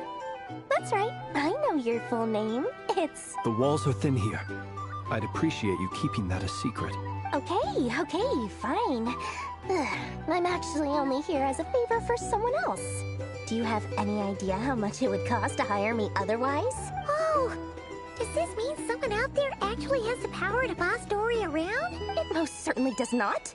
We have a long-standing and mutually beneficial business partnership. She's actually the mom of a friend of yours. Said mom supplied me with a great little trinket, but now that lady's ruined everything. If I don't start building a little goodwill now, my whole business in Nod Krai is gonna go down the drain! Okay. So what exactly is so special about this pendant? It's a lucky charm that a great mage made for me. We have a business relationship, and she was worried that something bad might happen to me. So, she wanted me to have something that can store power to protect myself with. I finally got it all fully charged up with Kuvaki, and then Nefer went and used it all up at once! Never lost so big in my life! You're right. It was all my fault. I didn't mean to drain all the Kuvaki in the pendant, but I'll make it up to you. You will? Well, in that case, how about you give me your chess set? And we call it even. I knew you'd say that. Well, it's yours if you want it. In fact, take it now, and I'll even throw in a free Raker of Solnari. Deal? You're putting me in a difficult position here. It's a very useful thing to have around, but I have a funny feeling it won't be around much longer. I guess we'll see in a couple of days. Looks like bankruptcy for me. Hey, don't be so pessimistic. See this through and you never know. You might find a new business opportunity on the other side.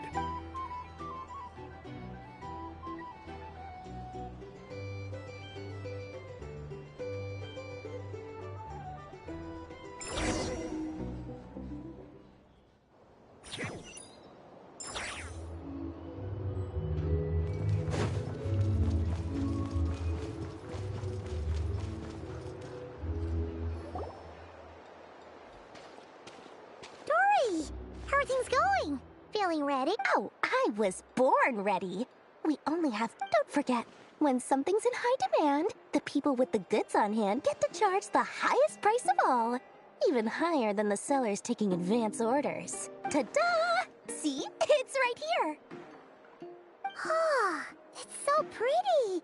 Did you make it? No, I have a supplier. We go way back, so he made me a very attractive offer. Aha! No wonder you were talking about lucky charms at the meeting. You've been getting Kaveh to make them for you. That's not the full story. It actually started a while back as a project between me and the Dendro Archon. Mage Alice once warned me that this world won't stay safe forever. There may come a day when everyone faces a great crisis. I passed this on to the Dendro Archon, and she secretly brought together a research team made up of Sumeru's top scholars to invent a technology that could keep people safe. I won't go into the details because it's all very complicated. But if you want to know more, you can ask the Dendro Archon about it sometime. Anyway, point being, it was the Dendro Archon who asked Kaveh to build this little contraption. As one of the top Kasharawar talents, he was the obvious choice. Took him long enough. He stressed over it for ages. Must have gone through at least a dozen designs before producing a final product. But that's Kaveh for you. Marak delivered it to me a couple of days ago, along with a letter from Kaveh. Could I ask why I'm sending this technology to you? What's your proposed use case? Has it been approved by the relevant authorities? So nosy. My fault for sending him the research permit to begin with. Surely Nahida must have told him you were involved in this project. He was probably just nervous because you're always so secretive about your business. Could be, could be. Anyway, I just replied, let's hope there never has to be a use case, because it would involve grave danger. Fair enough. But it sounds like he was just being cautious. He probably felt responsible as the one who made it. Or maybe he was asking as a favor for his housemate. He's done that before. Not sure why, though. His housemate doesn't seem to really care that much about this kind of stuff. Either way, all's well that ends well. I'm just glad to finally have my hands on the product. I wouldn't want to be without it, given the potential dangers that lie ahead. Huh? What does that look mean? Paimon's just super surprised. This must be the first time we've ever seen you actually get serious about something. Well, a long time ago, I made a promise to myself. I promised that I was gonna live every day of my life with a big beaming smile. Obviously, Mora plays a big part in that. But there are always gonna be times in life when you have to give something back. That could mean paying back a debt, returning a favor, or showing some kindness. Alice has been a huge help to me over the years.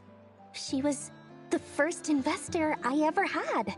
And I want my investors to know that Lord Sangamabe is the best in the business. And more than that, no one knows what the future will bring. Whatever happens... Oh, that? I was just making sure Nefer and I are square. Don't be thinking it was some sort of benevolent act. My priority is doing the business that I want to do. So long as my conscience lets me, but it usually does. That's all right. If you... I do say so, and that's the whole point. I'm a businesswoman. Don't go trying to figure out what kind of person I am. Oh, and could you two help me get this stuff where it needs...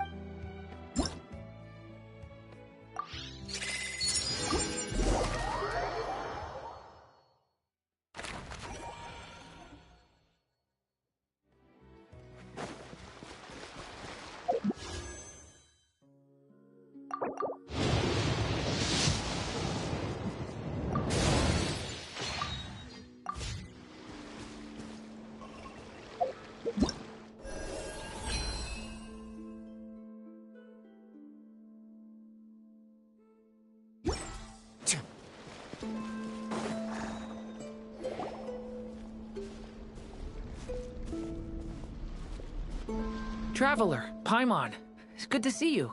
Everything going smoothly over here? Sort of.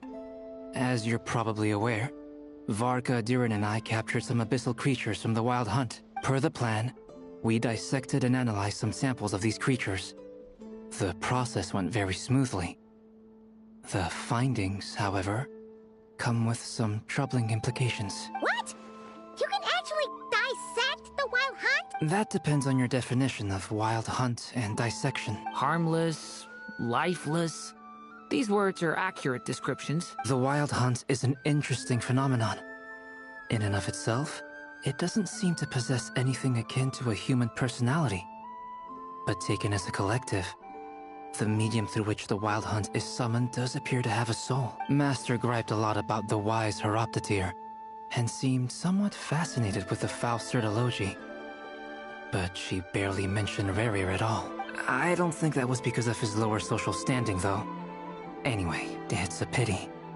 I should like to hear her thoughts on the nature of the lifeform he has become today. It's a strange mix.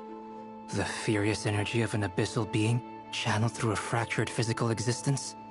A consequence of being torn apart by an unknown power. Perhaps the only explanation for his survival in this state is that he sacrificed a degree of individuality in exchange for a continued existence.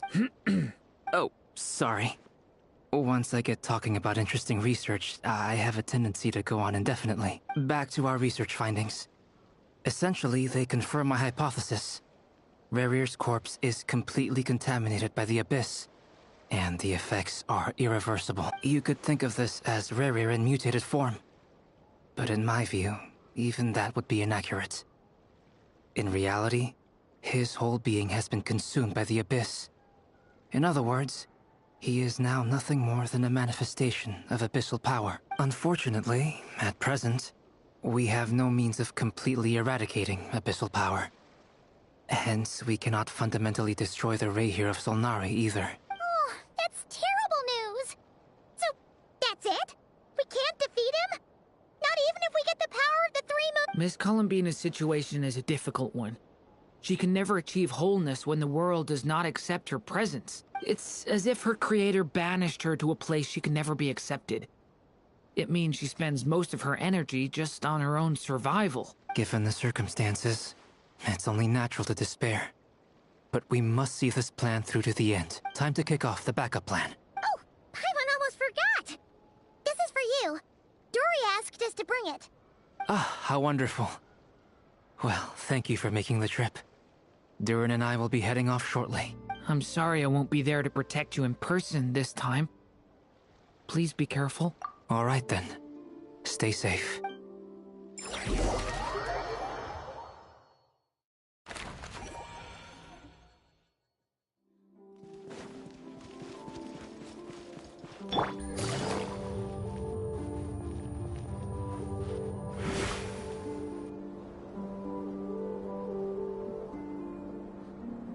Miss Lauma, is everyone here? Yes.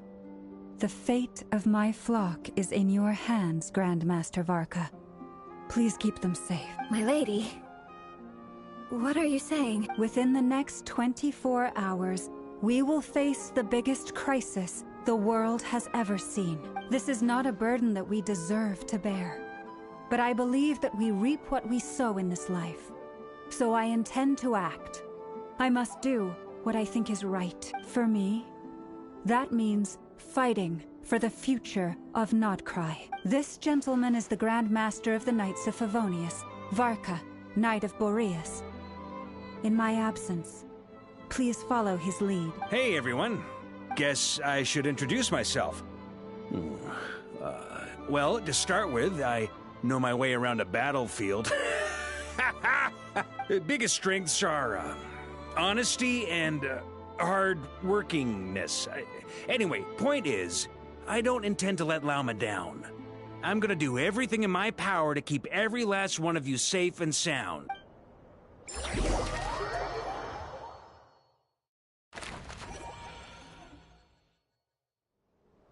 Take it easy.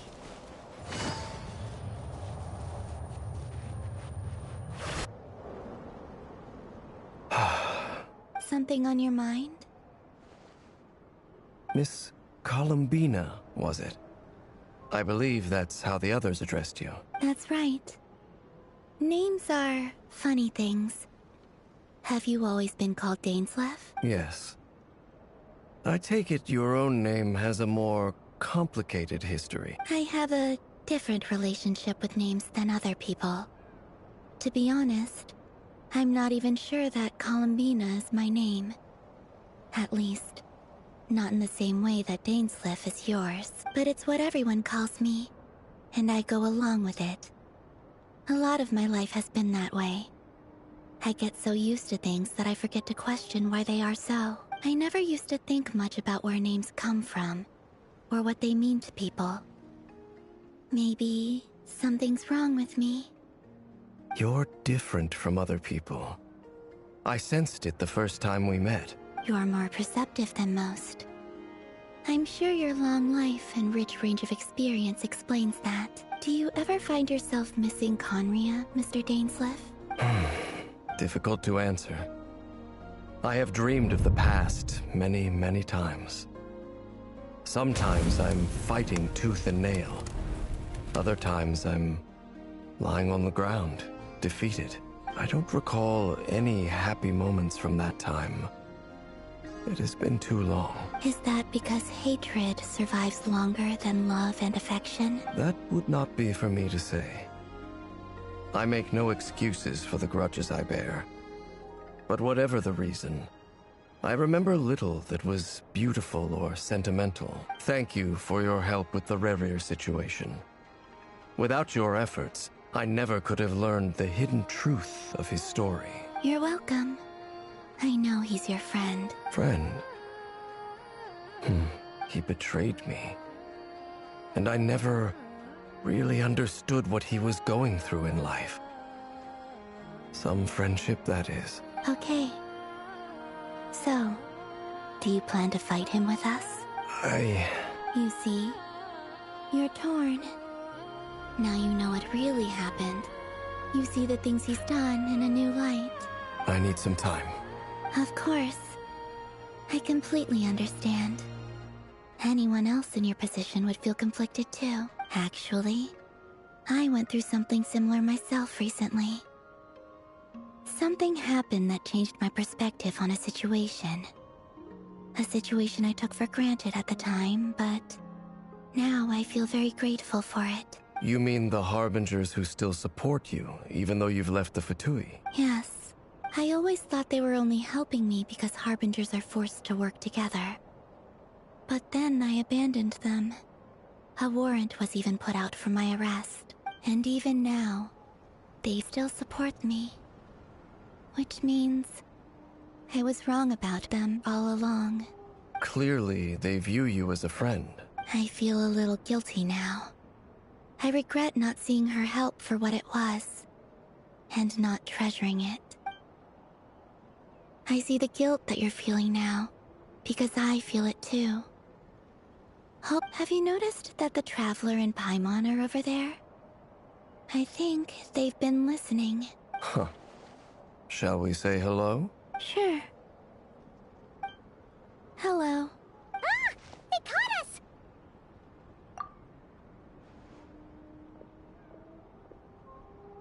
I apologize for making you worry. No doubt you wish to know where I stand on the plan to take down the Recher of Solnari.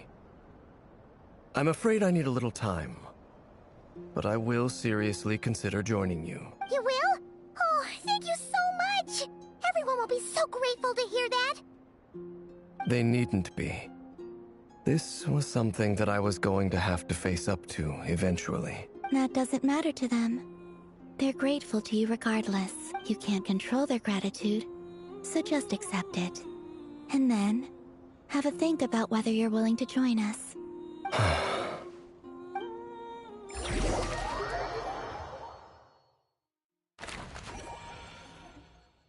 It's nearly showtime!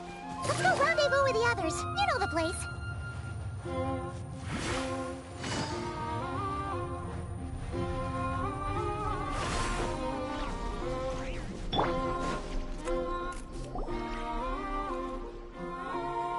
Ah, you're earlier than I expected. Hey, Flint's! Been waiting here long? Not too long. I came a little early so I'd have some time to think. Are you nervous about the battle? Quite the opposite. I'm reminiscing on my past battles. When I was awakened by the Ratniki, I had not touched a weapon in many years. I felt like the battlefield was not where I belonged. But after waging war against the Wild Hunt for so long, I came to realize something. A life of absolute peace is simply not a possibility for me. My restless flame indicates that somewhere inside of me, there is a deep yearning to root out the evil in this world. Oh, that doesn't sound like such a bad thing. Well, in the past, when I was a Fae whose primary concern was hibernation, it was hardly ideal. But it certainly serves me well here in the present. And I am delighted to be able to join forces with you in this endeavor. Looks like I'm not the first to arrive. Ah, Miss Lauma. Did you sleep okay last night? I struggled to settle down at first, because of the nerves. But don't worry. I got enough sleep in the end. I'll be just fine. Please, I'm just doing my part. Never! Ino asked me to relay a message. She said Nefer will be on high alert and keep a close watch over all secondary districts where defense is required, providing support as necessary. Meanwhile, Ino herself will provide range support to us directly, using her latest invention. Excellent. My thanks to all involved. The chess set's looking a little unstable. It won't hold him much longer. We should be prepared to engage at a moment's notice. No sense sitting around waiting. Let's make the first move while we still have the option. I agree. Paimon, find a safe hiding place. Got it! Be careful, Traveler! I will.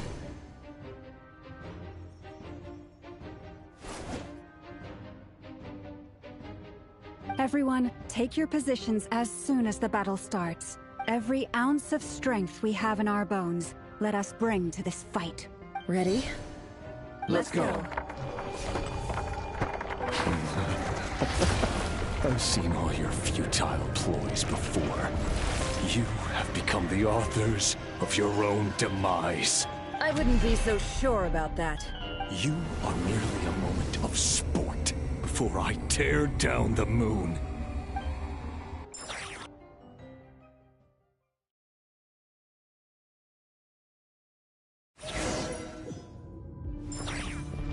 Stay on your toes. Yep, you too.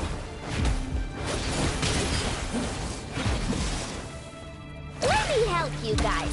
Big fish! Moonlight, move! Shameless. It all adds up.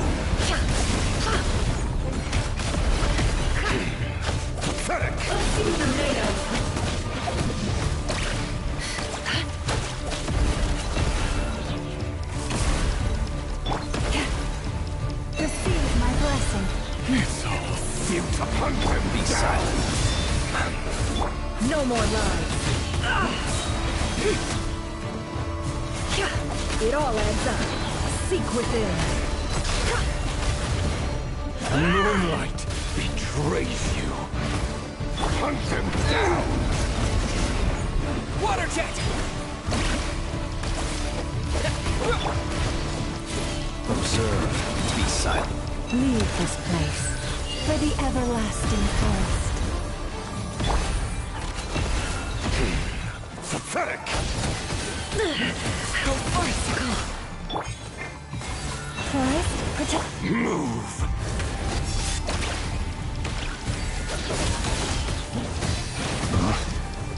To dust. Close your eyes. Go! Hunt them down! Yeah! Wipe out! The moonlight Lush as the moon. betrays you. By the frost moon of old.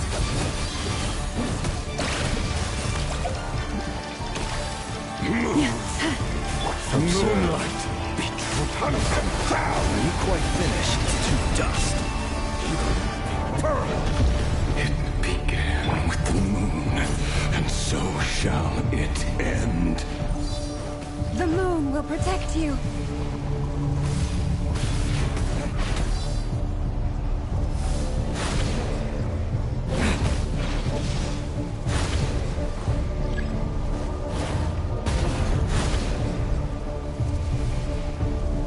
Do you see now?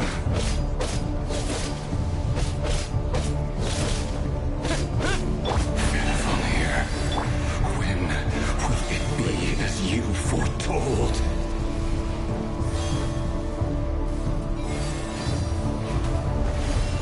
Move!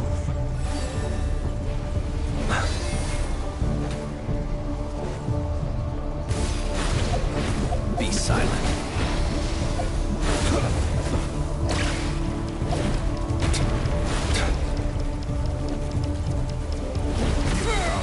You're not welcome here. Mystery unravels.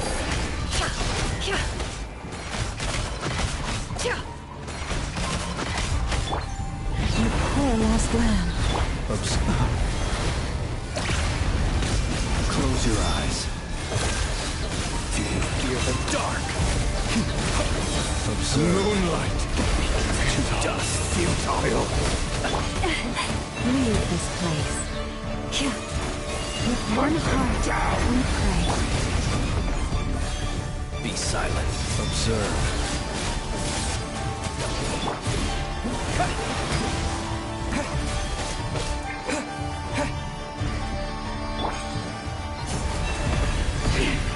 Pathetic! Close your eyes. Be silent. Do you fear the dark? It's all futile! Observe. Night falls.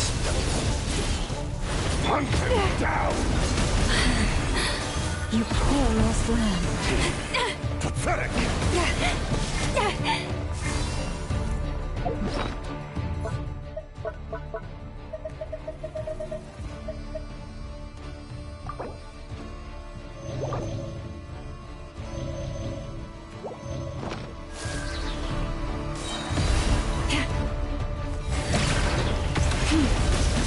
Leave this place. Seek within. It all adds up. It all falls into place. It's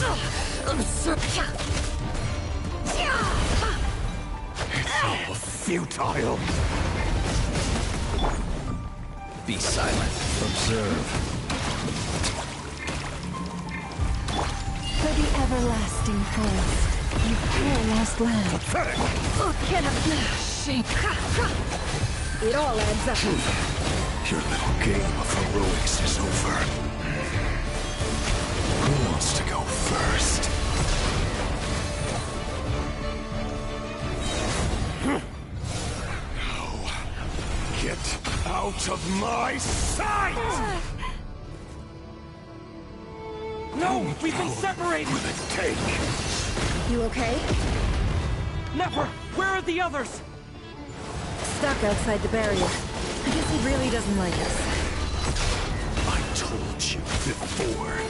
Knowing too much is always a death sentence.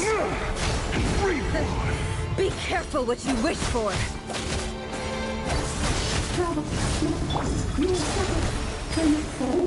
Lama!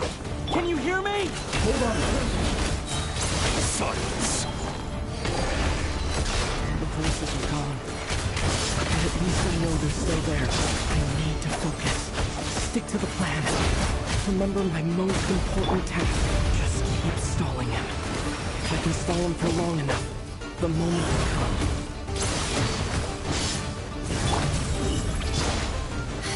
It all adds up.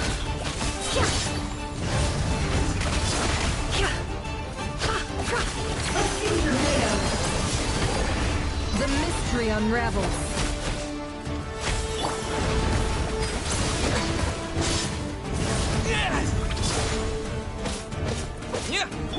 No more lies.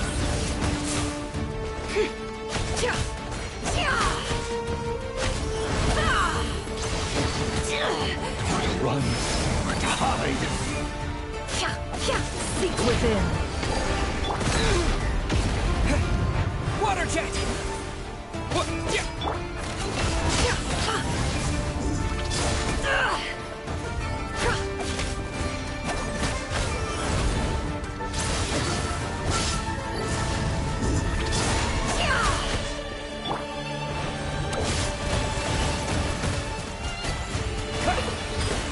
Can't hide the truth.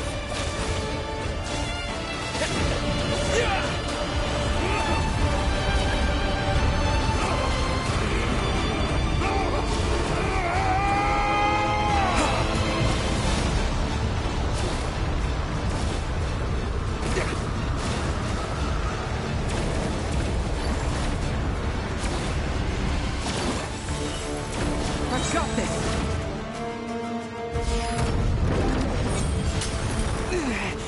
The shield's broken. I can't keep this up. Don't push your luck. Your death is within my grasp.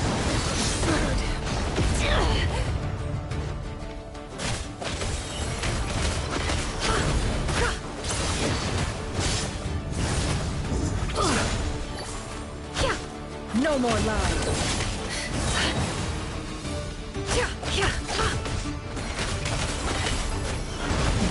deception ends here.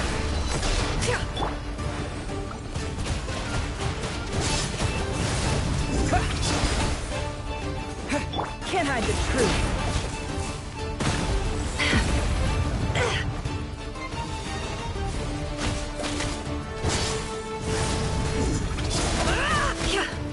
No more lies. Seek within.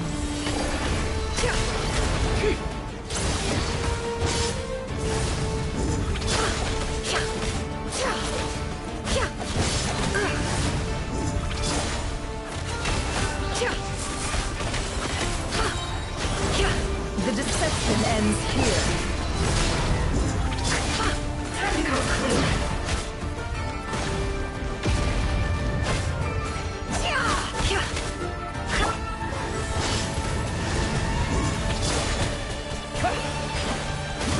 It all adds up.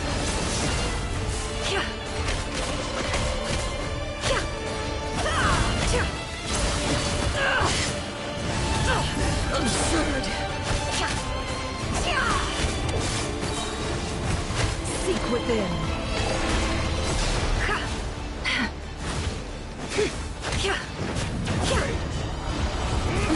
Shameless.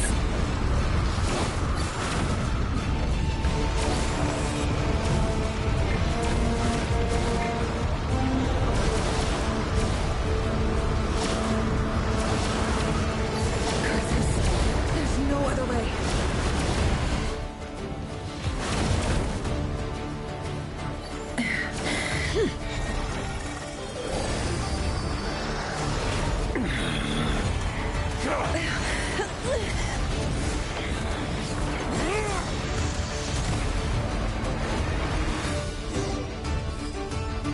The only way to defeat Rarer is to borrow his own power. That means Columbina will have to disappear while you two bear the brunt of his attacks. You have to hold on. Find a way to keep him focused on killing the two of you.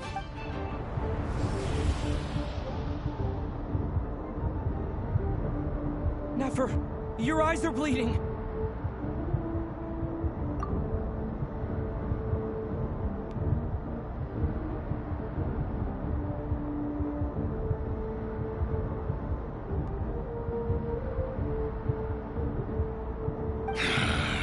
Soon you will be powerless to resist. And then, I will reduce you to dust. But that dust will plague your memories. Come on, keep holding on. Any other tricks up your sleeve? Let's see them. As entertaining as they are. You've backed yourself into a corner. You don't fool me. I see your fear clear as day. I have to stoke his rage. Make him unleash everything. You fear what you could never defeat. You fear the thought of never being able to save your beloved.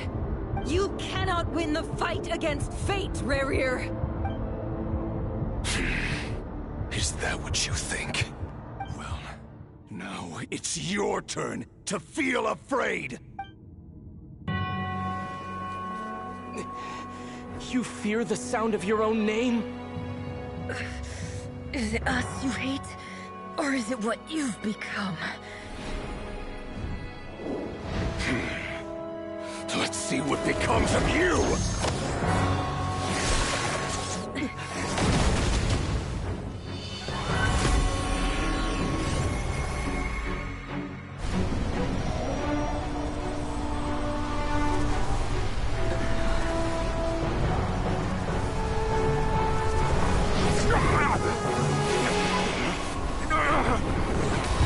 What's happening? That power. I've seen it before.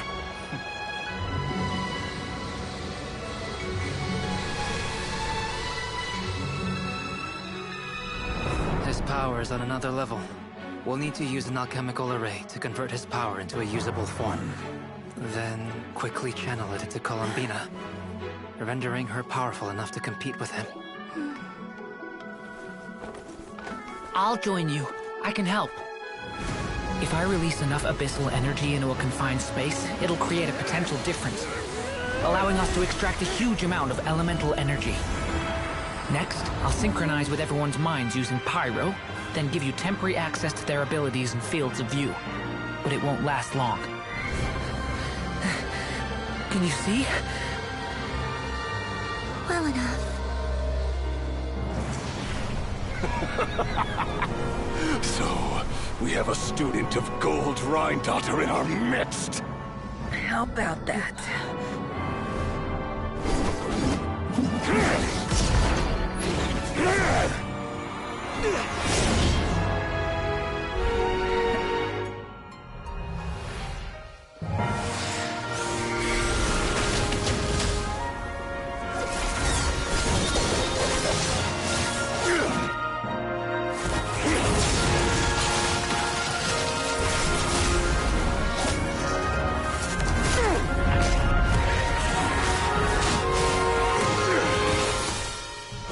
You use my own power against me? Just like how you stole Kuvaki. Look familiar?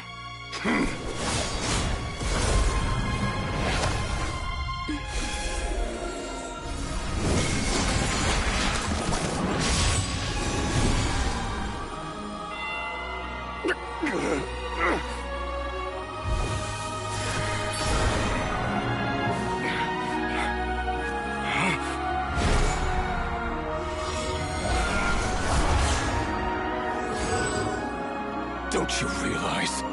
You don't have the power to hold that gate open! I don't, but someone else does.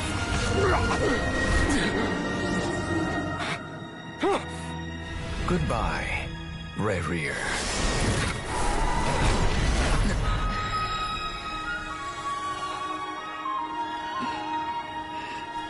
We won.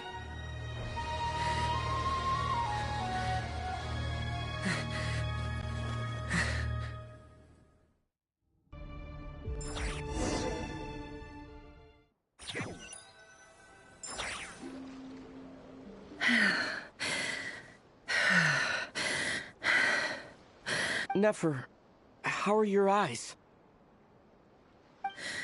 They're fine. Apart from the blindness, of course.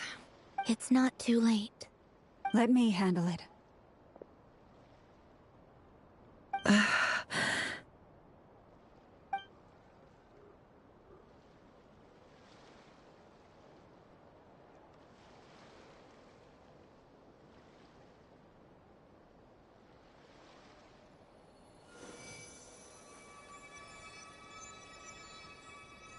Miss Nefer, it's not like you to lose your composure. That was the most reckless thing I've ever seen you do. Reckless how? The situation was critical. Our lives were at stake. We had to do something. Even so. Okay. I guess you're right. Under the circumstances, it was a wise decision. You traded your eyes for an incredible victory. In business terms, I suppose that's a huge return on investment. I'd be hard-pressed to argue otherwise. Still, I don't like this outcome, and I don't want you to lose your sight for good.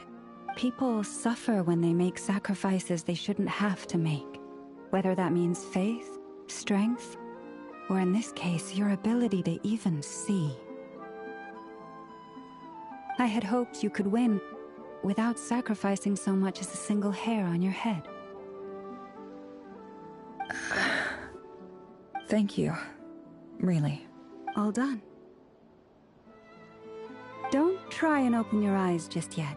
We'll see how you're doing in a couple of days. Until then, please follow your recovery plan to the letter. I'll send full details through Yehoda. For now, just get yourself home, relax, and rest.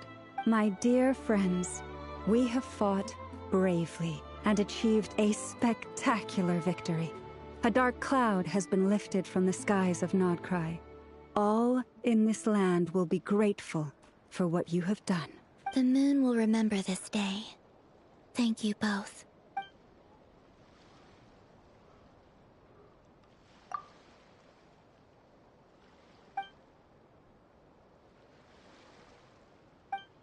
There's something I want to let you know. What is it? When Durin connected everyone's minds so I could access their powers, I also felt everything they felt. And since Nefer's eyes were injured, my eyes are hurting now too. Hold on. Let me try. I only feel the pain. There's no actual damage. I just thought I should tell you. You're right. There's no damage. That's a relief. But I must say, I'm surprised to hear the Kutar share something like this with me. In the past, you never used to open up about yourself. Things are a little different now from how they were. I'm learning to share how I truly feel with my friends. Friends? You have no idea how glad I am to hear that.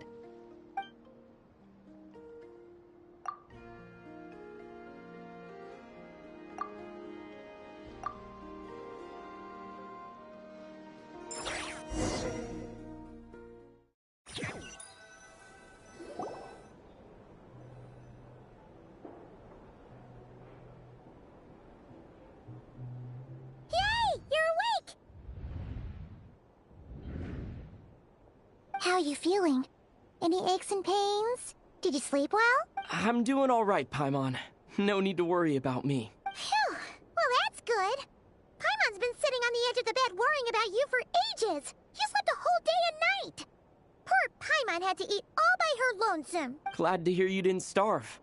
How was the food? Well, it wasn't the same without you there to share it. Honestly, Paimon just can't relax when you're not your usual self. She couldn't enjoy the food and settle down to sleep. Well, I'm back to normal now. Oh yeah, and Albedo swung by earlier. He said to tell you to head to the tavern when you woke up. Varker and the others are organizing a victory feast and they want to celebrate with you. He also dropped off some medical supplies, but you seem fit as a fiddle, so guess you won't be needing those. If you're feeling up to it, let's head over now. Wouldn't want to keep them waiting.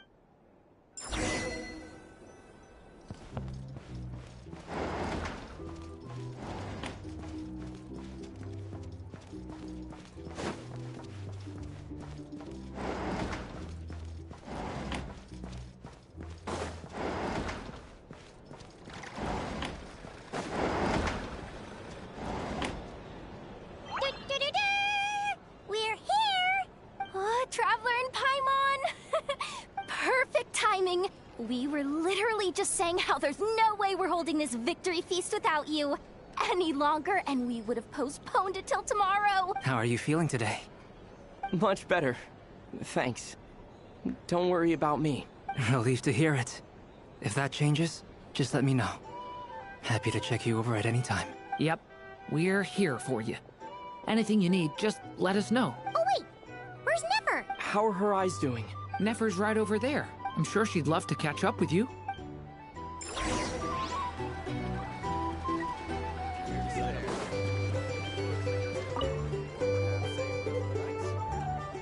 Nefer! Traveler, Paimon, are you recovering well? Turns out that moon chanter has some real talent after all. My eyes were mostly recovered after just a couple days' rest.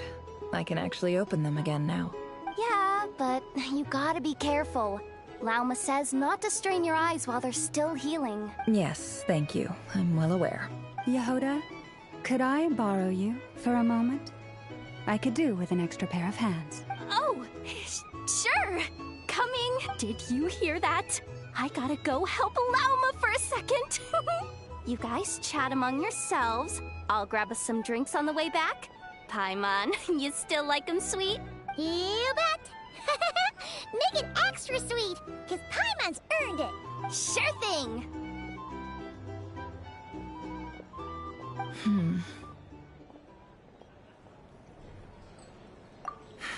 The Raker of Solnari.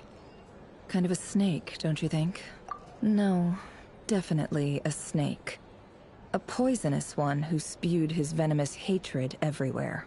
Anyone who seeks revenge out of hatred for other people has become a snake. That's something my dad used to say. Perhaps. I'm sure it sounds like a very wise and open-hearted perspective to your ears. But me? I think hatred is a perfectly justifiable emotion. What else is left when everything you depended on in life gets stripped away? Something's gotta fuel that drive to keep on living. If you're worried about me, you can nip that in the bud. I'm not someone who gets stuck in the past. It's just... I suddenly feel like I was wrong to call my father a liar. He was just a fool. That's why the Academia turned their back on him, and why the other tribes ganged up on him. Oh, Father. How much better things could have been if you were a skilled liar. Look at the Ibis King. Thoth is a fiendishly cunning liar. And yet, strangely, he feels more like a father to me than my real dad ever was. He's never brought it up, but I'd bet he feels the same way. Why else would he give me the power to perceive the truth, while at the same time training me in the art of deception? Well, King Deshret banished him to Aru, which is essentially a prison, and posed 3 questions to him. He promised that he'd have his freedom if he could find the answers. His response was to take on a physical form and approach me, hoping that I could become his envoy and search for one of the answers on his behalf. Did he really think I'd fall for that? He's stuck there. He can't make me return what he gave to me. So that's enough for you to decide he's nice, is it? He's a prisoner, and he was scared. So he decided to perform some good deeds to win people's approval. He lives in fear because he's a deceiver. How is Rerir any different? You can't work as a spy your whole life and expect a happy ending. It's preposterous. Yet I can't say I don't understand it. Liars live in the darkness of their own making. But it's still human nature to want to go on living. They say that a liar's soul is the most worthless thing in the world. What do you think? Good. If you understand that, it means you're smart. And you see things objectively. If you ask me, the soul of a liar really is worth nothing. Because all they care about is themselves. For example, when something good falls into my lap, I don't go sharing the news around. Stops other people trying to steal it from me. So be it. They have sharp ears. I can't keep anything from them. Wow, is that what it looks like? Well, you all know my past now. And I can't simply eliminate everyone who knows too much. So I guess I just have to put up with you. For the foreseeable future, at least. When you find yourself in a situation you can't control, the safest play is to keep calm and start monitoring everyone involved like a hawk. In the intelligence world, you need to have a sense of perspective and play your hand accordingly. If you understand what's at stake, please ensure my secret is safe with you. I trust you'll respect my wishes as a friend. But don't forget, I will also be watching you like a hawk. Very good. Oh wait! Now that the panic's over and we've all calmed down, Paimon suddenly remembered something. After all that build-up, our mystery ally never showed up even once!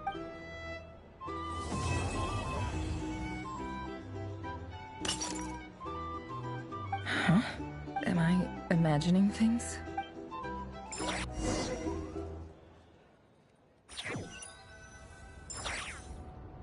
So, that close colleague who stayed behind with you?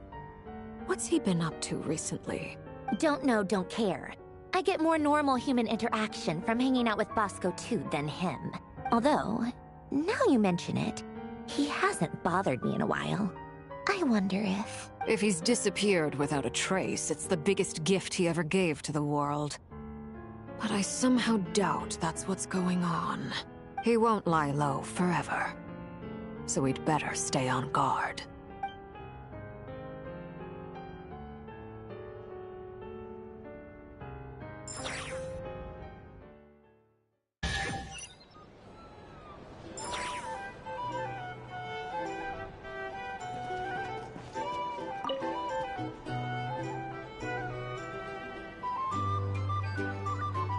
Ah, Lord Sangama Bay.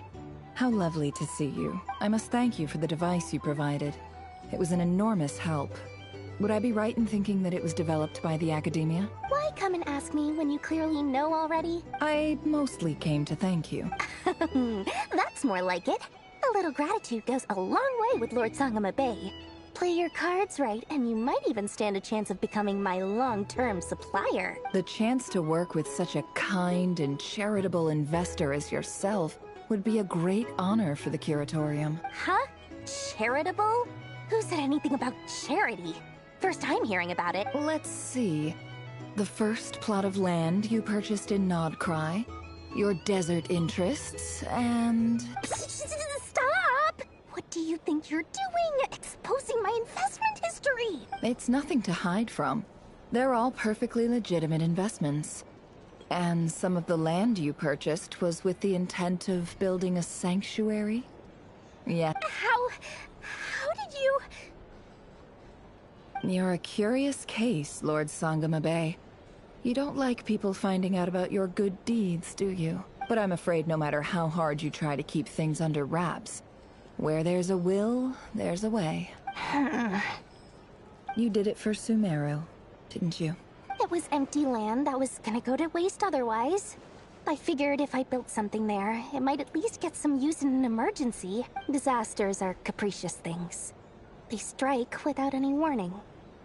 I've lost family to a disaster before, and I don't want to lose any friends or business partners if I can help it. My elder sister used to dream of finding a sanctuary. Somewhere with plenty of food, water, and medicine. Where everyone could live happy lives. It was something I looked into. But after discussing things with the Dendro Archon, I decided on a more effective strategy. The tech people handled the tech, and Moneybags provided the Mora. It just made the most sense. It's a pity that so few people know the truth about you. Everyone says that you view everything in terms of Mora, and all you care about is growing your own wealth. So, what's the problem with that? Everyone wants to be rich. It's human nature.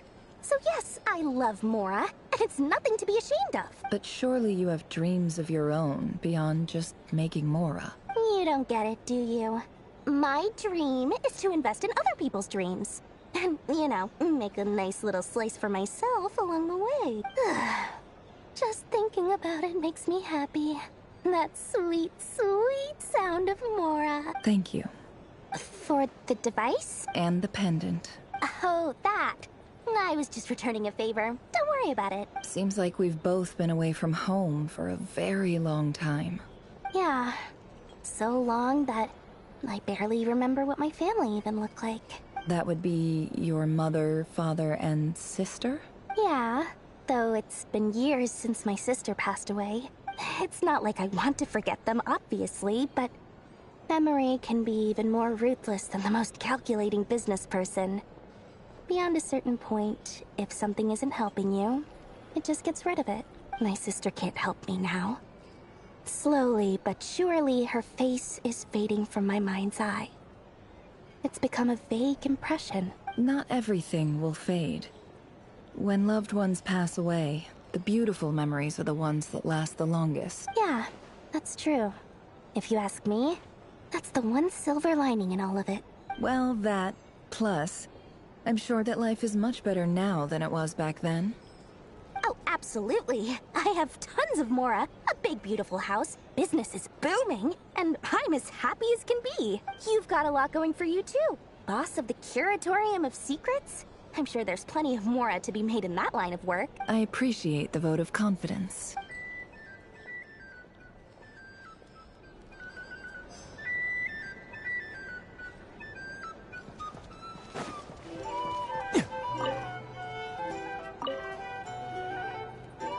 How have you been holding up? Any adverse reactions? If you start to take a turn for the worse, make sure you tell me right away. You don't need to worry about me, Grandmaster. I'm fine. I mean, I barely did anything, so... What? You're too humble, young man. You played an indispensable role in the battle for Nod Krai. We can't thank you enough for your support. Sometimes, when people praise you, it's because you deserve it. The best thing is to accept it calmly and with grace. It's important to learn how to respond to words of admiration. Let's do a quick demonstration. Albedo. Thank you. I can't take all the credit, though. Durin played a big part in forming the alchemical array. See? Did you catch that? A masterclass in how to take a compliment. Okay, yeah. I did work pretty hard to help prepare for the battle. No point denying that. Hey, you guys! Hey, look who's bounced back. Looking good, Traveler. Seems like you've recovered. You won't need to take any more medication. Can I get you a drink? Huh? You know how to order it Handling a drinks order is ridiculously simple compared to alchemy. Paimon believes it! You're clearly a fast learner. To be totally honest, though, Paimon didn't quite follow all the details when you... Don't worry, that's completely understandable. Unless you're a student of alchemy, it's hard to grasp the principle and how the process works. To put it in the simplest terms, when facing an enemy you have no hope of defeating, it's best not to engage them in battle. So, instead of looking for a way to overpower him, we decided to help Columbina get strong enough to at least stand up to him in a fight. For this to work, we had to analyze his modes of attack, confirm who his main target was, and make sure that he wouldn't go beyond the range of the alchemical array. For added security, we prepared a total of 4 arrays.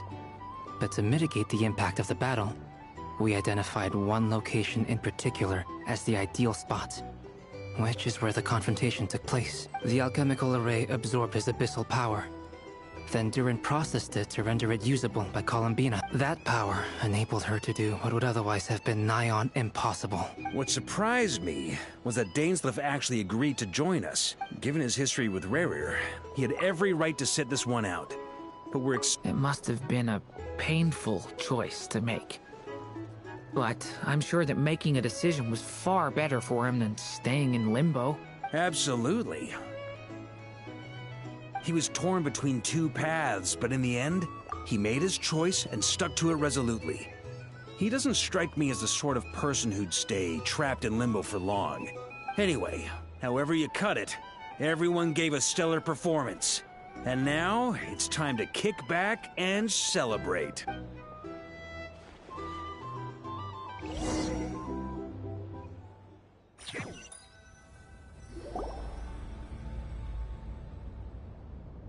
That's the only reason you're here? Yes. I've thought a lot about it. And I've realized that you, me, and Arlecchino should be friends. I think this is very important. So I felt I had to come and tell you. Well, this is a new one. I'm so moved. I can't even hold my teacup. If that's all, you can leave now. Do you not want to be friends with me? Or is it that you prefer being co-workers? What is this, Columbina? Are you deliberately testing my patience threshold? Right now, my politeness module is active. But if you say another word, I swear I'll shut it down. If your politeness module was active, wouldn't you say the word please at some point? Paulownia, please see Lady Columbina to the door. Will you still invite me to your next tea party? What? Yes, I think you will. Bye-bye, dear Sandrone.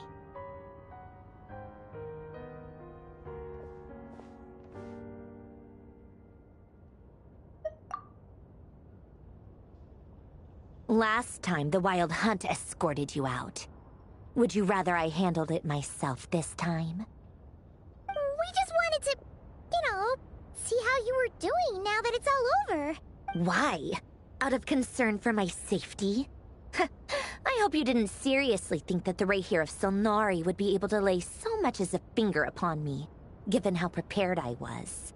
Mostly because you kind of helped us out, so we just wanted to check you were okay. Looks like all your robots are fixed, huh? Oh, don't you worry about that. Tea time is already a write-off. The visitor before you managed to kill my appetite. If you're in the mood for tea, go ahead and help yourself. Otherwise, it's going to waste.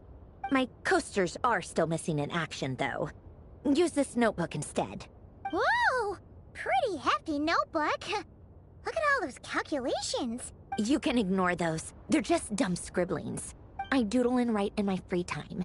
Sometimes I remember the distant, dreamlike past. Sometimes I imagine the far-flung future. And other times, I grit my teeth and note down all the crazy nonsense going on in the present. Some people do the crosswords in the newspaper.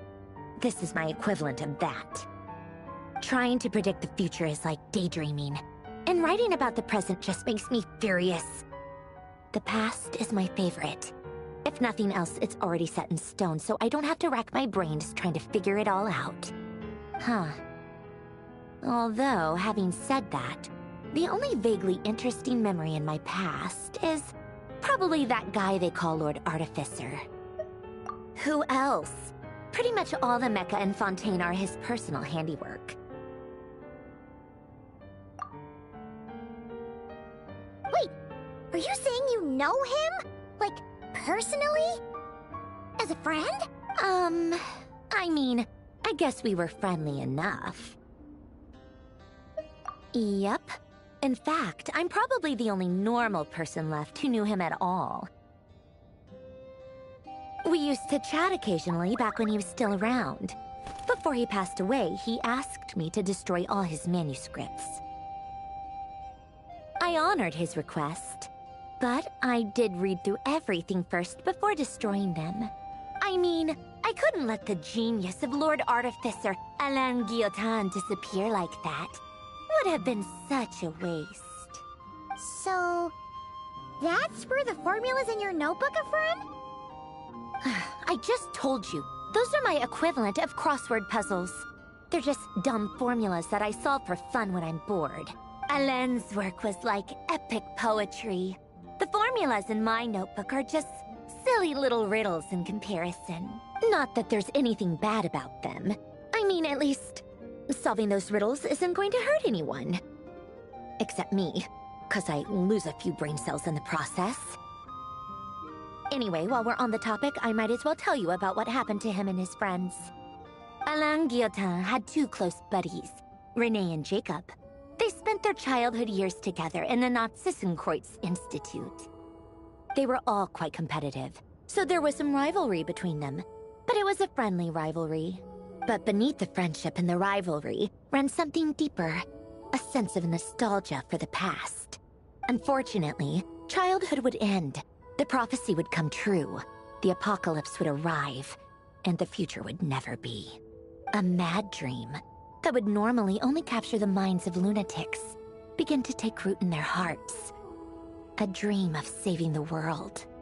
And if Renee and Alain had been people of lesser wits, that dream would probably have ended up as something for them to joke about in their older years. But alas, they were some of the sharpest minds around. They nurtured that dream with the full power of their intellect, and it grew into something that ate away at their souls. The first of them to fall under its spell was Renee.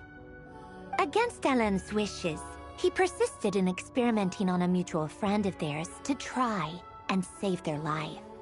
Alain did not approve and parted ways with Renee. It's complicated. Alain wanted to believe that Renee only did what he did for the sake of their friendship. But when he told me about what happened, I could tell he still had some suspicions about Renee's motives. Perhaps the seed that would grow into a nightmare had already sprouted in Renee's mind. Even then, the next time they met, Renee's soul had been completely engulfed by the dream of salvation.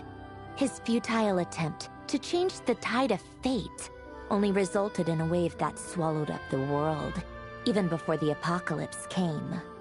And although that wave died down eventually, I hear that it just recently came back with a vengeance. As I understand, Renee wanted to live out his dream of salvation once more. But I'm told that the attempted resurgence finally died out for good. At long last, Renee awoke from his deluded dream. Though of course by then it was far too late. What do you think of Renee? Do you admire his transcendent genius? His view that any price was worth paying to achieve the lofty goal of saving the world? Or do you despise him? Dismiss him as an evil madman who wrought havoc on the lives of everyone around him as he pursued his delusional dream? Same difference, really. Just a matter of perspective. Doesn't surprise me. You share one thing in common, after all. You both want to be the savior. The only difference is, your dream came true, and his... well, he wasn't the one who made it come true. I don't like fanatics who give up their whole lives for their ideology. Nor do I like fools who let their delusions take control. Maybe I could understand if Renee had just been an ordinary person. But he had a sage-like intellect. And still managed to get himself lost in a labyrinth of his own desires. Anyway, that's enough about Renee. Now, moving on to Alain Guillotin, the Lord Artificer. He managed to put a stop to the first storm whipped up by Renee. But after that, Alain lost his friends and family. To his credit, I suppose, the loss of his family and friends was purely a tragic accident. It's not like Alain sacrificed them for his cause or anything. After that, the only thing supporting his work was the same dream that had dragged his closest friend down to the abyss. But although the desire to save Fontaine drove him to found the Fontaine Research Institute, Alain continued to reject any form of transcendental knowledge or power. He was suspicious and fearful of it, having seen the way it had affected his closest friend. I think that formulas and machines derived solely from human intellect were the only thing that gave him a sense of spiritual comfort. Yet Alain's intellect was simply too great. It barely left him space to breathe in his lifetime. Once he realized that the end of his life was approaching, he finally accepted the truth. The Nazi-Kreuz Institute needed someone, and a human being, to see its story through to the end. He quit working on his formulas, trading them in for the fairy tales that had played such a formative role in his childhood, but which he barely touched in his adult life. He told me that the director of the Nazi-Kreuz Institute used to read those fairy tales to the children as bedtime stories. Apparently, they worked wonders at sending kids off to sleep. I think that all he wanted at that time in his life was to be able to sleep deeply without being plagued by depression. By that point, nothing else really mattered. At the very end, he laid down to rest in the ruins of the former Nazi-Kreuz Institute orphanage, while the Fontaine Research Institute he had founded continued tirelessly with its work. Many years after that, tensions over competing dreams would once again cause a rift, this time between members of the Fontaine Research Institute. But the actions of those fools had nothing at all to do with Alain. And that is the story of two people from the Nazi-Kreuz Institute who both wanted to save the world. One went all in on his fantasy of salvation without ever looking back, and ended up calmly sinking to the bottom of the deepest sea. The other sought desperately to burn bright in his life, even though he wasn't sure where he was going. I do sometimes wonder, why is it that people like them have such grand hopes of saving the world? Even the grandest tree starts as a tiny seed. So perhaps, for each of them, their mission to save the world began with a very simple desire: to save themselves. They were young children with friends and family who mattered to them, desires to explore the meaning of life, ambitions to have a successful career. They didn't want to see all of that taken away in one fell swoop. Or maybe they just wanted to find something to anchor themselves within the chaos, to stop them getting quietly swept away by the storms of life. But instead, the search for their own salvation took them down the rocky road laid out by fate. Do you think the desire to save oneself is enough of a justification to try and save the world? The way you said that sounded just like Alain. I asked him the same question back when he was in his prime, putting all of his energy into his work. He gave the exact same answer as you did. No elaboration, just a quick short answer before getting right back to his work. He was always that way. All right, tea time's over. I owe Arlecchino a favor for telling me these stories. I'll have to bring a whole sack of gifts the next time I visit the House of the Hearth. I'm gonna go tinker with Polonia now. You guys can do whatever you want, as long as it doesn't involve interrupting me. Polonia, exit hibernation mode. Begin diagnostics.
A word of advice, don't break the law.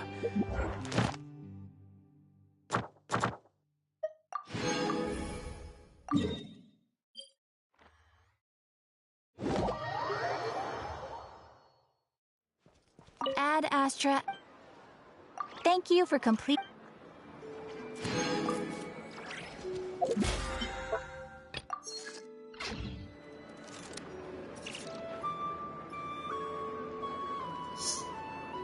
Alright guys, that's all for today. Yeah, for those who stuck around, thanks for watching. I once considered keeping some pets in my office, but soon gave up on the idea. I'm glad I got that out It's of just the way. not right to keep small animals. So next stream, be focusing on building Nefer.